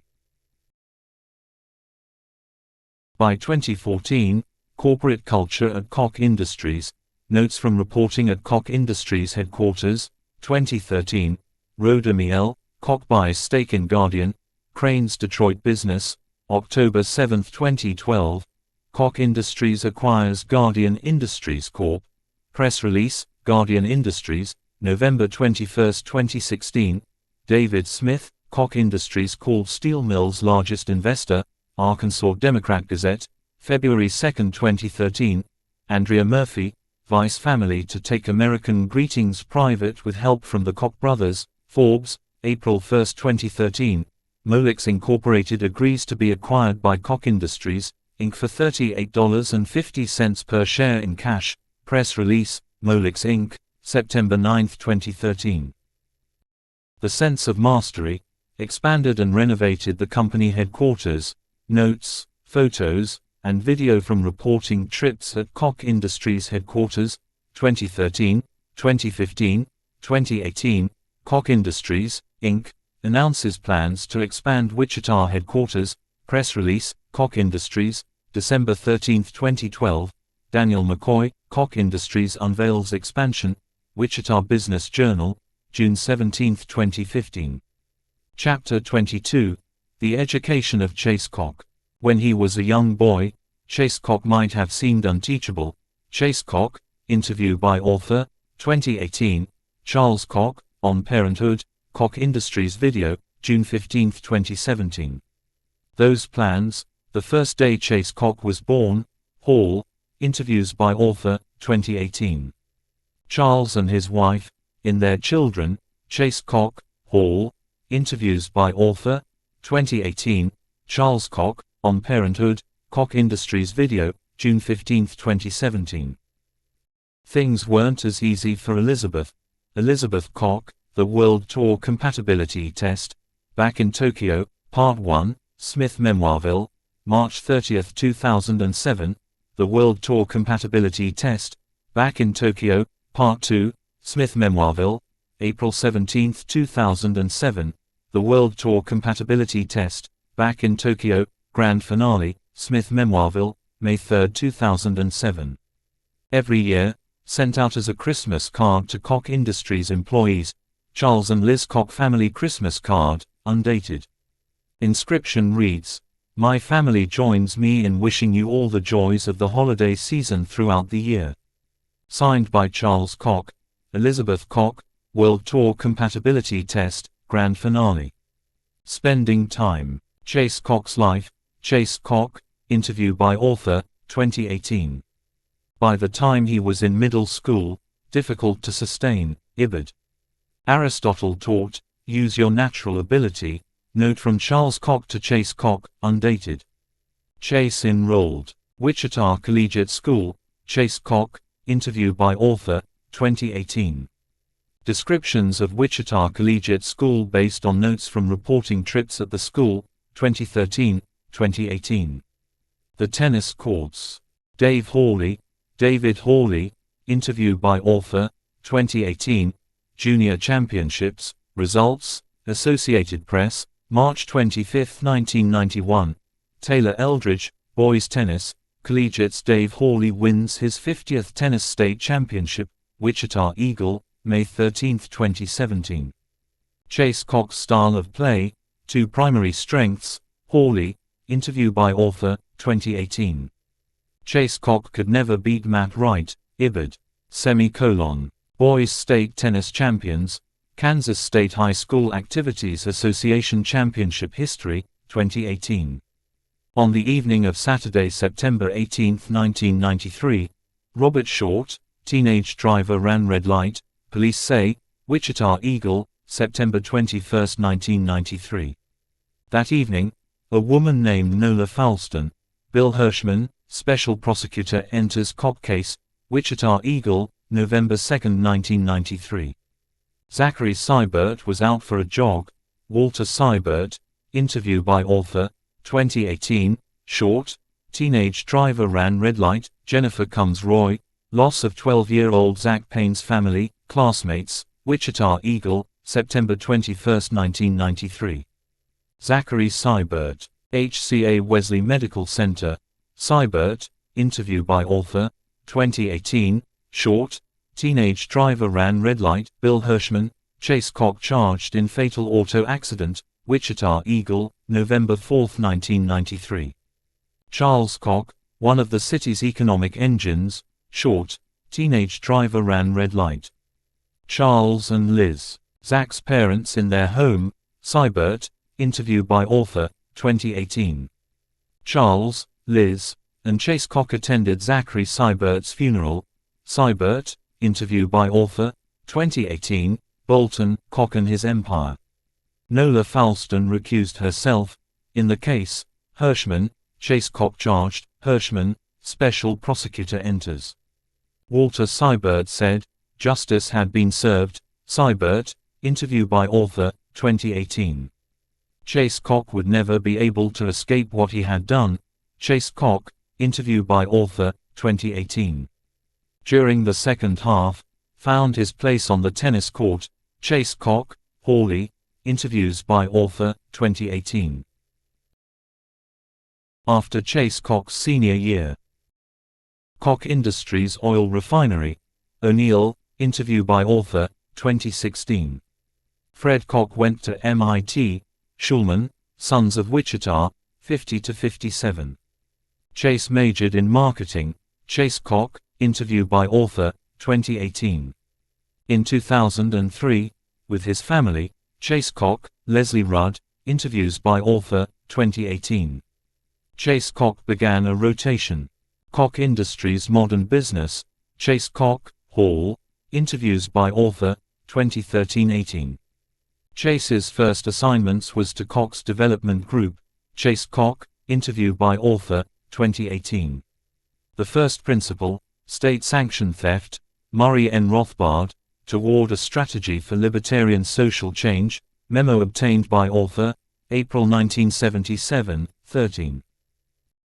These two competing ideas, three sources speaking on background, Alexandria Robbins and Michelle Circa, picking up the tab 2016, Small Businesses Bear the Burden for Offshore Tax Havens, Boston, MASSPIRG Education Fund, November 2016, Will Fitzgibbon and Dean Starkman, The Paradise Papers, and the Long Twilight Struggle Against Offshore Secrecy, International Consortium of Investigative Journalists Online, last modified December 27, 2017. IC.org. The Panama Papers, Exposing the Rogue Offshore Finance Industry, International Consortium of Investigative Journalists Online, last modified April 3, 2016. IC.org. Charles Koch is listed as an employee or director, Nexus Database, Business Entities. Koch Industries, like many U.S. companies, two sources speaking on background, Grand Cayman Business Registries, Floyd Norris, The Islands Treasured by Offshore Tax Avoiders, New York Times, June 5, 2014, Laura Davison, Corporate America Flees Zero Tax Caribbean Havens After Crackdown, Bloomberg News, November 15, 2018, Steve Law, Where the Money Washes Up, New York Times Magazine, March 29, 1992. Koch Industries had a surprisingly diverse, American Bridge Report, How the Kochs Avoid Paying Their Fair Share, 2016. The ways in which Koch could employ, Allison Fitzgerald Carjack and Marina Walker Guevara, latest, LuxLeaks, files obtained by ICIJ disclose secret tax structures sought by, Big Four feet accounting giants for brand name international companies, Center for Public Integrity, December 9, 2014, Allison Fitzgerald, Marina Walker Guevara, and Colin Keener, Koch Industries Imply. When Chase Koch gripped a tennis racket, Chase Koch, interview by author, 2018. Chase got a view most traders never got to see. Chase Koch, Hall, interviews by author, 2013-18. A job opened up in Koch Fertilizer. Chase Koch, interview by author, 2018. Chase grinded it out, in an up-close and granular way. Chase Koch, Osborne, interviews by author, 2016-18. Elizabeth, followed in the footsteps of her uncle Freddie. Elizabeth Koch's lack of participation in the business was confirmed by several current and former Koch Industries employees. It was also confirmed by what they didn't say. During 5 years and dozens of interviews about different divisions of the business, no one mentioned Elizabeth's participation in any business venture. She was brought up only in reference to the family, and one source mentioned her involvement with the family's foundation. Also, Jennifer Maloney, a literary Koch launches new publishing house, Wall Street Journal, September 10, 2015. Elizabeth's contact with Charles Koch was both limited and strained. Elizabeth Koch, You Don't Say, Guernica, February 24, 2008. Chase Koch got a promotion. Chase Koch, interview by author, 2018. Kathy Hutting, taking nitrogen technology to the next level. Farm Industry News, October 7, 2013. Precision Agriculture, Discovery, the quarterly newsletter of Koch Companies, October 2011. Gary Digisep, Snake Oil or Silver Bullet, Cattleman, February 1, 2013. Packerbush, offered Chase the biggest break of his career. Chase Koch, interview by author, 2018. Koch Fertilizer announces new holding company and leadership changes. Press release, Koch Industries, December 5, 2013. Chase would be the public face of Koch Industries. Chase Koch, interview by author, 2018. Koch Industries breaks ground on single largest project in company history. Wichita Business Journal, October 10, 2014. Koch's largest project, Enid Expansion, Discovery, the quarterly newsletter of Koch Companies, February 2015. It was an awful day to make a speech. Video of groundbreaking on expansion of Koch Fertilizer plant in Enid. Chase Koch's confidence, changes in his personal life. Chase Koch, Rudd, interviews by author, 2018. 2010 Year in Review, Discovery, the quarterly newsletter of Koch Companies, January 2011. Chase and Annie, their home, buyer of 70 acres is newlywed Chase Koch, Wichita Eagle, June 10, 2010. Wasn't what most people might think it would be. Chase Koch, interview by author, 2018. Chapter 23, Make the IBU Great Again. Steve Hammond volunteered to become a union official. Hammond, interviews by author, 2013-17. This question was at the heart of Koch Industries in 2016. Ibid, for worker fatalities citations, please see this chapter's endnotes p. 646-48. Hammond still worked. Longshoremen's Union Hall, Hammond, Dodge, interviews by author, 2013-17. Descriptions of office from notes and photos taken during reporting trips, 2014, 2017. In 2015, biggest challenge of their new partnership. Hammond, Dodge, Smith, Franzen, McKinney, interviews by author, 2013-17. The discontent throughout Georgia Pacific went beyond economic concerns. Georgia Pacific employee speaking on background, interview by author, 2017-18.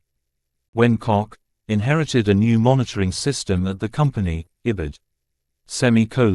Georgia Pacific Internal Tracks Reports, 2008-18. 10 years worth of tracks data, and other documents listed here, were provided to the author by a Georgia Pacific insider in the summer of 2017 and early 2018. When Koch Industries was given a chance to respond to this material in early 2019, the company provided its own set of tracks data which differed slightly from the data the author previously obtained.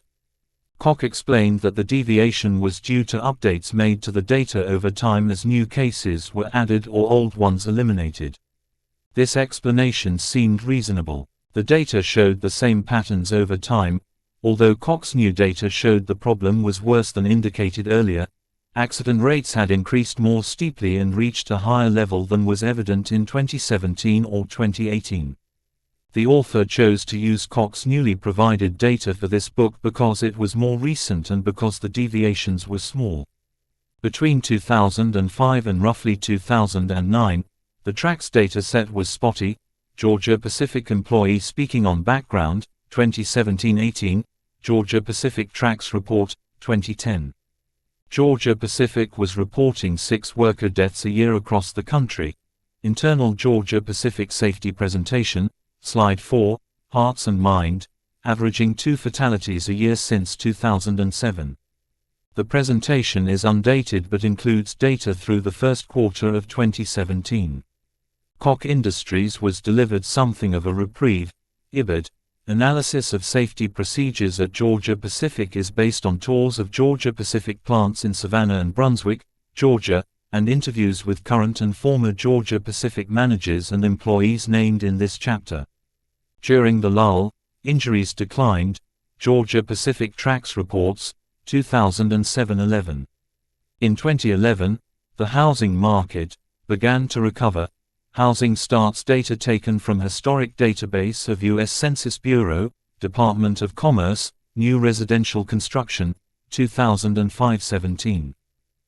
Koch's newly renovated operations were put to the test. Notes and interviews at Georgia Pacific facilities, 2016.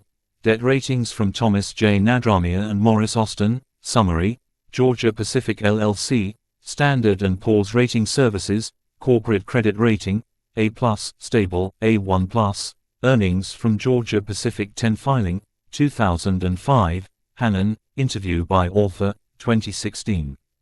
Jim Hannon, a rising star within the company. Hannon, interview by author, 2016. But one stubborn problem emerged in the shadow of the rising profits. Georgia Pacific TRACS reports, 2011-14. Injuries jumped sharply between 2013 and 2014, IBID, 2013-14. Most alarmingly, rate of injuries also increased. Georgia Pacific TRACS reports, 2013-17. Hannon joined a group of senior executives.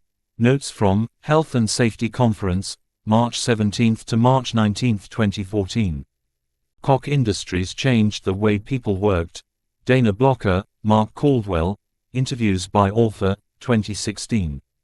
Koch Industries tried to mitigate these safety risks. Georgia Pacific employee speaking on background, interview by author, 2017-18. A 41-year-old man named Robert Wesson, Occupational Safety and Health Administration Inspection Report and Accident Summary, August 12, 2014, Georgia Pacific employee speaking on background, interview by author, 2017-18, Hamburg man killed in plant accident, KTVE Online, last modified August 13, 2014, Patty Wooten, Hamburg man killed in accident at Georgia Pacific, SEAC Today, AK, last modified August 13, 2014, Internal Georgia Pacific Safety Presentation, Slide 7, The Heart, List of Georgia Pacific fatalities. Wesson's death was the 5th, in 2014, Safety Presentation, Slide 7, The Heart. Sam Sutherland was working, in Pennington, OSHA Inspection Report and Accident Summary, April 16, 2014, Obituary of Samuel Eugene, Sambo, Sutherland Jr., April 2014, at Georgia Pacific's plant in Corrigan, Texas, OSHA Violation Detail and Accident Summary, September 23, 2014, OSHA Inspection Detail, April 27, 2014, Jessica Cooley, second plant explosion victim passes away, Lufkin Daily News, TX, June 6, 2014, 7 injured in Texas plant explosion, Associated Press, April 27, 2014, Bailey Woolham, 9 injured in paper plant explosion, KFOR Online, last modified April 27, 2014, Gary Bass, lawsuit filed to determine cause of Georgia Pacific plant explosion, KTRE Online, last modified August 5, 2014, Obituary of Kenneth W. Kenny Morris, June 2014, Obituary of Charles Wayne Kavar, May 2014.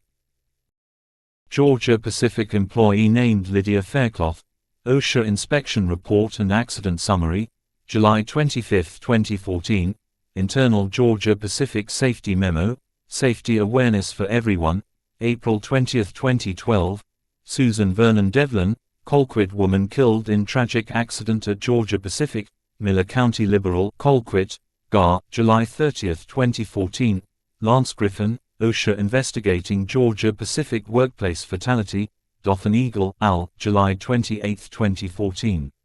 Wesson was killed at the mill in Crossett, Georgia Pacific employee speaking on background, interview by author, 2017-18, safety presentation, slide 7, the heart.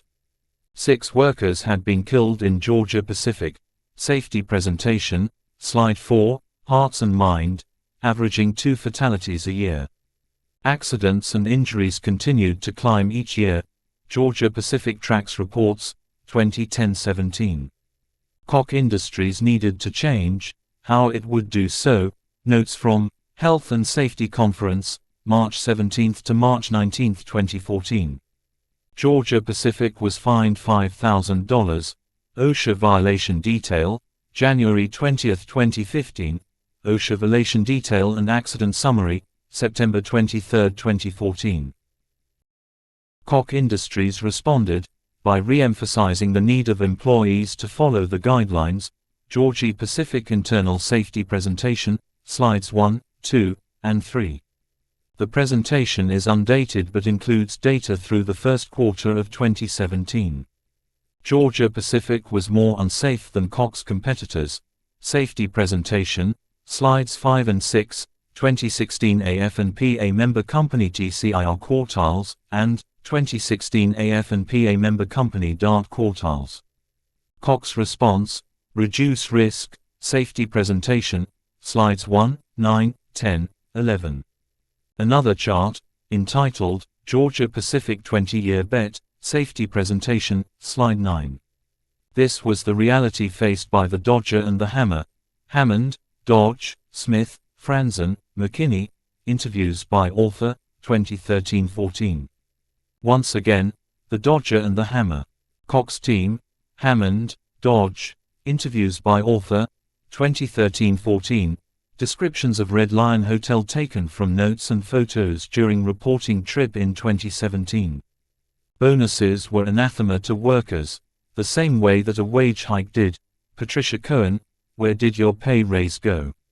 It may have become a bonus. New York Times, February 10, 2018. U.S. Salary Increase Survey 2017-2018, London, Aon Hewitt, 2017. The Dodger said he wasn't having it. Hammond, Dodge, interviews by author, 2013-17. IBU members filed. Hammond and Dodge's office. Hammond, Dodge, Smith, Franzen, McKinney, interviews by author, 2013-14. Descriptions of Union Hall meeting room from notes and photos taken inside the meeting room during a reporting trip, 2017. Hammond sobered up after he retired. Hammond, interviews by author, 2013-17. During the final months, another election. Hammond, Dodge, Smith, Franzen, interviews by author, 2013-17. Trump's candidacy, disrupting Charles Koch's plans. Frederica Schouten, Charles Koch, we like 5 GOP candidates in primaries. USA Today, April 21, 2015. Frederica Schouten, Charles Koch, we're not in politics to boost our bottom line. USA Today, April 24, 2015. Koch had carefully set up, flipped it over, Matt Flegenheimer and Michael Barbaro. Donald Trump is elected president in stunning repudiation of the establishment. New York Times, November 9, 2016. Shortly after, Republicans scurried to reorient themselves around Trumpism. Former senior U.S. Senate staffer speaking on background, interview by author, 2017. Chapter 24, Burning. Springtime came early, in 2017, notes reporting in Washington, D.C., 2017, Jeremy White and Henry Fountain, spring came early, Scientists say climate change is the culprit. New York Times, March 8, 2017. NASA, NOAA data show 2016 warmest year on record globally. Press release C, NASA, January 18, 2017. Carbon parts per million in atmosphere, taken from National Oceanic and Atmospheric Administration database. Political seasons were being disrupted. Descriptions of Trump's inauguration taken from C-SPAN archive. The Trump administration saw itself as a revolutionary force. Trump political operative speaking on background, interview by author, 2017. Koch responded, with a strategy that bore his hallmarks. This analysis is based on interviews with political operatives in both the Koch and Trump spheres and observations of Koch's political actions during 2017 and 2018. Block and tackle is my own phrase that I believe captures the Koch strategy. The first fight was to repeal Obamacare. Jeff Stein, Obamacare jacked up taxes on the 1%, gave $16 billion annually to poor. Washington Post, March 28, 2018. Veronica Strachwallercy, how the GOP health care bill failed without a vote. ABC News Online, last modified March 24, 2017. Trump promised to both repeal and replace. Robert Costa and Amy Goldstein, Trump vows insurance for everybody in Obamacare replacement plan. Washington Post, January 15, 2017. Strachwallercy, how the GOP health care bill failed. Another reason for Trump to compromise. Transcript of Trump's takeover, Frontline, April 10, 2018. On March 6, plan to repeal and replace Obamacare. Description of Americans for Prosperity event taken from Reporting Notes, 2017. Robert Pear and Thomas Kaplan, House Republicans unveil plan to replace health law. New York Times, March 6, 2017. Hayoon Park and Margot Sanger Katz, the parts of Obamacare Republicans will keep, change or discard. New York Times, March 6, 2017. Inside the U.S. House of Representatives. Freedom Caucus, Rand Paul and Mark Meadows, Senator Paul, Rep.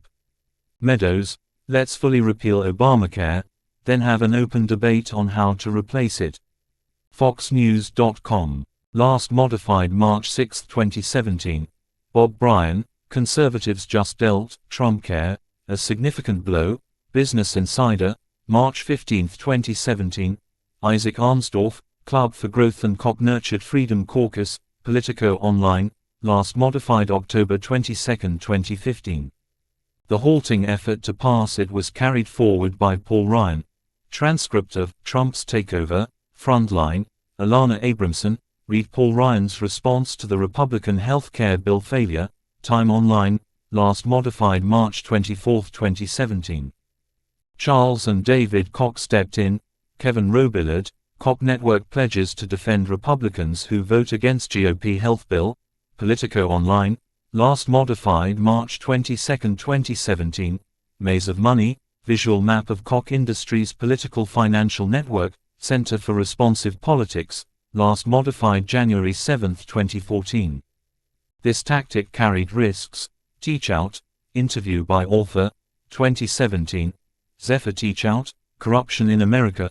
From Benjamin Franklin's snuff box to Citizens United, Cambridge, Massachusetts. Harvard University Press, 2014. The bill showed passing signs of life. White House officials offer change to failed healthcare bill, but is it enough? Associated Press, April 4, 2017. House Freedom Caucus announces support for House AHCA bill with MacArthur amendment. Statement from House Freedom Caucus, April 26, 2017. Elizabeth Mann Levesque and Molly E. Reynolds, the AHCA's MacArthur amendment, Unusual Politics, Unusual Policy. Brookings Institution Online, last modified May 12, 2017. Thomas Kaplan and Robert Pear, House passes measure to repeal and replace the Affordable Care Act. New York Times, May 4, 2017.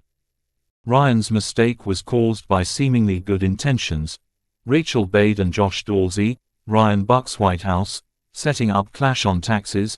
Politico Online, last modified May 22, 2017. Michelle Fox, border adjustment tax is critical part of tax reform, chief GOP tax writer says. CNBC.com. Last modified May 25, 2017. It is easy to see why Paul Ryan would have been seduced. Stephen Olemaker, GOP running into opposition from GOP on tax overhaul. Associated Press, February 3, 2017. Matt O'Brien, tax cuts are easy, tax reform, and not losing revenue, is the tough part. Washington Post, March 29, 2017. Scott Greenberg and Scott A. Hodge, FAQs about the border adjustment, Tax Foundation Online, last modified January 30, 2017. Carl Pomelo, what is the distributional impact of a destination-based cash flow tax, Tax Foundation Online, last modified January 18, 2017. Trump eyes border tax on imports to pay for wall, Congressional Quarterly News, January 26, 2017. Charles Koch opposed the BAT, Philip K. Valiga Jr. al. Border Adjustment Import Taxation, Impact on the U.S. Crude Oil and Petroleum Product Markets, White Paper, Brattle Group, Cambridge, Massachusetts, December 16, 2016. BAT Post. Koch Industries Oil Refinery in Pine Bend, Liz Hampton and Catherine Nye, Border Tax Ideas Royal Oil Markets, Favor Gulf Coast Refiners, Reuters, January 27, 2017. U.S. Oil Lobby, Concerned, about Import Tax Plan, Oil Daily, January 5, 2017. Koch-backed group pledges to fight controversial border tax, Daily Oil Bulletin, January 31, 2017.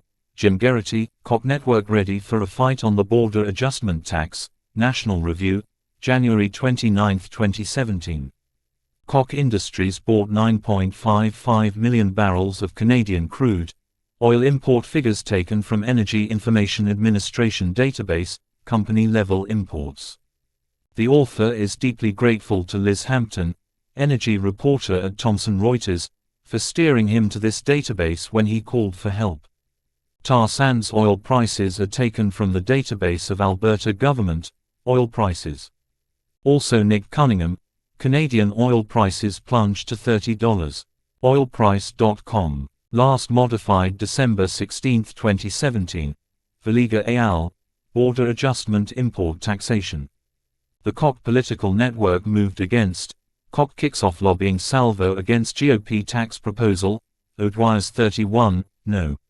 5. May 2017, 84. How the Koch network is derailing House GOP's border tax. Congressional Quarterly News, May 19, 2017. Nicholas Confessor and Alan Rappaport, divide in GOP now threatens Trump tax plan. New York Times, April 2, 2017. Spending surges in lobbying's top 50. Hill, August 2, 2017. U.S. oil lobby, concerned, Koch-backed group pledges to fight. Geraghty, Koch network ready for a fight. The attack was well-fashioned. Comprehensive tax reform, unrigging the U.S. economy. Arlington, Virginia. Americans for Prosperity, May 2017. Americans for Prosperity, The Problem with a Border Tax, video, 112, February 17, 2017. Pomelo, what is the distributional impact? In fighting, out of step with Republican voters. Jonathan Swan, inside the Freedom Caucus meeting on border adjustment, Axios, last modified February 7, 2017. Interview with North Carolina Congressman Mark Meadows, CEO Wire, February 7, 2017. Trump eyes border tax. After Meadows made his comments. Kevin Brady, Koch-backed group pledges to fight controversial border. Caitlin Owens, Rep. Meadows likelier, no, on border adjustment tax. Axios, last modified February 13, 2017. Paul Ryan was unbending. Tax reform. Bade and Dorsey, Ryan Buck's White House, how the Koch network is derailing.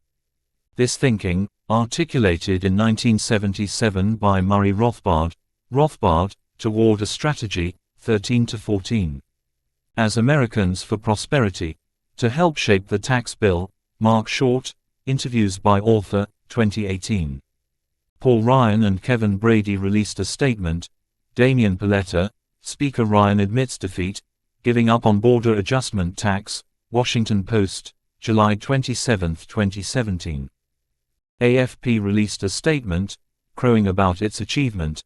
AFPA's defeat of the border adjustment tax clears the way for principal tax reform. Statement from Americans for Prosperity, July 31, 2017. The Koch brothers put a knife in border adjustment. Congressional Quarterly News, June 1, 2017. Americans for Prosperity rented out a large event space. Notes and audio recording from Americans for Prosperity event, 2017. The tax bill passed, signed into law before Christmas. Thomas Kaplan and Alan Rappaport. Republican tax bill passes Senate in 51 to 48 vote. New York Times, December 19, 2017. Heather Long, the final GOP tax bill is complete. Here's what is in it. Washington Post, December 15, 2017.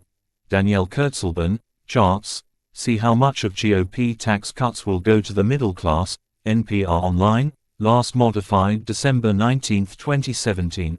Tax cuts will cross all income lines but disappear by 2027. CBS News and Associated Press, December 19, 2017. Tom Kircher, House Tax Plan. Permanent tax cuts for the rich, eventually tax hikes for all middle-class families. PolitiFact, last modified December 15, 2017. The bill looked very much like the typical tax bill that Mark Meadows described. Distributional analysis of the Conference Agreement for the Tax Cut and Jobs Act, Washington, D.C. Tax Policy Center Report, December 18, 2017. Boris Krochenyak, Congressional Candidates Talk Tax Cuts, Jobs, Associated Press, October 21, 2018. Analysis, Koch brothers could get up to $1.4 billion tax cut from law they helped pass. Washington, D.C. Americans for Tax Fairness, January 24, 2018. Koch's block and tackle strategy was paying dividends. Michelle Yeehee Lee, Paul Ryan credits Koch network for supporting GOP's tax overhaul. Washington Post, January 28, 2018. The Trump administration's transition team described their effort in military terms. Two senior EPA officials speaking on background, interviews by author, 2017-18, EPA, Landing Team, Roster, reviewed by author, 2018. The Tuesday before Thanksgiving, arrived at EPA headquarters, two senior EPA officials speaking on background, interviews by author, 2017-18, Gayatri Vaidyanathan, How to Get a Skeptic to Believe in Climate Change. Scientists are studying that, ClimateWire, last modified August 8, 2016. This put EPA directly at odds with the career staff at the EPA, senior EPA official speaking on background, interviews by author, 2018. When Myron Ebell finally arrived, two senior EPA officials, IBID. This influence was apparent. At the EPA, two senior EPA officials speaking on background, interviews by author, 2017-18, EPA, Beachhead, Roster reviewed by author, 2018. Schnee was an imposing presence. David Schnee, two senior EPA officials speaking on background, interviews by author, 2017-18. Schnee came up with a plan to get rid of it. Schnee, interviews by author, 2018. Descriptions of EPA headquarters taken from notes and photos during reporting trip, 2017. Schnee's office was on this floor. Schnee, two senior EPA officials speaking on background, interviews by author, 2017-18. Schnee's 47-page transition plan, Agency Action Plan, U.S. Environmental Protection Agency. This document is undated but was provided to the author in 2017. The new EPA administrator would carry out these policies. How Senators voted on Scott Pruitt for EPA administrator, New York Times, February 17, 2017. Pruitt arrived for work. Schnee, two senior EPA officials speaking on background, interviews by author, 2017-18. Almost immediately after he arrived, Pruitt apparently became convinced. Two senior EPA officials speaking on background, interviews by author, 2017-18, Liam Stack, Scott Pruitt's wish list, private jets, fancy furniture, 24-hour security, New York Times, April 6, 2018, Ethan Sachs, EPA Chief Scott Pruitt's $43,000 soundproof phone booth violated federal spending laws, Gao says, NBC News Online, last modified April 16, 2018. Pruitt's policy stances were well known. Eric Lipton, energy firms in secretive alliance with attorneys general, New York Times, December 6, 2014. Pruitt's political career. Oklahoma's political culture. Two senior EPA officials speaking on background. Interviews by author, 2017-18, Kevin Bogardus, EPA protesters deemed threat to Pruitt, triggered probe, Greenwire, last modified January 23, 2018. When he returned, Pruitt seemed deeply shaken. Senior EPA official speaking on background, interview by author, 2018. Pruitt's new leadership team, loyalists from Oklahoma. Schneier, former Pruitt staffer speaking on background, two senior EPA officials speaking on background, interviews by author, 2017-18. There were other problems with Pruitt. Schneier, interviews by author, 2018, Harvard Law School Regulatory Rollback Tracker Database, 2018. Pruitt attended a ceremony, where he introduced President Trump. Video of Rose Garden press conference taken from C-SPAN archive. The withdrawal conformed with Charles Koch's views. Evan Osnos, Trump versus the Deep State, New Yorker, May 21, 2018. It wasn't clear how effective Pruitt was. Juliette Eilperin and Brady Dennis. Amid ethics scrutiny, EPA's Pruitt also finds his regulatory rollbacks hitting bumps. Washington Post, May 20, 2018. In July of 2018, Pruitt resigned. Coral Davenport, Lisa Friedman, and Maggie Haberman. EPA Chief Scott Pruitt resigns under a cloud of ethics scandals. New York Times, July 5, 2018. Carbon, parts per million in atmosphere, taken from National.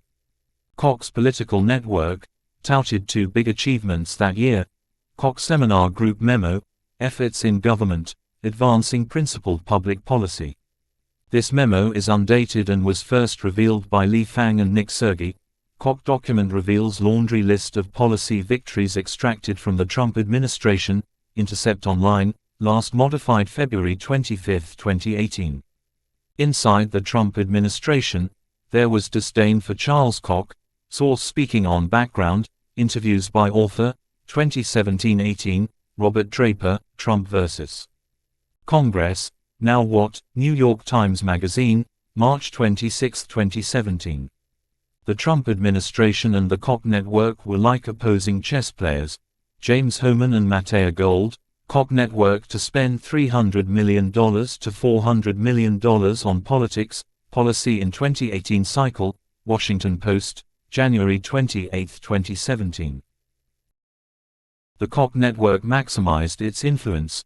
Lisa Mascaro, Vice President Mike Pence stops in for an unscheduled chat with billionaire Charles Koch. Baltimore Sunday, June 24, 2017. Kenneth P. Vogel and Eliana Johnson, Trump's Koch administration. Politico Online, last modified November 28, 2016. John Frank, Koch brothers conservative network to hold retreat in Colorado Springs this weekend. Denver Post, June 23, 2017.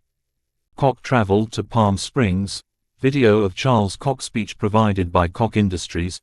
Charles Koch, opening remarks. Palm Springs 2018 video, 329, uploaded to YouTube by the Seminar Network on January 28, 2018.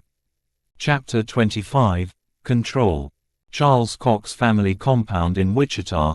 Notes and photographs from reporting trip to Koch Industries headquarters and entryway to Charles Koch's office, 2018. Descriptions of Charles Koch's office and the view from his desk taken from notes and photos taken in 2015. The business leaders from Koch's various divisions came to report to Charles Koch. Packerbush, Fehmeyer, Hall, Markle, Koch Industries employees and executives speaking on background, interviews by author, 2013-18. As he listened to the division heads make their presentations, see previous endnotes. Georgia Pacific profits taken from interview with Jim Hannon, 2016.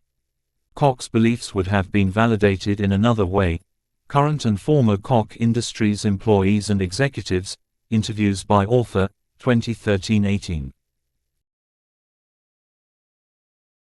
Invista, for example, was deeply troubled. Former Koch Industries executive speaking on background, interviews by author, 2018, notes and photos taken at Invista headquarters, 2018, plant shutdowns, closings and layoffs profile, Invista, taken from Nexus database, plant shutdowns, closings and layoffs, November 27, 2017, Thad Moore, in Winsboro, one of South Carolina's oldest surviving textile mills may close, Post and Courier, Charleston, South Carolina, August 20, 2017, Casey White, on the chopping block, Shelby Star, NC, July 19, 2017, new owner for Derry Lycra plant, Irish News, Belfast, IRE, October 31, 2017, Mike Pear, Cordsa slated to acquire City's Invista plant, Chattanooga Times Free Press, TN, April 1, 2017.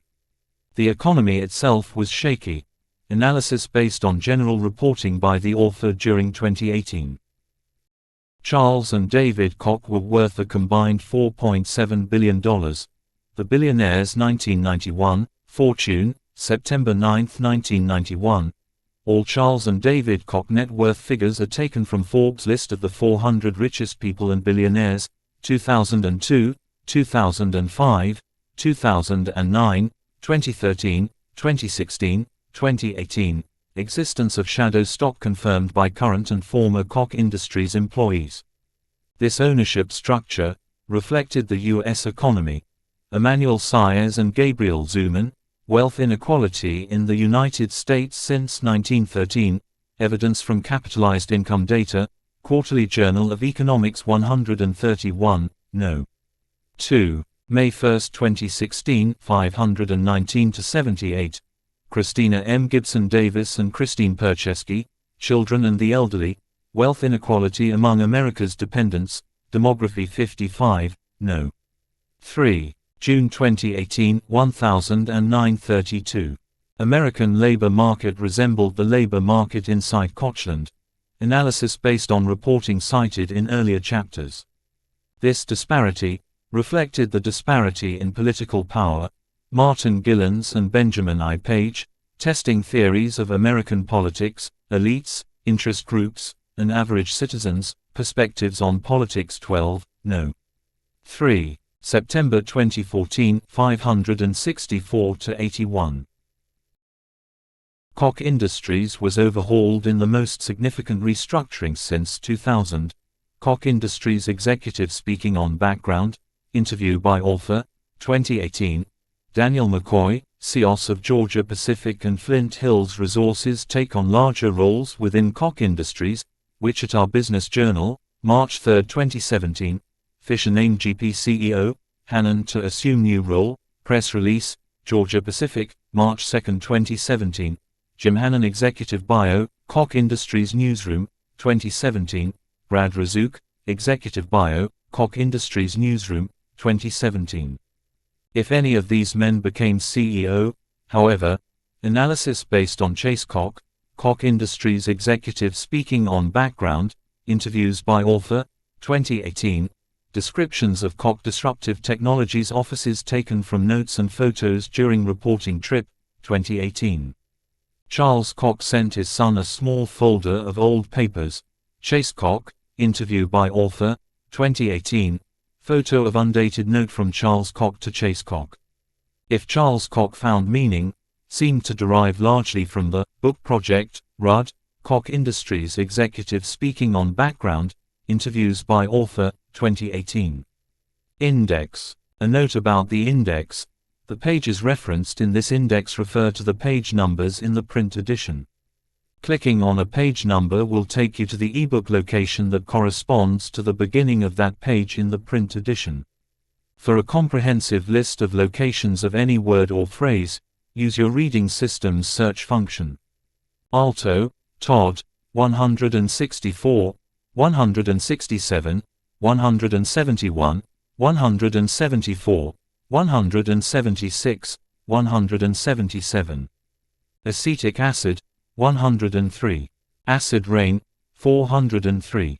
Acquisitions, 125 to 27, 192, 198 to 99, 222, 224 to 25, 293, 322, 583. Corporate Development Board direction of 295 to 97, 301, 583. Of Farmland Industries, 587, 298 to 305, 308, 466, 587. Of Georgia Pacific, 313, 318 to 21, 323, 328, 345, 501, 518, 581. Of Guardian Industries, 483. Of Invista, 312, 318, 501. Mergers and 45, 146, 198, 501. Of Pine Bend Refinery, 50 to 51, 78, 294, 520. Private equity deals for 295. Of pulp mills, 307, 309 to 12, 316, 318, 585. Of Purina mills, 199, 201 to 2, 205, 320, 591. Affordable Care Act 2010, see Obamacare. Afghanistan, War in, 240. Africa, Clean Energy Infrastructure in, 456. Agency for International Development, U.S., 456. Agriculture, U.S. Department of, USDA 270, 557. Agrium, 300, 304 to 5. Agrotane, 307. Air Force, U.S., 87. Alaska, Shipping Business in, 44. Alt, Kerry, 327, 339 to 40. Alt, Shirley, 340. Amazon, 332, 356. America First, 543, 546, 549. American Conservative Union, 451. American Council for Capital Formation, ACCF, 447. American Energy Alliance, AEA, 449. American Greetings, 483. American Health Care Act, 538 to 39.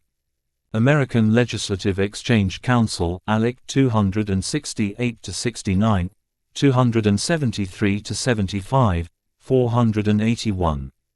American Museum of Natural History, 344. American Petroleum Institute, 48. American University Investigative Reporting Workshop, 456, 459.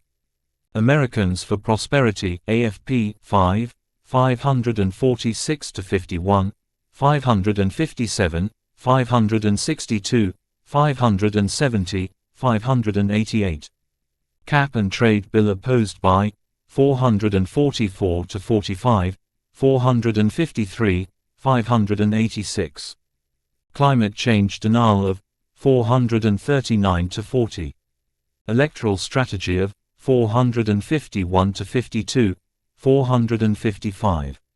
Koch funding of 423, 433 to 35, 458 to 59, 480, 538, 540 to 41.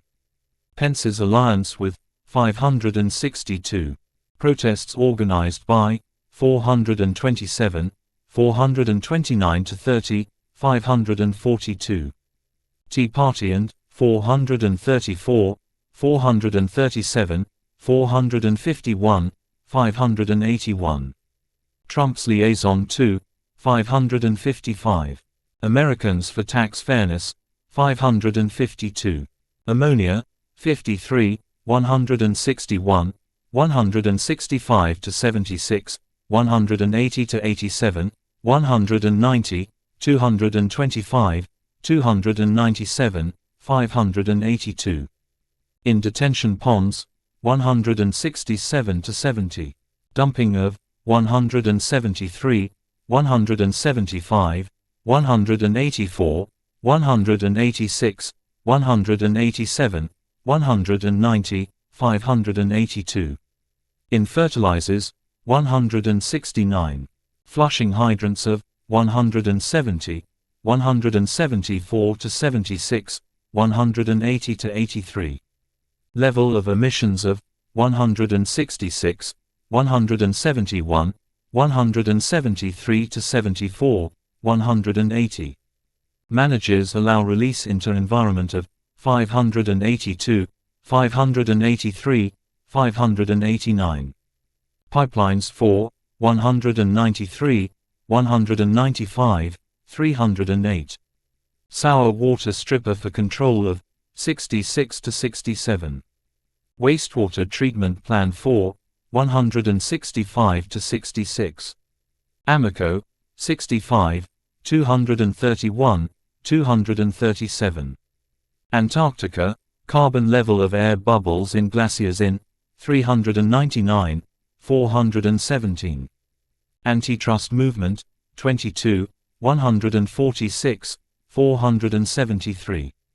Antrich, Darrell, 581, 622 N. Apple, 502. Arab oil embargo, 92. See also OPEC. Archer Daniel Midlands, 196. Aristotle, 491, 573 to 74. Arizona, 19, 222, 281 to 82, 541. Arizona Clean Fuels, 474. Arizona Republic, 17 to 19, 21 to 22, 133. Arriaga, Brian, 284. Arrowhead Pipeline, 462. Artiva Europe Sauerl, 503. Arthur D. Little Management Consulting Firm, 38. Atkinson, Price, 428. Attack of the Killer Tomatoes. Movie, 266, 270, 286. Austin American Statesman, 275. Australia, 507. Axios Media Outlet, 547. Baker-Hostetler, 555. Bakken Formation, 467, 469. Ballon, Ken, 19 to 33, 46, 130 to 31, 137, 581, 590. Bankruptcy, 57, 211 to 13, 300, 305, 570. Of major utilities, 285, 287, 289, 292. Of Wall Street trading firms, 349, 353. Bannon, Steve, 562. Barber, Haley, 458. Barclays Capital, 294.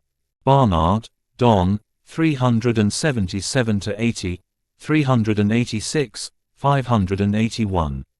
Barnes Sollers, Sally, 188 to 89. Barnett, Doyle, 41, 49. Borkus, Max, 443, 444, 450.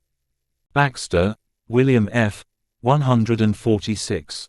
Beacon Hill Institute, 480. Beauvais, Joel, 397, 456, 553. Beck, Glenn, 439 to 41, 458.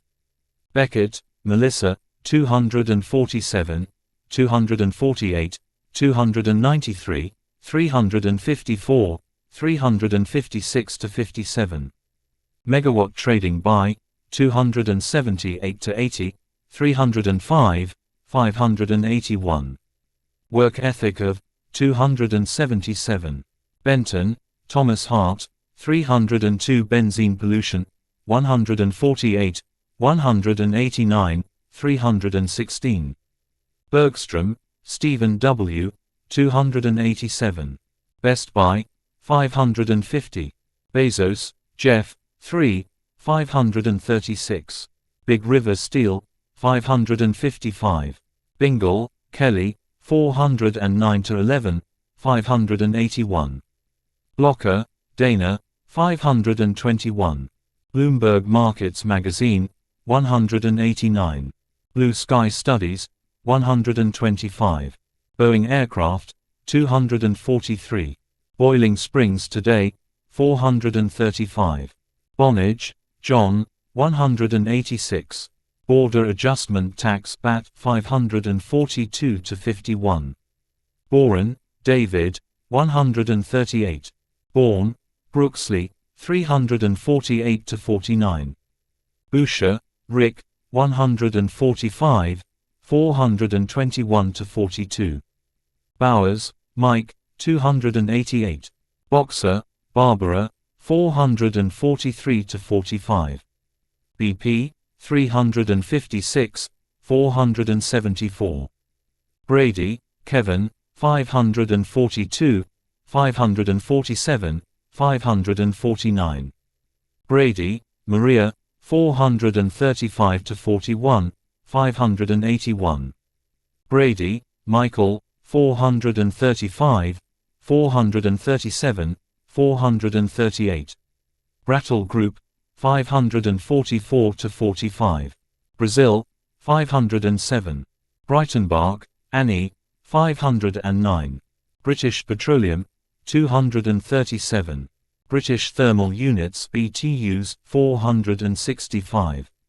Brooks, Paul W., 90, 125. Brownback, Sam, 150, 478. Brault, Jim, 275 to 76. Brunswick Pulp Mill, 310 to 12, 316, 321. Buckeye Technologies, 483. Bucknam, Gary, 371 to 74, 376 to 80, 382 to 83, 385 to 88, 582. Bumping the Bottom, 48. Bureau of Indian Affairs Beer, 17 to 19.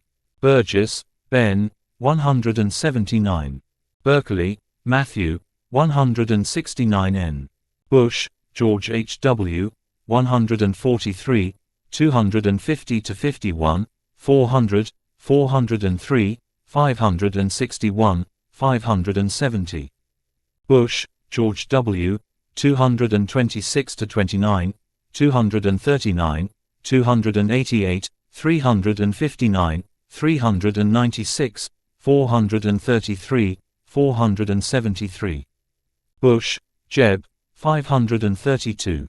Business Development Board, 224, 225.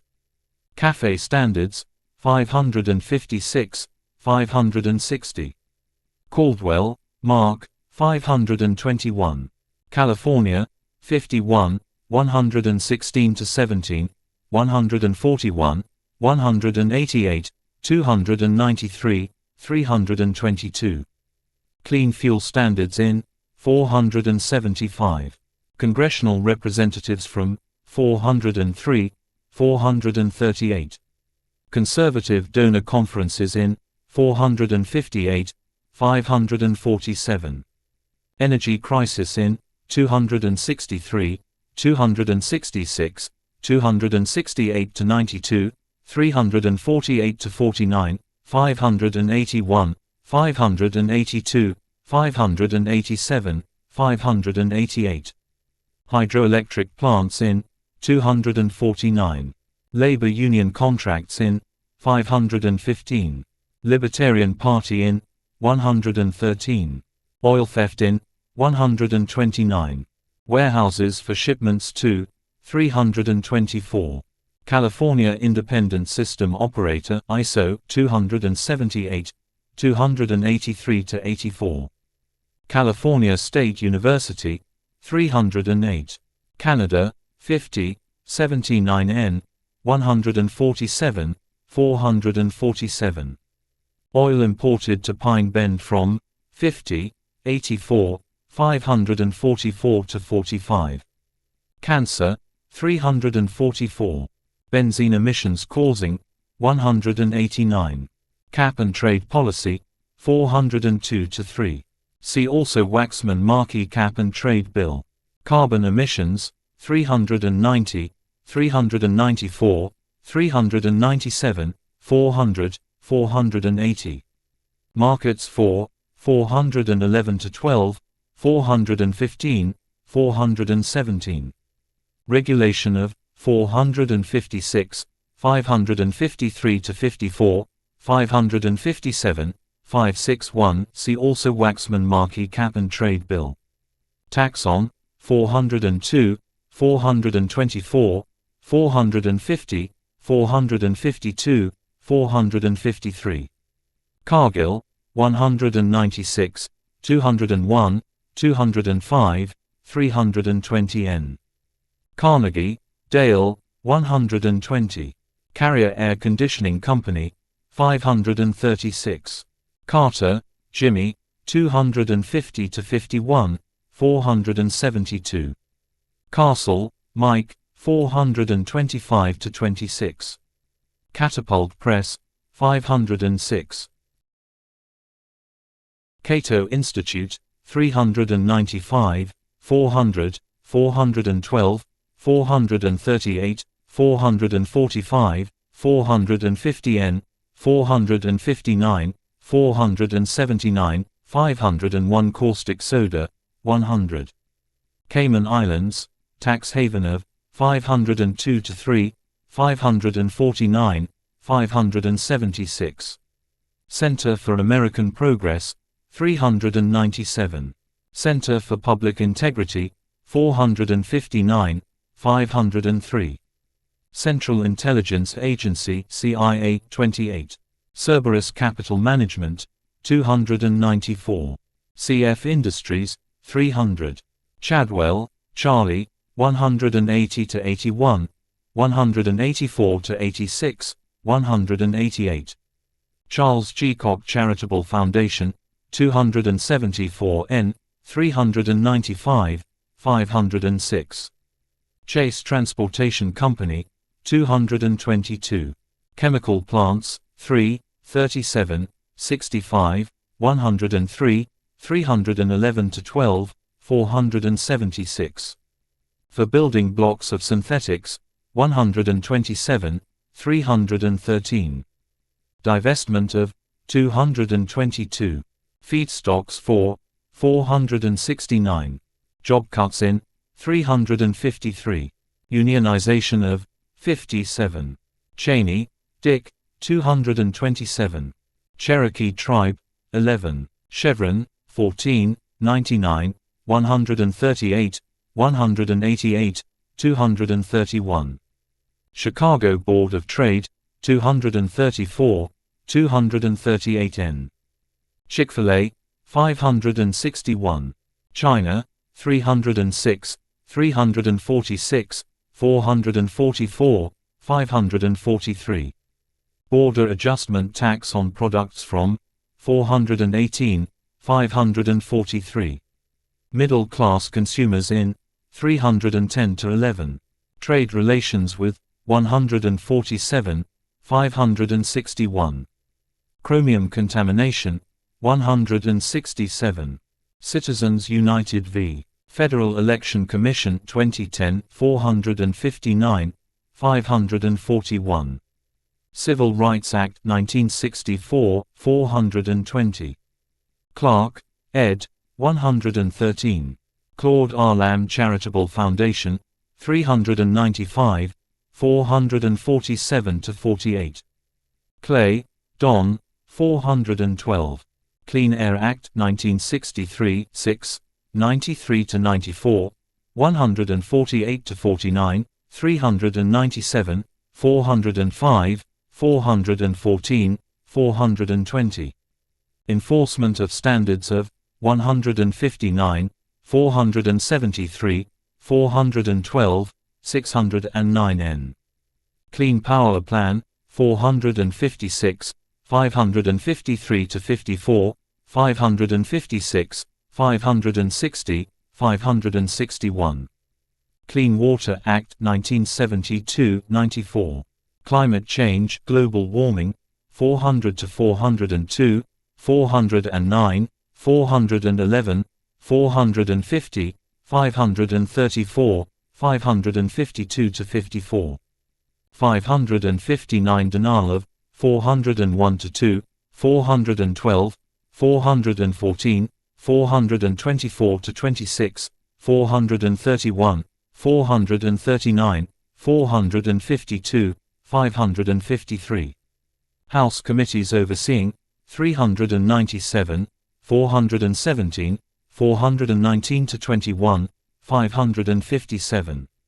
Englers attacked for views on 416, 429 to 32, 440 to 54, 457, 581, 585.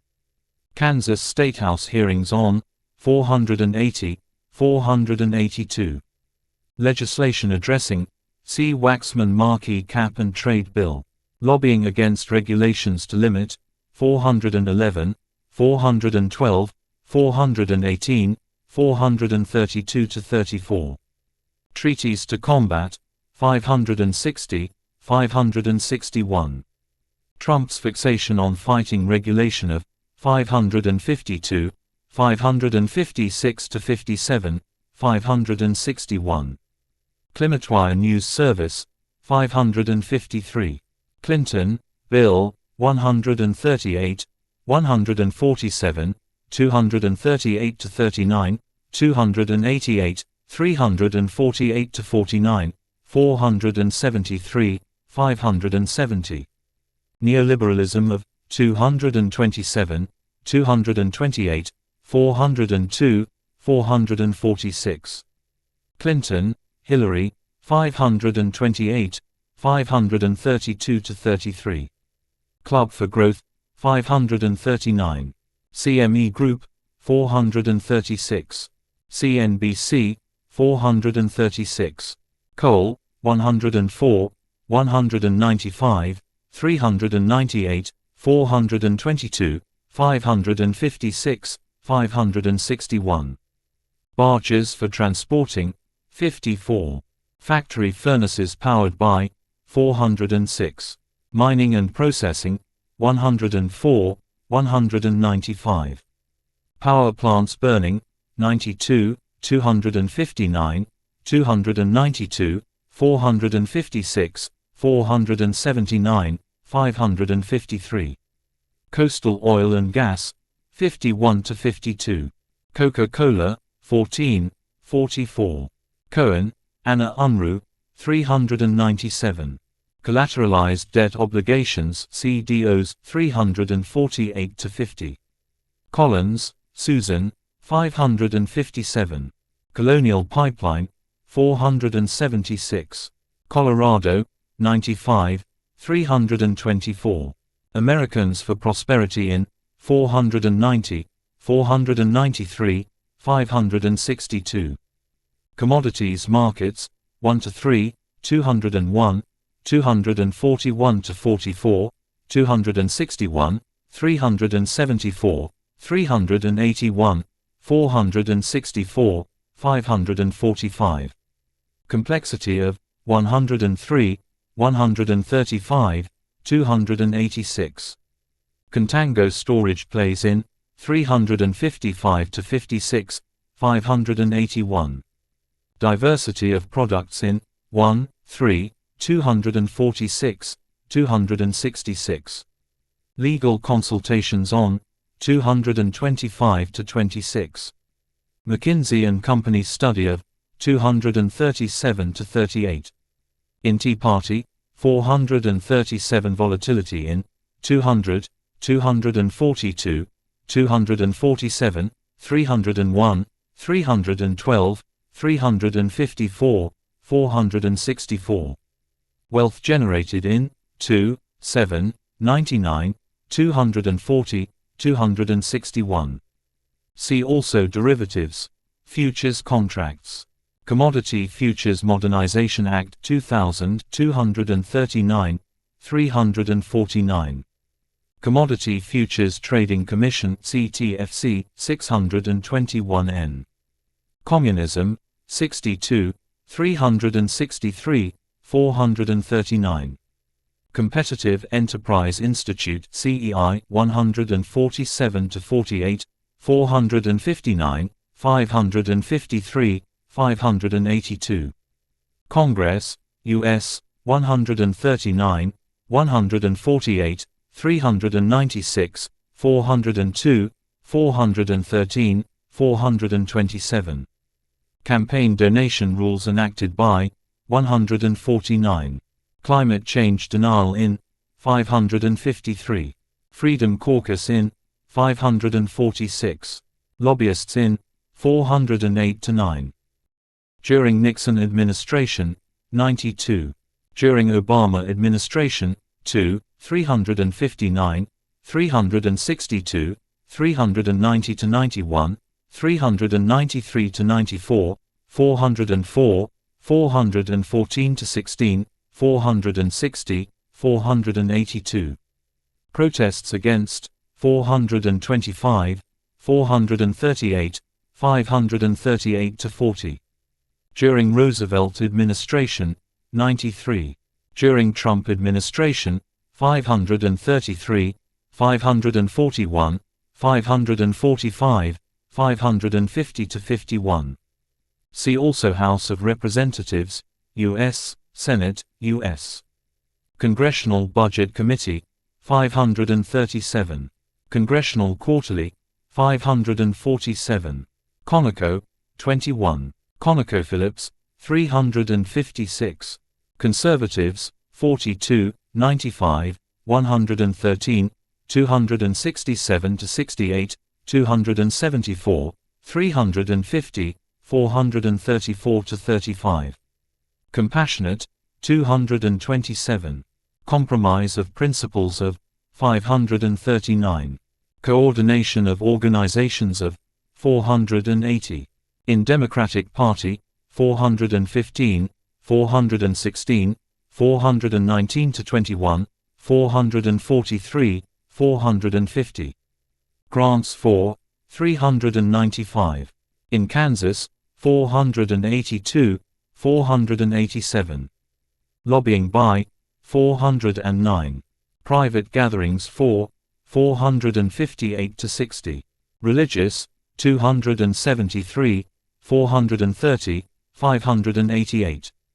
In Republican Party 92, 150, 204, 409, 416, 421, 435, 444, 451 to 53, 532.